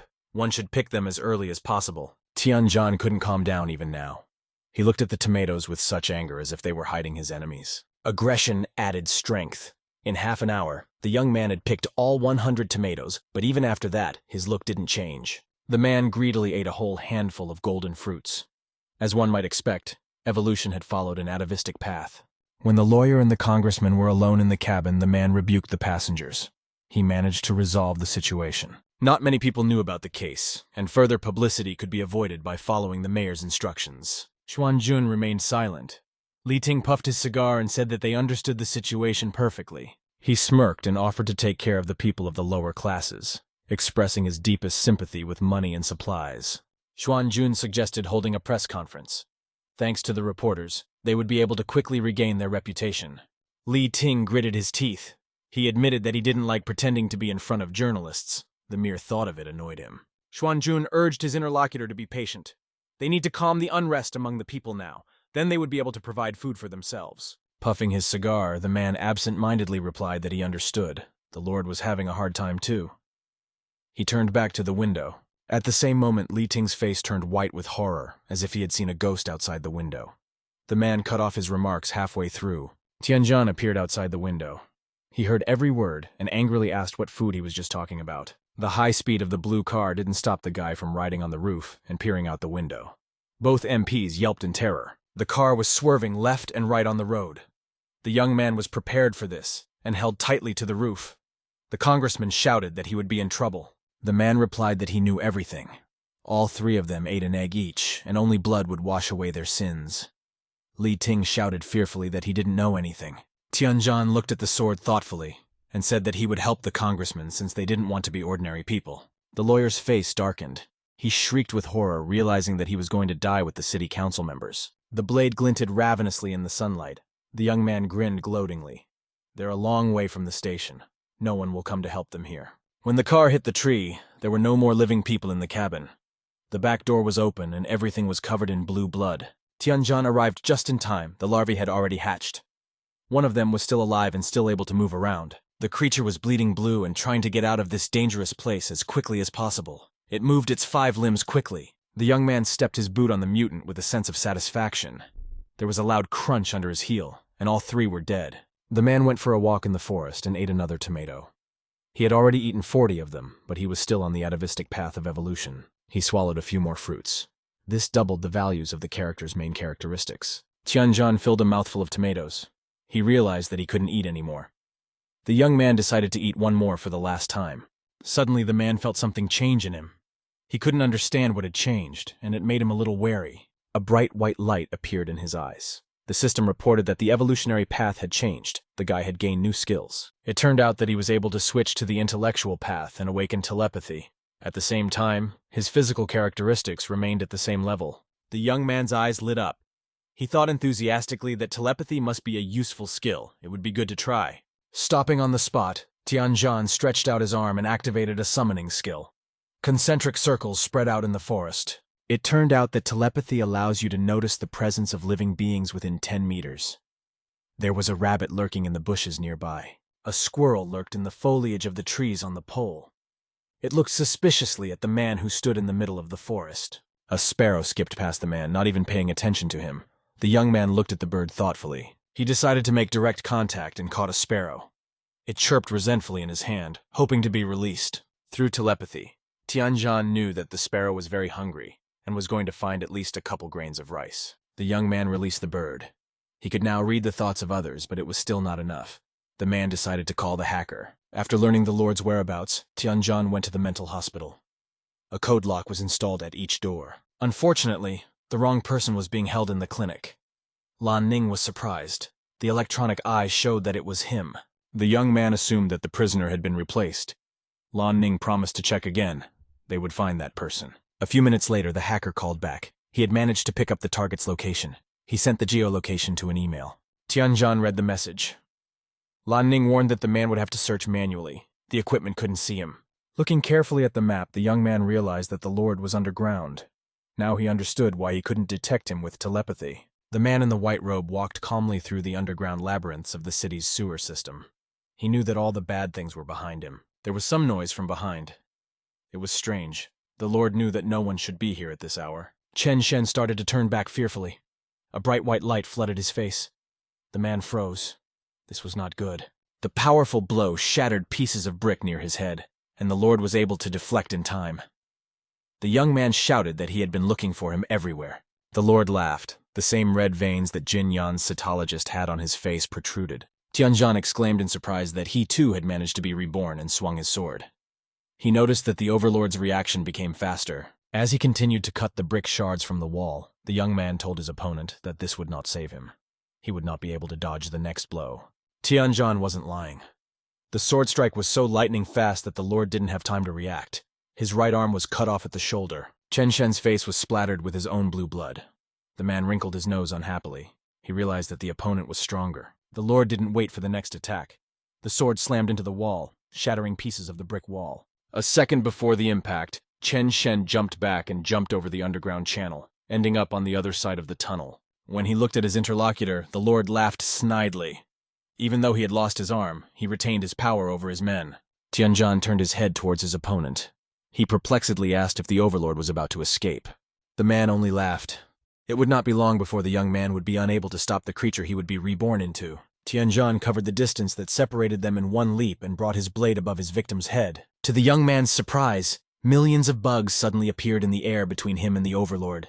They instantly covered the sword, holding it back. The young man looked worriedly at the insects, feeling that he was no longer in control. The bugs continued to slow the man's movements. In addition, many insects were flying around the young man's torso. Tianjin crouched down in surprise as he looked at the bugs. Their numbers were increasing with every second. The young man realized that he had to deal with the Lord as soon as possible. He brought his sword over the victim's head. A humanoid ant appeared in the tunnel. The man said angrily that it had taken him a long time to get there. The monster apologized for being late. He admitted that he had evolved recently, and therefore had not had time to get used to his new body. Tianjin swung his sword. In the same second, millions of bugs pounced on him. The young man had to fight off the insects. His blade whistled through the air right and left. There seemed to be more and more insects arriving from all directions. While dodging the new enemies, the man lost his balance. His legs gave out, and Tianjin collapsed to his knees. He quickly stood up, analyzing the situation. It turned out that the hordes of bugs were caused by a new monster. The Lord smiled at the follower. The novice said that the incident could be forgotten. He was too tired to punish the novice. The raptor only now discovered that the Overlord had lost his arm. He cried out fearfully that the man was seriously injured. The Overlord smirked in response. It didn't matter in his current position. The evolution was about to begin. Tianjin decided to take advantage of their conversation and jumped forward. This did not go unnoticed by the monster. His eyes turned into bright white light sources. The raptor raised some artifact with a violet glow above his head. The Lord noticed out of the corner of his eye that the sword was almost at his head, and instinctively ducked. The man knew the novice would protect him. In the same instant, the sharp blade collided with a serious obstacle. Chen Shen glanced at his protector with a corner of his eye. The moment the sword was about to cut off his opponent's head, the mutant created a giant shield of bugs. The sharp blade only sent out sparks. The monster ran towards the young man, waving the artifact. He shouted angrily that no one had the right to attack the Lord. A strong wind rose around Tianjin. He was inside a small vortex and couldn't even move. The lad tried to find even a small gap, but the strong wind prevented him from doing so. The Lord grudgingly brushed the insects off his hoodie. He said angrily. The bugs got on him too. The monster apologized. He wasn't that experienced yet. The man turned away, demanding to deal with the enemy immediately. The predator promised that he would do everything very quickly. He ran to the young man, shouting that he would take the Overlord after killing the boy. The sect leader demanded to let him live. The Overlord turned his head, explaining with a smile that he would need to replenish his energy after evolution. Living beings have great nutritional value. The raptor obediently nodded and turned towards his opponent. Tianjin had managed to free himself and was standing on the other side of the canal. The young man stared intently at his opponent. He knew that with the latest skills he had acquired, he could easily defeat him. The man angrily stated that he couldn't stand people who bragged the most. With those words, he jumped toward the monster. The Lord was getting worse and worse. He slowly walked away through the tunnel, hoping that evolution would start and end his suffering. His shoulder was bleeding more and more, and his body was weak and trembling. The man realized he couldn't take it anymore. He smiled ravenously to himself. Since circumstances couldn't allow it elsewhere, he could perch here. The same white fibers that had previously entangled Xiaohai appeared in the air. The Lord took one last look at the tunnel. In the next instant, instead of him, a huge white cocoon hung in the air, suspended from the walls of the tunnel on different sides. Inside the cocoon, a bright purple mass was moving. At first it was particle-shaped, but then it thickened and took up less space. At this time, Tianjin dodged the monster's strike and jumped back. The mutant angrily jumped after him, continuing its attack. He recognized that the guy wasn't easy to deal with. The monster couldn't understand how a normal person could resist a mutant for a long time. Squinting his eyes, the predator took a closer look at his opponent. It didn't look like Tianjin had evolved. Nevertheless, he was dodging any attack. It even seemed to the mutant that the guy was predicting all his punches. Neither torso attack, left or front, could hit the target. It was all to no avail. He had no way of knowing that the young man was just toying with him. With the help of telepathy, the man could easily recognize his intentions in advance. Dodging another blow, Tianjin wondered interestedly if they might have known each other before. The mutant made a quick attack and missed again. He stated that the boy had no idea who he was dealing with. The monster asked if he liked the gift and clarified that he meant that girl near the tree farm. The man shuddered. This guy obviously held a very important position in the sectarian hierarchy. He knew too much. The creature was strong. He held his opponent's sword calmly between his thumbs and forefingers. Tianjin was aggressively advancing on the mutant, but the mutant continued to effortlessly hold the blade far away from him. The young man twisted his sword in a swift motion, trying to weaken his enemy's resistance, and exclaimed that the bugs should be flushed down the drain. The violet essence inside the huge cocoon grew brighter and brighter. The man already knew that the transformation was only a short time away. As if to confirm his thoughts, the cocoon began to crackle. A bright white light burst from beneath the folds in a zigzag curve. The shell crackled louder and louder with each passing second. The bright beams were already clearly visible even from afar. The mutant angrily intercepted the sword and declared that the pathetic human had no idea who he was dealing with. Tianjin tried to push his opponent away, but nothing happened. His fingers were as if made of steel, and his sword only emitted sparks. The young man realized that there was nothing to be gained by doing so. He activated his telepathy to see into the creature's mind. The mutant immediately realized that something wrong was happening to him. His physical strength was the same, but something from outside was pressing on his brain. The monster's vision blurred. For a few seconds, his eyes saw only the ghostly and vanishing form of his enemy. Then the vision returned, but by now the guy had full control of the humanoid ant's mind. This is how the young man learned the mutant's story. When he was still human, he knelt before the Lord at the sacred well. Smiling, the overlord suggested that Wang Dongchuan was not satisfied with holding the position of mayor. He would surely like to have more. The man added curtly that he could give him an immortal body. The mayor would become a being superior to humans. Dongchuan didn't hesitate for a second. It wasn't every day that eternal life was offered. He clutched tightly at the hem of the Lord's robe. The mayor of Nancheng promised in a trembling voice that he was willing to follow any orders in exchange for immortality. At the same second, a huge black tentacle entered the man's mouth. He couldn't say anything, just blinked his eyes in surprise. The Lord turned his back on him and told him that the great deity needed women who were young and full of vigor. The tentacle returned to its place. The mayor coughed. He had no way of knowing that there was already a red egg in his throat. When Dongchuan firmly stated that he was ready to present a gift of respect to the great deity, the egg descended into his stomach. The mayor looked at the bound captives with gags in their mouths. He justified himself by saying he was just trying to get stronger. He needed to survive in a post-apocalyptic world. Some of the girls were already dead. A few of the prisoners were not even bound. They had lost the will to resist. The man thought that was the way it should be. The weak have always been prey to the strong. This would help him evolve. Proudly looking at the dozens of captives lying on the floor, Dongchuan told himself that they were all worthless. To him, this food is what will help him rise above the others. What the mayor was feeling now displeased him very much. He drew back, shouting angrily that the young man had done something to him. Tianjin was also having a hard time. The immersion into the alien mind was not without a trace, and he could barely stand on his feet. Fortunately, the guy still had a supply of healing carrots.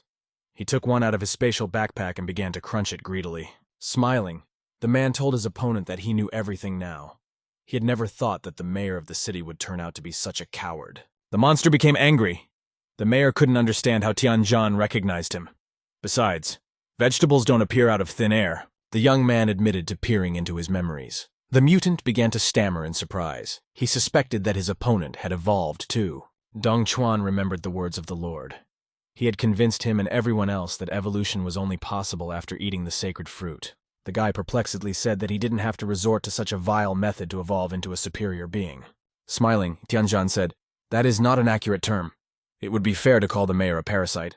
The man angrily asked why he felt that way. The young man told me what he saw. The insect is trying to get into a person's mind, and so far it has not succeeded. But when it succeeds, the insect's consciousness will completely replace the human mind. This is what's called evolution.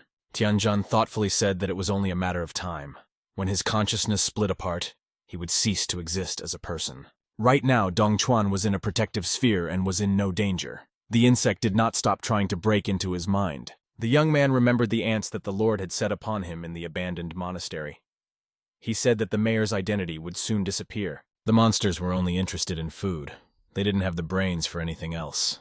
That's how he got his first victory. Dongchuan angrily shouted that he could not be compared to the pathetic ants. He swallowed a quality egg. In terms of strength, it was second only to the prince. The mayor proudly said that he no longer needed this frail and useless human body. He would soon become a supreme being. Tianjin looked at his interlocutor in surprise. He had been fighting mutants for a long time, but he had never heard of the prince. He was reminded of the Lord's words. The man was not disturbed by his severed hand. He had also said that living things were more nourishing than dead ones. The young man realized that the former prisoner had managed to swallow the egg. Tianjan turned pale. This could only be the overlord. The guy turned back fearfully, hoping that it wasn't that bad. A huge humanoid ant was rushing towards him. Unlike the first mutant, it had a sort of crown on its head instead of a tendril. The man glared angrily at his new opponent, clenching his teeth.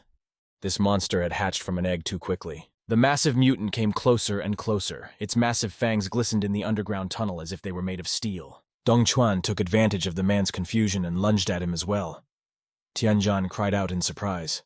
This blow was quite strong. The mutant managed to inflict a wound. The young man flew off to the side, screaming. The mayor continued his attack and caused a force swirl. This helped him to remain invulnerable during the attack. The monster stood nearby and looked at the falling guy. He too had lost his arm and was bleeding. Dongchuan ingratiatingly congratulated the prince on his rebirth. The lord said nothing. He continued to watch his fallen opponent with hatred, knowing that he was not as simple as he looked. The mayor tried to justify himself, but the prince cut the ant short and growled that he was useless. He couldn't even kill a boy. The lord shouted menacingly that he was sick of doing everything himself. His subordinates were incapable of doing anything. Dongchuan stated that the guy had also evolved. So Chen Shen was surprised to learn that there were other mutants in the city. The mayor grasped at the salutary thought. It wasn't about him at all. The prince walked angrily down the tunnel, muttering that he'd wasted an egg on him. The level 3 mutant was the first to notice that something was wrong with their victim. He exclaimed that he needed to take a closer look at the young man. The prince angrily followed the direction the subordinate pointed. To his surprise, the man was not dead. Bleeding, Tianjan opened the spatial backpack and took out a healing carrot. Now he could fight further. The young man slowly stood up, continuing to moan. In front of the mutants, his severed arm began to regenerate. The prince knew it was impossible. In a few seconds, their opponent's arm was restored already up to the elbow. The lord scratched his right fang perplexedly. He had never heard of such rapid regeneration of body tissues. The mutant stared intently at his opponent. He stated that it was a very interesting ability. It wouldn't hurt to master such a skill. The young man was busy recovering his hand. Carrots did heal any damage to the body, but it would take time. Tianjan hoped that the monsters wouldn't pay attention to it. Otherwise, he might be in serious trouble. They stood opposite each other in the underground canal. The man clenched the hilt of his sword. The prince applauded his opponent. The lord sincerely admired how quickly the lad had managed to repair the torn limb, and said he would not kill him. He immediately confessed that he wanted to get his hands on such marvelous genes. The prince asked if the man was hiding a few more tricks. Tianjan raised his bloody face to his interlocutor. The mutant offered to make a favorable deal with him. The young man thought he didn't have much of a choice. He said proudly out loud that he was willing to listen to the prince's terms. Chen Shen said that the mutants lacked food. The beasts continued to evolve. Humanity will die sooner or later. The mutant proudly extended upward a powerful paw with massive claws, saying that in the new world there would only be room for those who had evolved. The overlord had a worthy offer. He knew that the Beast King was aiming to capture Nanchang, and he wanted to be the first to do so in time. The young man didn't say a word. He looked at the prince in surprise. The mutant had not expected such a reaction and hoped to impress his interlocutor. The lord's eyes darkened. He became angry and asked the man loudly what he thought of their possible union. Tianjan clenched the hilt of his sword. He admitted that he liked the speech about the role of mutants, but humans were not just bags of blood. The young man gritted his teeth and said that the human race should not be underestimated. The prince squinted his eyes. He understood. The mutant straightened to his full height and said hatefully he had tried his best. The negotiations had failed through no fault of his own. The lord jumped towards the young man, shouting that he was primarily interested in Tianjan as food. Abilities in the background. A huge shadow loomed over the man. His face darkened. The boy realized that the prince would be much harder to deal with. At this time, little Han Han was harvesting the crops on the farm. Suddenly, she grimaced in pain and roared, releasing the vegetables from her hands. Xiao He and Old Man. Nan immediately ran over to the girl. She sat down on her knees and ducked her head as she continued to sob. It turned out that the little girl had a pain in her chest. She promised to rest for a while, then it should go away. Han Han actually didn't want to tell the truth. The rapid heartbeat clearly said that something bad was about to happen. She asked the man to keep harvesting. They would need to make a large stock of provisions before the second wave of destruction came. Grimacing in pain, the little girl told herself she felt much better. Can't let her brother's plans be disrupted. After another attack, the prince victoriously exclaimed that he had finally realized what his rival's secret was. He realized that the young man could only regain his health by tasting the strange fruit. The man let out a long groan. It was the end. The Lord approached his weakening opponent. He honestly admitted that in that case he would simply not let them eat them. Tianzhan could barely stay on his feet. It was getting harder and harder to hold the prince's blows. He felt that he wouldn't last much longer. The Lord fell the young man to the ground. He confessed that he was amazed at his abilities. Fighting against two rivals, the man left the mayor to die in the canal. The battered Dong Chuan struggled to lift his body, shaking with fatigue. One eye had been knocked out, and he had also lost half of his tendril. The mutant wheezed out his last breath that he would like to know more about those fruits. Without them, he would be dead in an hour at the latest. The prince decided to delay the reprisal. He demanded that Tianzhan tell him all his secrets. With a sly squint of his eyes, the Lord promised to think about it in that case. Perhaps he would then give his opponent an easy death. Tianzhan wasn't going to give up so easily. He summoned several hummingbirds and ordered them to attack the prince. The robots crashed into him from 4 sides. The solid cover protected the mutant as well as the armor, the drones only shooting sparks. The overlord wrinkled his nose in frustration. The boy was still resisting. He said angrily that the young man was only wasting his time. These little bugs were incapable of harming him. The prince smirked, advising him to be careful with hummingbirds. They act like stray bullets and they might bounce back at him. The mutant was right. One of the birds had scratched the boy's face. He thought angrily that he knew about it, but it didn't matter now. The Lord liked to play with the young man like a cat with a mouse. He smiled and said that his hummingbirds were as annoying as flies. The prince laughed. He assumed that Tianzhan had decided to do him a favor and tickle his birds a bit. At the right moment, the young man summoned the hummingbird warriors. Several robots rushed to the sword lying nearby. The blade rose into the air, beginning to approach in a circular motion directly towards the outstretched hand of its master. The prince looked perplexed at the movements of the sword.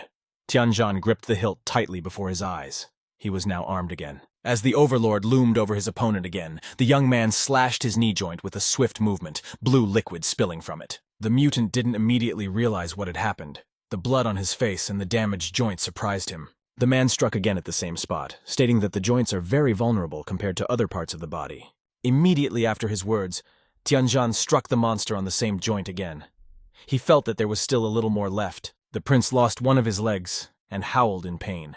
He realized belatedly that he had allowed his opponent to gain a significant advantage. The mutant screamed in hellish pain. Tianzhan didn't wait for retribution and quickly jumped backwards to a safe distance. Putting his sword against the wall and watching his opponent, the young man retrieved a healing carrot and ate it. Now it was possible to continue the fight. The weakness in his legs was gone, his joints growing stronger again. The man rose to his full height, watching his opponent. He realized that sooner or later the prince would get his hands on him and kill him. Drastic measures had to be taken. Tianzhan swallowed a few evolutionary fruits. Before his eyes, the severed limb of the monster regenerated quickly. It looked a little different, but it allowed him to stand firmly on his feet. Rising from the concrete slabs, the prince realized that this fight had come at a bad time. He had evolved recently, and now he couldn't complete the regeneration process. It was getting harder and harder to walk. The massive body was making itself felt. The prince felt very hungry. The mayor noticed his host approaching. He began to beg for help in a pitiful voice. He would not last long without food. The mutant was still lying in the canal. He admitted that he couldn't stand. The prince moved closer and declared that Dong Chuan was simply useless. The mutant shouted that the overlord needed him to control Nancheng. He had spent too much energy. Besides, dying wasn't something he wanted to do at all. The prince took a few more steps. He admitted to the mutant that he was very hungry himself. He needed to eat properly after the evolution. The Lord angrily exclaimed that he couldn't catch that little man. Because of that, he was in a disgusting mood right now. The mayor belatedly realized the Lord's intention. He looked at his master with a single eye, trying to dissuade him. The prince silently approached closer and closer. The mutant begged for his life. Only he could spare Nancheng from the military police. The mayor shouted that he had put too much effort into it. He begged for mercy. The Lord again did not utter a word. His leg had almost recovered by now. The mutant reminded him that the mayor was supposed to be gathering food, but had failed in that task. Dong Chuan asked in an exhausted voice what he meant. The prince angrily interrupted him and said that the mayor had heard everything himself. He recalled that his mother was in the last stage of evolution. When she hatched out of her cocoon, all of Nancheng would come under their control. Remembering that huge cocoon, the prince declared that after that, his people could breed in any number. No one could interfere. He stated that he needed to replenish his energy now. He was very hungry. The mayor shuddered, begging him not to do this. There must be another way out. Having disposed of his subordinate, the prince breathed a sigh of relief. He felt much better now. The Lord grudgingly told his opponent that he had been distracted for only a short while, but Tianjin had managed to heal himself in that time. The young man really felt excellent. All this time, he had been greedily eating evolutionary fruits, hoping to be reborn. Unfortunately, the tomatoes were running low and the man was still on the atavistic path of evolution. The prince snidely stated that he could become much stronger when he ate the guy. Tianjin himself knew that he would be in for a bad time. He had the last evolutionary fruit left. Suddenly, the prince pounced on him. The man didn't expect it at all. He realized that he would not be able to dodge the blow. All the young man could do now was chew the last tomato as quickly as possible. If he was lucky, it would change the outcome of the battle. When the prince came dangerously close, Tianjin decided to turn this to his advantage and activated telepathy. Chen Shen belatedly realized that something wrong was happening. His consciousness was no longer so clear. His opponent was looking straight into his eyes. The monster's sharp claw stopped a centimeter from the young man's eye. The man turned pale.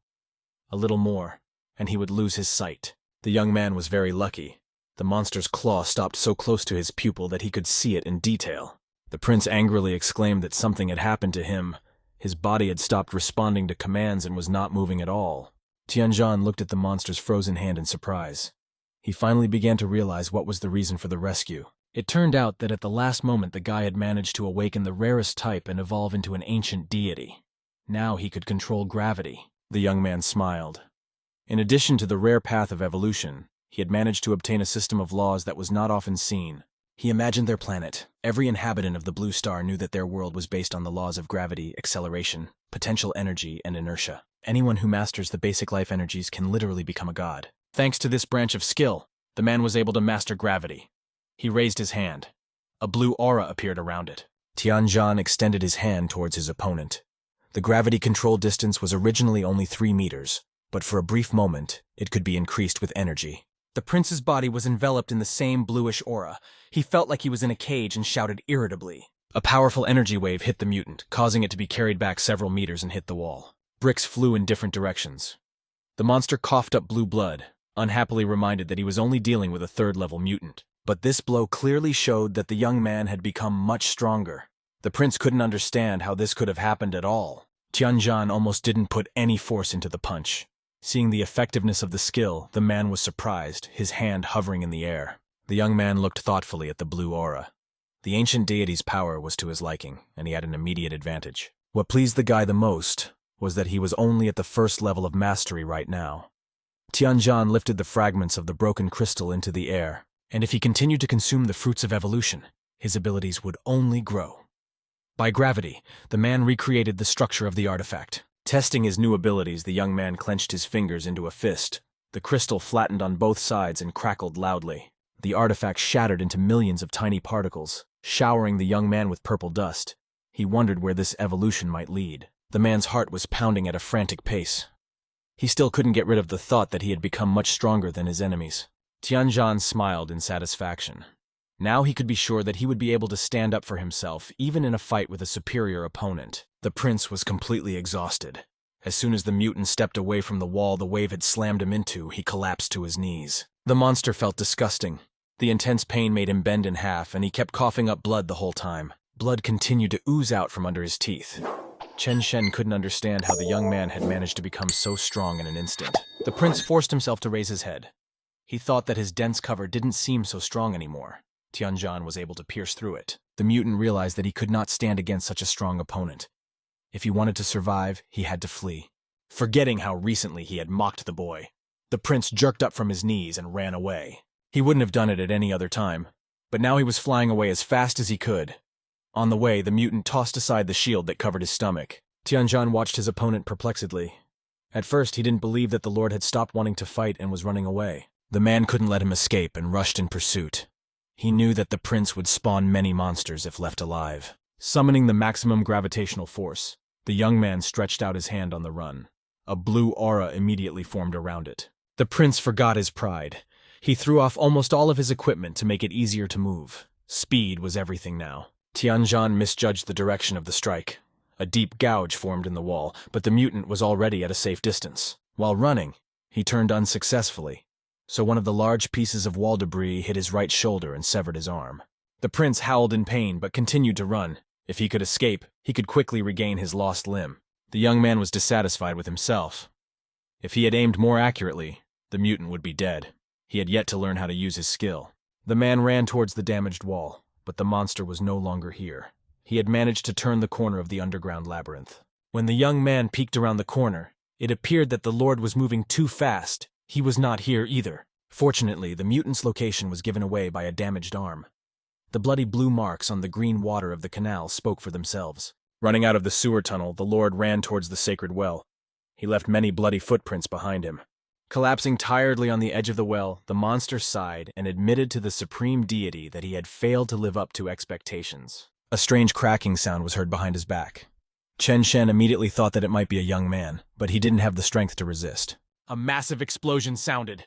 A massive piece of wall collapsed behind the mutant's back, large shards of stone and brick falling in a cloud of dust. Tianzhan really did appear in the breach. He said that he had found the exit that led from the sewer to the first floor of the building after all. The man admitted that he now understood everything. The police had not been able to find him because the mayor of the city had found a secluded place. The young man laughed, recalling that Dong Chuan had died at the hands of the cult he worshipped. The prince demanded that he be silent. He angrily shouted that everything was repeating. Tianzhan was once again preventing him from quietly spending some time with his mom. The man froze in place. He did not know why the Lord always came to this well and spent so much time here. 3 giant ant paws peeked out of the well.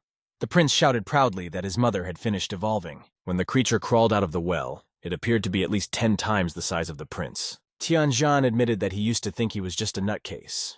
Now he wanted to know what kind of ugly woman he called his mom was. The mutant said nothing. The giant ant straightened up to its full height and roared loudly. The expression in his eyes was not very friendly. The huge monster slowly moved forward. The Lord shouted that no one was allowed to call his mother a monster. The mutant proudly exclaimed that he had the best mom in the world despite the fact that she often beat him and left him hungry. Chen Shen remembered his childhood. His mother had once slapped his son and made him kneel down. After that, he sat in that corner with his hands over his head. One day, the two of them were walking through the forest. Red mutant ants quickly surrounded mother and son, and there was nowhere to go. At that moment, the woman made a decision and rushed to the attack, giving the guy a chance to save his life. The ants were getting bigger and bigger. They swooped down on the victim. Instead of helping her, Chen Shen just ran away. Lying under a pile of ants, the woman was crying loudly. Her arm was still sticking out. Her mother had hoped to the last moment that she would be saved. Even to this day, Vladika reproached himself for what he had done. Those weeping eyes of his mother he would remember for the rest of his life. Tianzhan had been watching the mutant closely the entire time. Despite the lost arm, the monster was in great shape. Chen Shen shouted that he would not allow his mother to be harmed. It was strictly forbidden to be rude to her, and the young man would be held accountable for it. Since the queen ant had just hatched, she was very hungry and asked her son to help with the food. The Lord nodded obediently. He himself knew that the newly mutated body was initially weak. He should immediately look for food. Chen Shen closed his eyes. Since he couldn't overpower the man, there was only one way out. He crawled towards his mother. Smiling, the mutant offered the ant queen to finally reunite. Now they could be together forever. The young man realized too late what the prince was up to. He quickly activated the gravity field, already knowing that he wouldn't make it in time. The Lord laughed. In the last moment of his existence, he was happy to give his life for his mother and repay his long-standing debt. In front of the astonished man, the queen defeated what once called herself her son in a few moves. Tianzhan couldn't believe that the overlord would take such a step and sacrifice himself for the beast king. Meanwhile, the ant queen had grown strong enough after her meal and was now proudly erect to her full height. The man clenched his teeth in anger. He was a little late and had let the prince get away. Now the two monsters had merged into one. Blue blood trickled down the bloodthirsty fangs of the ant queen. The young man froze, unable to believe that mutants could eat each other. The rebirth of the giant monster had begun. Several bright white rays burst out from its body. A dazzling white flash formed in front of Tianzhan's eyes with a huge black silhouette at its center. At this time, the Chenjun Pharmaceutical Company's divine genome research was in full swing. The booth was littered with tubes of blood samples. Finally, the lab technician triumphantly announced to the other 4 employees crowded around the table that he had copied the right gene. The man proudly raised the vial above his head. The blood was not red, but blue. A thick blue sediment was visible at the bottom of the tube. The team senior demanded to immediately inform the researcher need to inject the genome into his body as soon as possible. One of the scientists saw that the test tubes were shaking. He looked around in surprise. The other 4 acted as if nothing had happened. The man said perplexedly that an earthquake was starting. He suggested that the others look at the test tubes. Nancheng military police also noticed that the administration building was the focus of an abnormal earthquake. All available helicopters surrounded the building. The administration's skyscraper was in a cloud of white smoke. Nothing could be seen from the ground. When the helicopter carrying Yuan Wen flew a little closer, the girl opened the side door to better assess the situation. There was a deafening explosion in the administration building. All witnesses saw a bright white flash and pieces of the wall that flew a long distance away. When the dust cleared a bit, a giant mutant appeared in the breach. By eating the prince, the Ant Queen had become a level 8 monster. The breach in the skyscraper reached almost to the roof. The building cracked menacingly. It looked like it was about to collapse. The officer stared at the giant with all her eyes. Unfortunately, the rumors were true. The Beast King had indeed appeared in the city. Hearing admiring exclamations nearby, Yuan Wen was distracted from her observation and turned around unhappily. A civilian helicopter hovered near them. Some kid in a hoodie shouted that this time he would definitely be the big star. The officer indignantly shouted that a military operation was underway. She angrily asked how civilians got into the place. The man with the microphone and the videographer shrieked in surprise. The guy wasn't going to draw attention to himself at all. Scratching the back of his head, the reporter admitted that the exclamation came out accidentally. They represent the Nangcheng Daily Journal. Yuan Wen turned purple with anger. She shouted that it was very dangerous to be here. They should leave the battle area immediately. The journalist laughed. He understood perfectly well all the possible risks, but he could not afford to miss such a sensation. After all, high-level Beast Kings had only appeared in remote areas before. Now was a rare chance to see him with his own eyes. After overtaking the military helicopter, the young man shouted that he should be the first to get it on camera. The officer demanded to stop, but she was not listened to. Suddenly, the journalist saw something strange nearby and demanded that the cameraman get a close-up shot. The purple head of a high-level mutant was vaguely visible through the white flashes. The man motioned for the camera to zoom in. The journalist didn't think that was enough, so he demanded to zoom in as close as possible. The monster's head could now be seen in detail. Suddenly, some kind of white flash with a black silhouette inside came into the lens. Its drop shape made it look like a comet. A closer look revealed a human-like creature inside the blob. The cameraman continued filming nonchalantly on the video camera. The reporter couldn't believe his eyes and dropped the microphone in surprise. The appearance of the man in the sky was explained simply. Tianzhan realized that he couldn't defeat the mutant alone. After several attempts, the man managed to turn the gravitational field in his favor and change his own gravity. The moment the Ant Queen almost got the guy, he managed to soar into the air and adjust his body friction on the fly. For Tianzhan, this flight was a fast journey through the blue tunnel. The mutant couldn't keep track of him. The improved friction force allowed the young man to develop unimaginable speed. So in the eyes of others, his flight resembled the movement of a comet. The man even managed to land a blow on his opponent's head. The Ant Queen wailed angrily. Unfortunately, the body's resources were quickly depleted. Tianzhan soared into the air as high as possible to be at the same height as the huge opponent. He didn't want to apply a short-term effect. Before his eyes, the Ant Queen summoned millions of beetles. They immediately set about repairing the damaged area. The young man angrily watched the regeneration speed of the head area. If it weren't for those bugs, he would have won for sure. The man realized that he would not be able to kill his opponent. His own resources were running out, and the mutant could constantly regenerate damaged tissue. 3 meters was too short to deal any appreciable damage to the Beast King. This made the situation very difficult. Meanwhile, the beetles had almost completely recovered their skin cover. Tianzhan realized that the monster had a significant advantage. For a few seconds, the guy was tempted to take advantage of the momentary effects of gravity to deliver a crushing blow. The Ant Queen was preparing to attack. Common sense told her that if she failed, Tianzhan would waste all his strength for nothing. Dodging the pile of rocks flying at him, the young man thought he was obliged to end the mutant's existence with a single blow. There were more and more rocks, and it was getting harder to maneuver between the debris. There was nothing to think about attacking. One of the cobblestones still caught the guy and scratched the skin under his eye. Tianzhan angrily clenched his teeth. The fight was getting dangerous. Suddenly, several rockets flew past him. A couple of them hit the recently damaged spot on the monster's head. The young man couldn't understand what was happening. The military helicopters flew a little closer. Someone called out to the man, shouting roughly to him. The boy turned around in bewilderment. The helicopter shouted that there was only one way to defeat the monster. "We must attack the core of the Beast King. They'll distract the mutant." Tianzhan's face expressed genuine surprise. He had never heard of the core present in a Beast King. Yuan Wen shouted out that he should look for the nucleus near the brain. This place was usually the strongest and stood out strongly. The helicopters never stopped attacking the mutant's head. The man knew it wouldn't do any damage, but it would distract the monster from him. The young man flew even higher, scanning the Ant Queen's body. For a while he couldn't find the location of the core. One of the attacks gave the guy an idea. During the hit, one area of the mutant's head was slightly lighter than the others. Tianjin thought that the core might be located there. Besides, the sanitation beetles were also gathering at that place. As if to confirm his thoughts, many bugs appeared in that place. They immediately began to regenerate the skin. The man turned back thoughtfully. The helicopters did not stop attacking the powerful enemy. He could not worry about his strength. With the support of the military police, the man could not worry about losing his resources and turned on the gravity field. He utilized all of his mental resources to activate the short-lived effect of increasing the range of the field. Tianjin immediately felt that he was getting weaker. He had to finish off the Ant Queen in one blow. Otherwise, all his efforts would be in vain. The man extended his arm in the direction of the monster. He hoped that the blow would be strong enough. He didn't have the resources for a second one. After the impact, a white flash formed in the sky. The rock fragment stained with blue blood formed a real rockfall.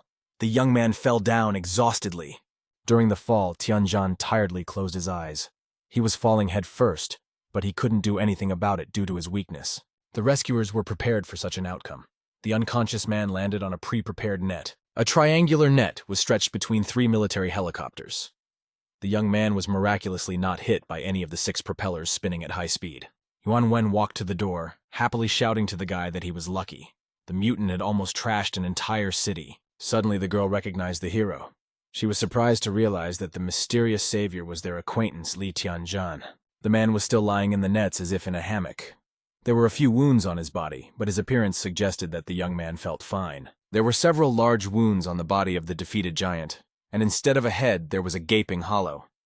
The officer thought that this guy wasn't easy. Footage of the event appeared in this morning's news bulletin.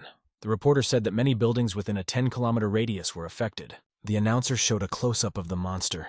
He assumed from the size of the monster that they were facing a level 8 mutant. 2 friends were watching the news on their phones. They were both surprised that someone had been able to defeat the king of beasts at all. In one of the apartments, a teenager was watching the same news on TV. He exclaimed delightedly that the one who defeated the monster was stronger than an entire army. His brother couldn't stand it and yelled to his mother that a superhero was fighting a monster. The woman didn't believe it and thought they were just playing as usual. Not far from the ruins left by the massive earthquake, a hooded man was watching the news on his phone interestedly. Laughing, he told himself that this was no ordinary mutant. The humanoid that killed the Beast King must have been very strong. His pupils slowly began to turn purple. Indicating that he would soon have to fight another monster. Tianjin was lying in the hospital at this time, recovering his strength. The guy's eyes were closed. He was dozing peacefully after a hard battle. After the system notification, the man immediately opened his eyes. It was only 8 hours until the wave of destruction. The system insistently recommended that the shelter be reinforced as soon as possible. The young man sat down on the bed. He didn't realize what this place was. Tianjin only remembered that he had lost consciousness after a powerful strike on the mutant. Fortunately, he didn't sleep for long. Looking at the countdown timer, the young man thought that he really couldn't hurt to fortify the farm. The second wave could be even more dangerous. The man scratched the back of his head. According to recent calculations, there won't be enough resources for long. By the third wave, humanity could be extinct. Tianjin opened the system menu, estimating his inventory. He demanded to open the window that displayed the points he had earned. It turned out that the guy had almost 8 million points. There are still a few more to go, and then you can reinforce your shelter. The space backpack had a lot of free space due to the food used in battles. You could put fresh harvest in there. The young man's gaze fell on the medieval sword. He wondered if the system would allow him to throw a real weapon into his inventory. Tianjin activated the gravity skill and pulled the blade towards himself, while telling the system to put it into a vacant inventory cell. To the man's delight, it worked. A first-level Tang Dynasty sword appeared in one of the empty boxes. The young man immediately realized that this was not the limit. If you place items from the real world in the slots, you can increase their level. Standing up from his bunk, Tianjin stretched and told himself to go back to the farm and harvest the crops as soon as possible. The man remembered Yuan Wen shouting to him about the Beast King's vulnerability. She knew about the core from somewhere. The young man smiled warmly. He was very grateful to the girl for catching him in the net in time. Unfortunately, there was very little time. Tianjin jumped out of the window, activating gravity, and promised himself to be sure to thank the officer later. Yuan Wen and his superior Yuan Yi entered the ward after a few minutes. The young man left only a boot print on the window frame. The officer immediately realized everything by the open window. The curtains were blown by the wind into the room. The man grudgingly said that the boy had already left. He inquired if the girl wanted him back. Yuan Wen sighed as she closed her eyes. She knew that Tianjin would not agree. Yuan Yi tried to object. The officer reminded him that the guy had single-handedly killed the Beast King. The military police wouldn't be able to catch him. The officers walked over to the open window. Yuan Wen stated that Tianjin was stronger than any military mutant. The man said that he didn't mean to bring him back by force. The girl sighed. No one could force the young man to return. Perhaps he was still angry at their incompetence. Yuan Wen recalled that the military police failed to ensure the safety of the main witness. Of course, Tianjin has the right to distrust them. The man was silent for a while, contemplating how he could get the guy on his side. He asked to speak to Yuan too. The officer replied thoughtfully that she could convince the father. As for the young man, it was enough just to observe him. Yuan Yi asked to go talk to his uncle. Lowering his voice, the man muttered that he was not burning to be beaten. The young man was just returning to the farm at that moment. He missed his little sister very much and was glad to see her. Han Han heard the gate creak and happily ran towards her brother. Old Man Nan and Xiao Hei ran after her, spreading their arms for a hug. Tianjin arrived at the farm wearing striped hospital pajamas. Smiling, he grabbed his little sister in his arms and apologized for making everyone worry. The man and the huge dog hugged the young man from both sides so tightly that Tianjin asked them to stop. Due to the intense pressure, a trickle of blood came out of his mouth. The young man pleaded that the strong embrace might cause him to suffocate. Only the little girl didn't want to get out of his arms. The boy noticed that the old man had become considerably stronger. Nan proudly showed his steel muscles and admitted that it had happened in the morning. Han Han asked to look at her as well. It turned out that the old man along with the girl had started atavistic-type evolution.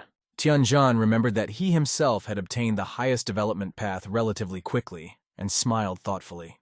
This was a good start. After gathering all the inhabitants of the farm, the young man proposed to start harvesting.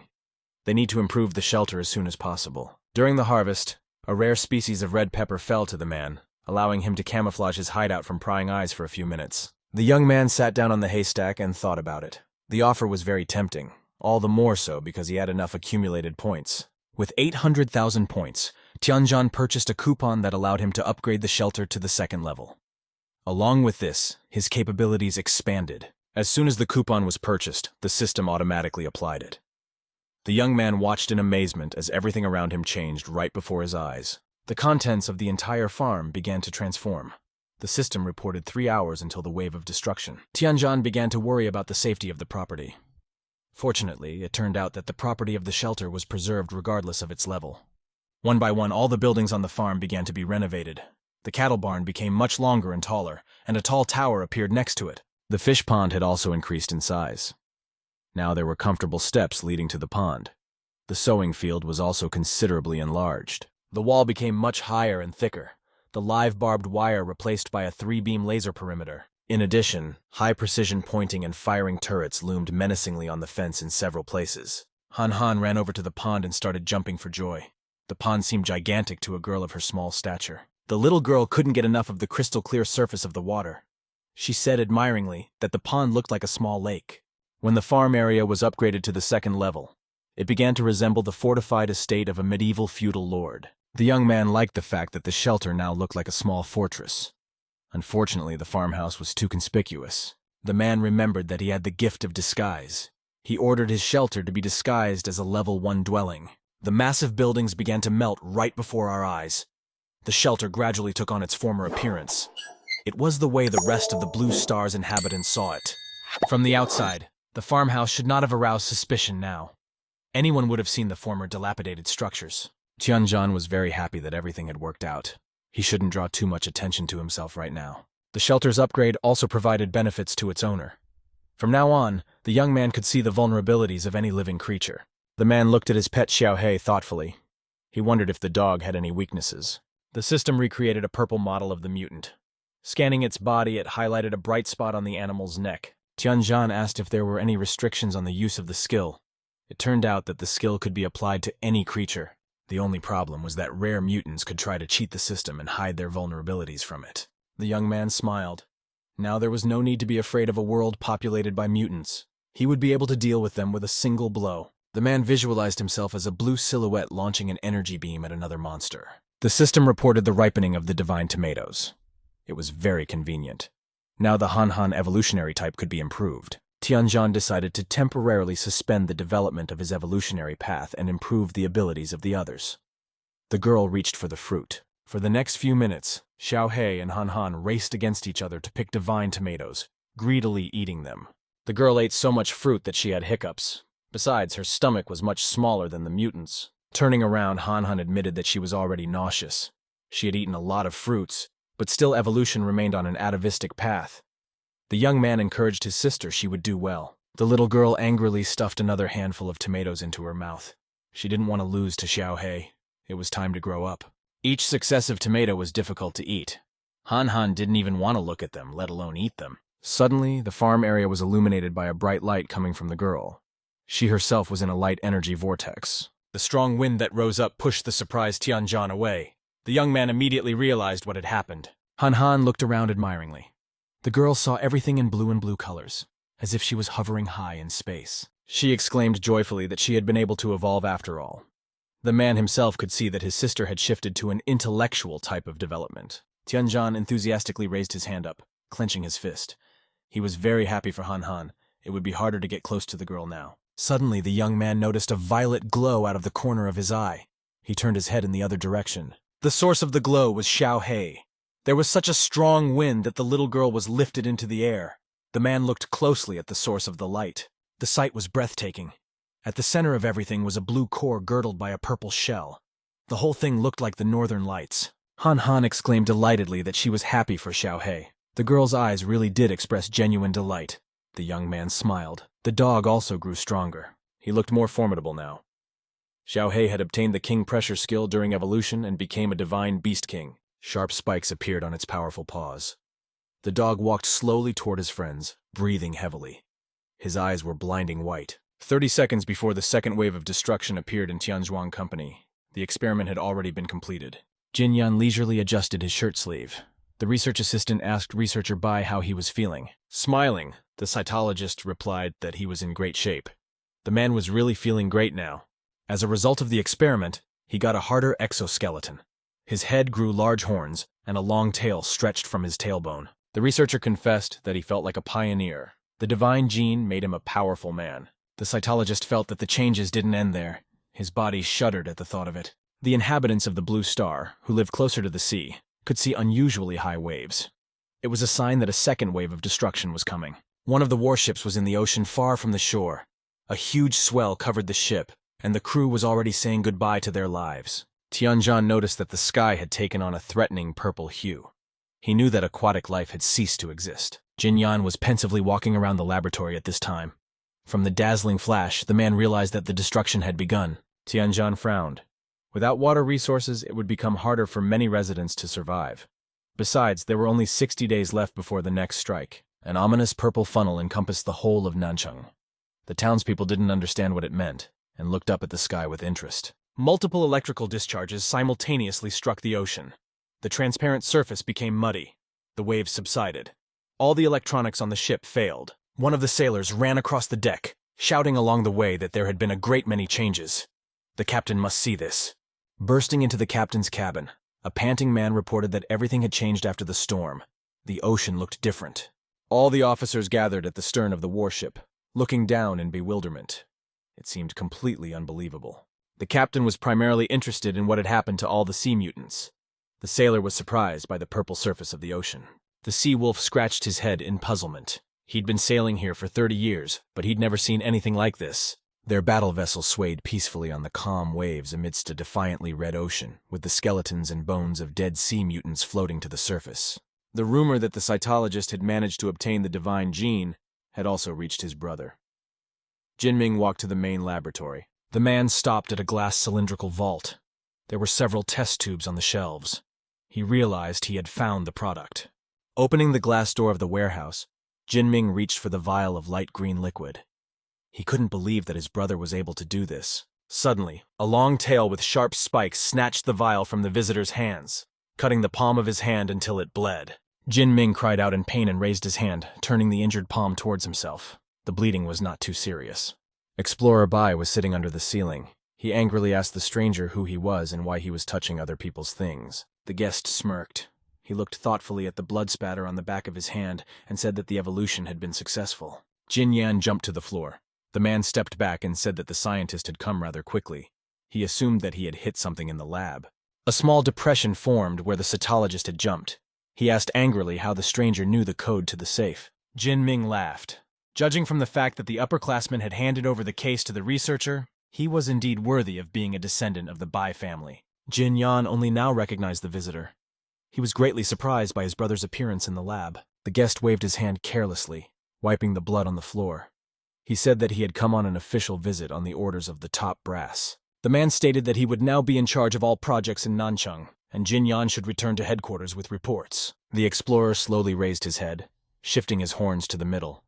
He wondered if the older brother had brought anyone else. The man's face looked threatening. Jin Ming realized that his younger brother didn't want to give up without a fight. He smiled kindly, and admitted that he could not have come unprepared to such an important meeting. Only a fool would have come alone. Several armed fighters in dark attire appeared behind the cytologist's back.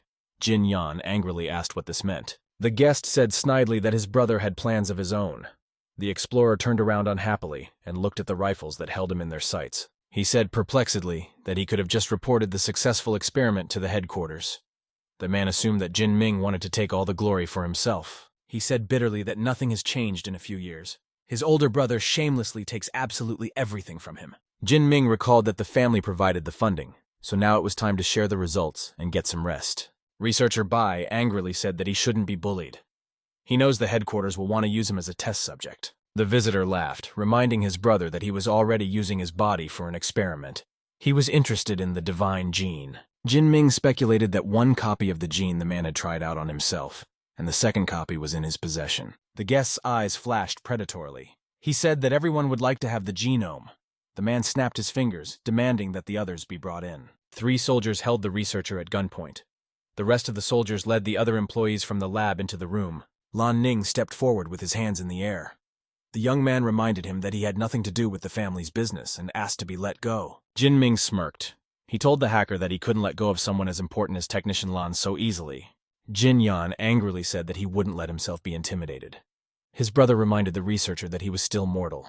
He would hate to lose a precious specimen. The man calculated his capabilities. Even with his strength, it would be very difficult to stand up to 20 armed stormtroopers. But his brother had overlooked one ability.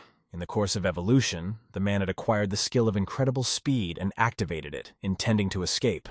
Jin Ming mockingly remarked that some mutants had healing abilities. A couple broken limbs wouldn't be a problem for him. Jin Yan looked into his brother's crazy eyes and realized that he wasn't going to stop at anything. There was a deafening explosion in the laboratory. Shards of stone flew in different directions. Nothing could be seen in the cloud of dust. At this time at the farm, Han Han walked in circles around the festive table, which had many of her favorite foods on it. The girl's eyes widened and she blushed, anticipating the pleasure. Old Man Nan asked the young man what the feast was in honor of. Tianzhan smiled. He had put a lot of effort into cooking. All the inhabitants of the farm should raise their level as early as possible. One of the plates contained chunks of meat and divine fruits of the 3rd level, while the dish next door was created from ingredients of the 4th level. The girl was very happy with so much food. She was only disappointed that her loyal Xiaohei had disappeared. In fact, the dog himself didn't want to revert to humanoid form. In that case, he would return to his former physical characteristics. Tianzhan explained to his little sister that Xiaohei couldn't enter the house, so a lot of chicken legs were prepared outside for him. Suddenly, a new system notification came in. The observation towers have detected thermal radiation from 2 objects that are approaching the farm. After receiving the data on the targets, the young man immediately realized that they could only be mutants. Their speed exceeded 30 meters per second. Tianzhan activated the enhanced surveillance on the targets. He suspected that he would have to fight a large opponent. To the man's surprise, a bloodied Jin Yan was outside the gate. The explorer was dragging the hacker on his back. The young man was amazed that the cytologist had come to him for help. Jin Yan habitually pushed the gate. He was unpleasantly surprised that the gate did not yield, as if it was locked by an invisible lock. Moreover, it felt more like a massive wall rather than a gate. The guest hesitated. This farm seemed challenging. Jin Yan impatiently thought that there wasn't much time left. If the young man won't help, we need to get away quickly. His brother would catch up with him soon. The explorer turned away, cursing his inhospitable host. He could use his help now. Tianzhan, behind his back, quietly said hello and suggested that the cytologist was in a predicament. The man flinched. Turning back around, Jin Yan was surprised to see that the guy was hovering in the air, a blue aura surrounding him. The man smiled in a friendly manner. He said, Explorer Bai looked a little disappointed. The guest remained silent. Tianzhan requested a change of rights to access the farm. He stated that Jin Yan could now enter, The cytologist couldn't believe his eyes. The decrepit buildings had turned into a veritable citadel in a matter of seconds. That gate did indeed turn out to be a high wall. The owner asked the researcher to tell more about his evolutionary path. The guest's face was illuminated by the bright light coming from behind the slowly opening leaves of the massive gate. Jin Yan impatiently peeked outside the gate. He remembered very well that just a few days ago, this was just a rundown farm. Now all the structures have grown to several times their size. Long steps with a flight of steps lead up to the main building. The explorer realized that the outside of the renovated farm was camouflaged from prying eyes. It was just incredible. Jin Yan begged to save the life of the man he brought with him. This hacker has no price. He needs him alive. The young man looked at his interlocutor perplexedly. Of course, he could heal Lan Ning, but he wanted to get something in return. Researcher Bai was afraid that the man would refuse. He shouted back to the young man that he could provide valuable information. Jin Yan was sure that the information provided should definitely interest his interlocutor. The master smirked incredulously. Stuffing his hands into his pants pockets, Tianzhan moved towards the house. Researcher Bai silently followed, dragging the employee on his back. Jin Yan broke the silence by suggesting that the young man had mastered gravity. The man asked why he thought so. The cytologist perplexedly reminded him that Tianzhan had killed the Beast King in the center of the city. The man nodded warily, not understanding what the man was getting at. The one said that the Queen of the Ants has a characteristic wound left on her from gravitational compression. In addition, they both levitated in the air. The young man turned puzzledly to the man. His train of thought was quite logical. He added that both boys had gravity. A strange loud sound was heard nearby. Jin Yan looked the other way and didn't see the huge dog. Tianzhan smiled kindly at the guest. He said that he respected him despite his different ideas about human evolution. Explorer Bai raised his head and turned pale. It seemed to him that there was a giant wolf the size of a house standing behind the guy's back. A little girl was sitting on Xiao Hei's head, and a smiling old man was standing beside her. The young man said he was glad to see the scholar on his farm. Han Han crawled closer to her brother and whispered that there was no danger. This man was green in color. Tianzhan smiled. Jin Yan heard every word. He wondered what it could mean. The cytologist suggested that everyone on the farm had evolved. The young man laughed. His guest had a surprised look on his face. He admitted that he was amazed at the incredible speed of his evolution. There was also a large percentage of perfect mutations. That huge dog is the perfect confirmation. Tianzhan impatiently wondered how long it would take him to consider everything. A hacker without help wouldn't last long. Jin Yan only now remembered that he had come to the guy for this. He hurriedly placed the employee on the ground. The first thing the man did was to gently lay Lan Ning on the vacant bed, and then retrieved the healing carrot. The young man was still unconscious. Using gravity, the host squeezed the carrot juice so that it poured directly into the hacker's mouth. After finishing the procedure, Tianzhan turned around to leave. He noticed that there were several bloody stains on the guy's clothes. Jin Yan looked at the young man questioningly. Realizing the mute question, he replied that he now had to wait for the hacker to regain consciousness. The cytologist wasn't bored either. He took off his t-shirt during his master's absence and used the end of his tail to extract bullets from his body. There were 3 gilded bullets lying on the floor. Jin Yan reminded that the hacker had no superpowers. Ordinary people needed to be operated on.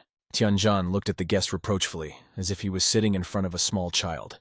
He declared that he possessed his own methodology. Explorer Bai dejectedly bowed his head, ashamed of his distrust of his master. He muttered that he shouldn't have said that.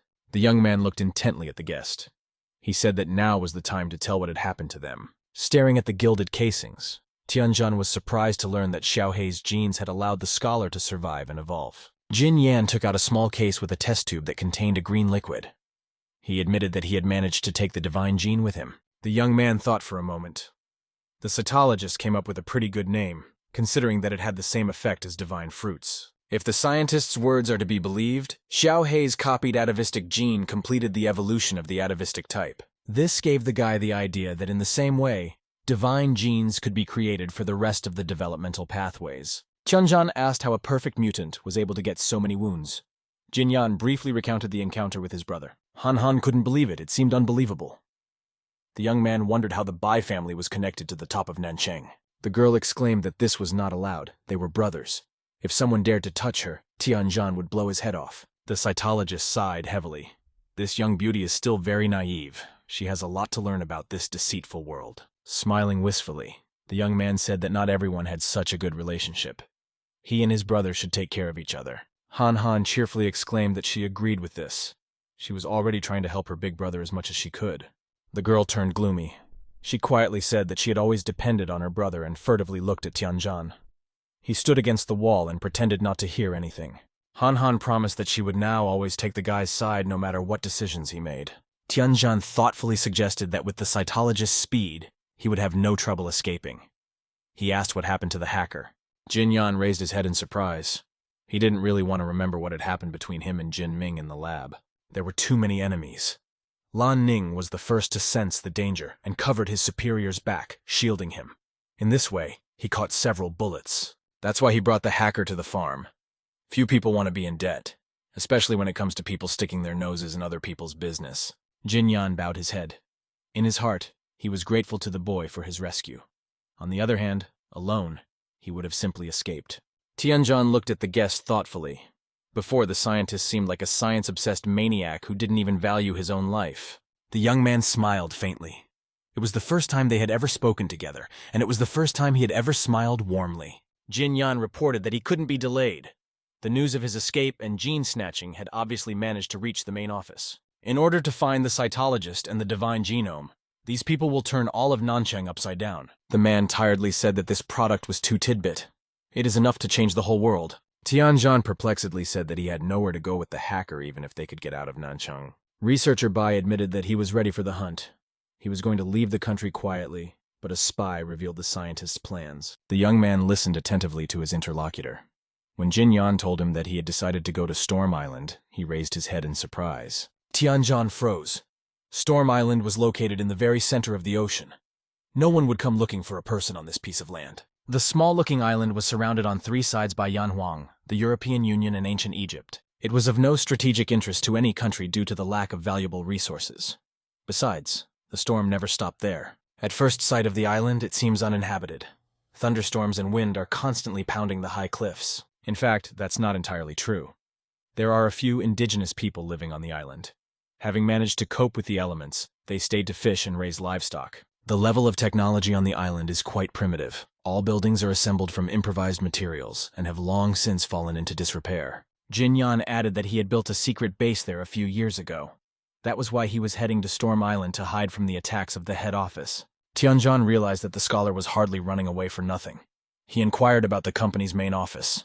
Researcher Bai said thoughtfully that the head office of Tianjiang Corporation was a monopoly company run by several families. In fact, the entire market is run by a company with 5 major families. Each of them has its own luminous badge. The Bai family is also one of these 5. Jin Yan proposed his ambitious project Divine Creation to the company.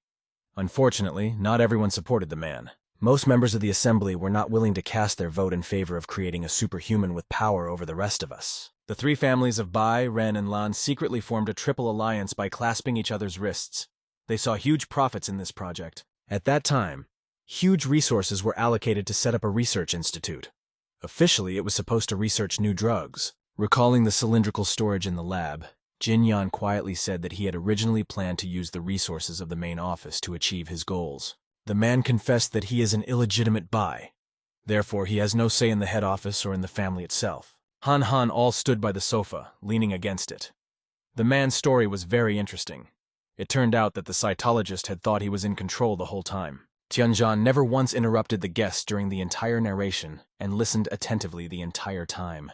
He looked at the scholar thoughtfully. Smiling kindly, the young man said that he understood the scientist's difficult situation and could help go to Storm Island. Jin Yan asked his master in surprise, thinking that he had misheard. The girl straightened up and stared at her brother. Waving his arms, the scientist began to argue that the ocean was too polluted. Their boat could be attacked by marine mutants. The young man laughed. Tianjan told him that the boat would not be needed and invited the incredulous guest to follow him.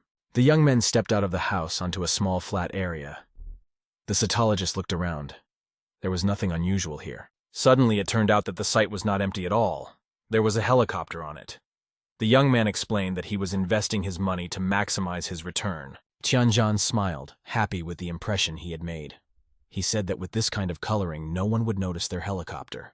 The man promised not only to bring the interlocutor with the hacker to the island, but also to provide the necessary supplies. Researcher Bai recalled that they had disagreed before.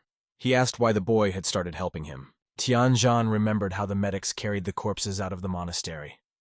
His face darkened. The young man replied that he had changed his mind after some violent events. That Beast King in the center of Nanshan nearly killed him. The young man warned that the cytologist would have to change some concepts as payment for his services. Jin Yan bowed his head dejectedly. He realized that he was unlikely to reach Storm Island without help. Reaching out his hand to the boy, the scientist exclaimed fervently that he would be indebted to him. He promised to come to his aid at any time. Tianzhan smiled. This kind of answer suited him. Besides, the young man had managed to get a strong ally with extensive scientific knowledge. The young men shook hands firmly. The host asked the guest not to forget his promise. He smiled and informed me that he couldn't send the scientist right away. The cytologist would help feed the sheep in exchange for shelter and sustenance. Jin Yan was thrown into a shiver. Back at the main office, Jin Ming ordered a conversation. A huge holographic image of his father appeared in front of him. The young man told about his meeting with his brother. The man rebuked his son. He had failed in his duties. Jin Ming vowed to track down the traitor. He wouldn't get far. The young man said that he controlled all the hospitals. Lan Ning would not be able to survive without doctors. In addition, the entire transportation network has been alerted about the fugitives. The head of the family recalled that the young man belonged to a powerful family. It would not be easy for them to explain his injuries. Jin Ming suggested to blame everything on the traitor Jin Yan anyway. He had nothing to do with the family anyway. The man thought about it. There was a certain logic to it. He asked to deal with the cytologist as soon as possible. Father inquired if the researcher had indeed managed to go through a perfect mutation. Jin Ming reluctantly confirmed it. The man stated warmly that out of 5 families, the first perfect mutant was his son. If he hadn't lost his way, he could have been the successor. The young man clenched his teeth in anger. His neck tensed. He was having trouble keeping his temper in check. He wasn't used to hearing good things about his brother. The head of the family understood what was on his mind. He reminded them that this was not the time for emotions. The Bai family must be the best in everything. The man asked to do it right this time and not disappoint him. Jin Ming was very angry. His hands were shaking. His fingers clenched into fists by themselves. He asked for 3 days. If he didn't catch the guy in that time, he would give up his privileges in the main office and his role in the family. Father nodded in agreement. He said that he really hoped to hear good news from Jin Ming in 3 days. Immediately after his words, the holographic screen suddenly turned off. The young man did not even have time to say goodbye to his interlocutor. For a few minutes, Jin Ming stood at the large window overlooking the city. He thought for a long time about where to start looking for his brother. The young man summoned his assistant and ordered him to bring the vice president. He wanted to ask Ren Xiao some questions personally. Jin Yan was not at all eager to help out on the farm, but there was no way out.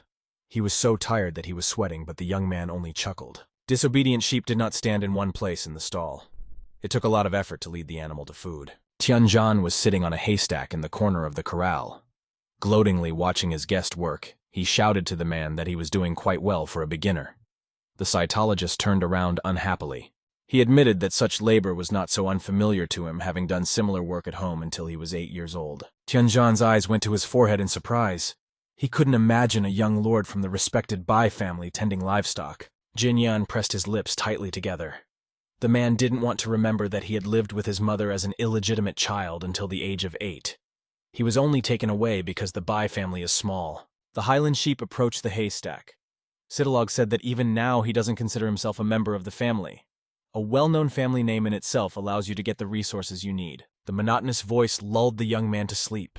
Tianzhan thought as he fell asleep that the stories about scandals in large families were true. One after another, several messages came to his phone in succession. The man woke up and looked at the screen.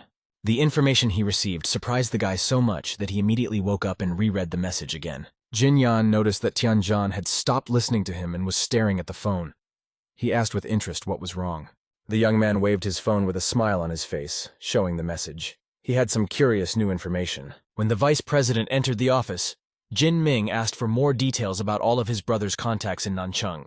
Ren Xiao reminded that Explorer Bai had destroyed almost all the data during the retreat. She couldn't help. The man asked if she had seen anything unusual.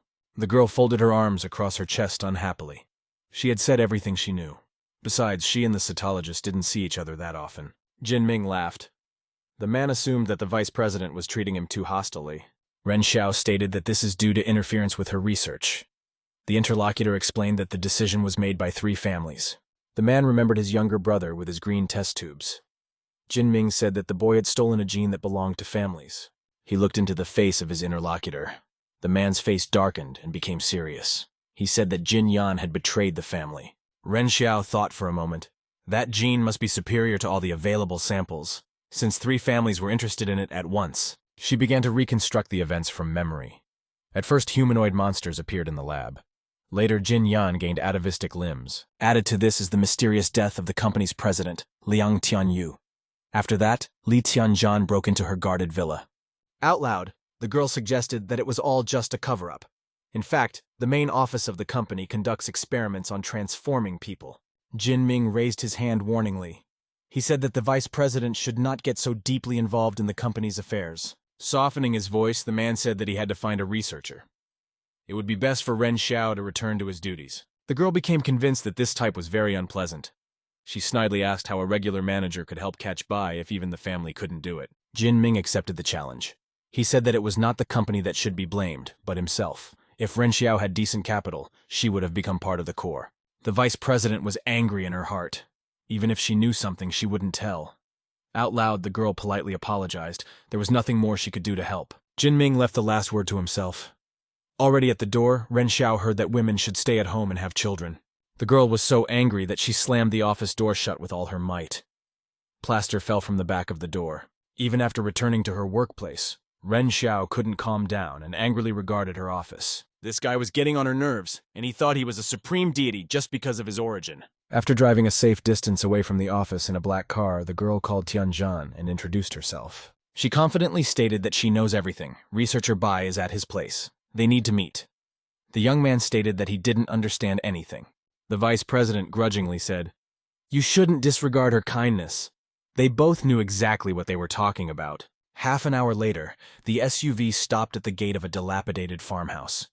The girl demanded that the researcher be given to her.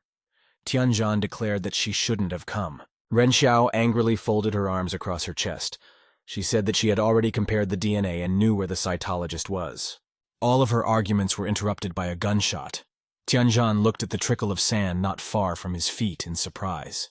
The casing had not yet had time to cool. There was a thin trickle of gunpowder smoke where the bullet had struck. The vice president looked around frightened.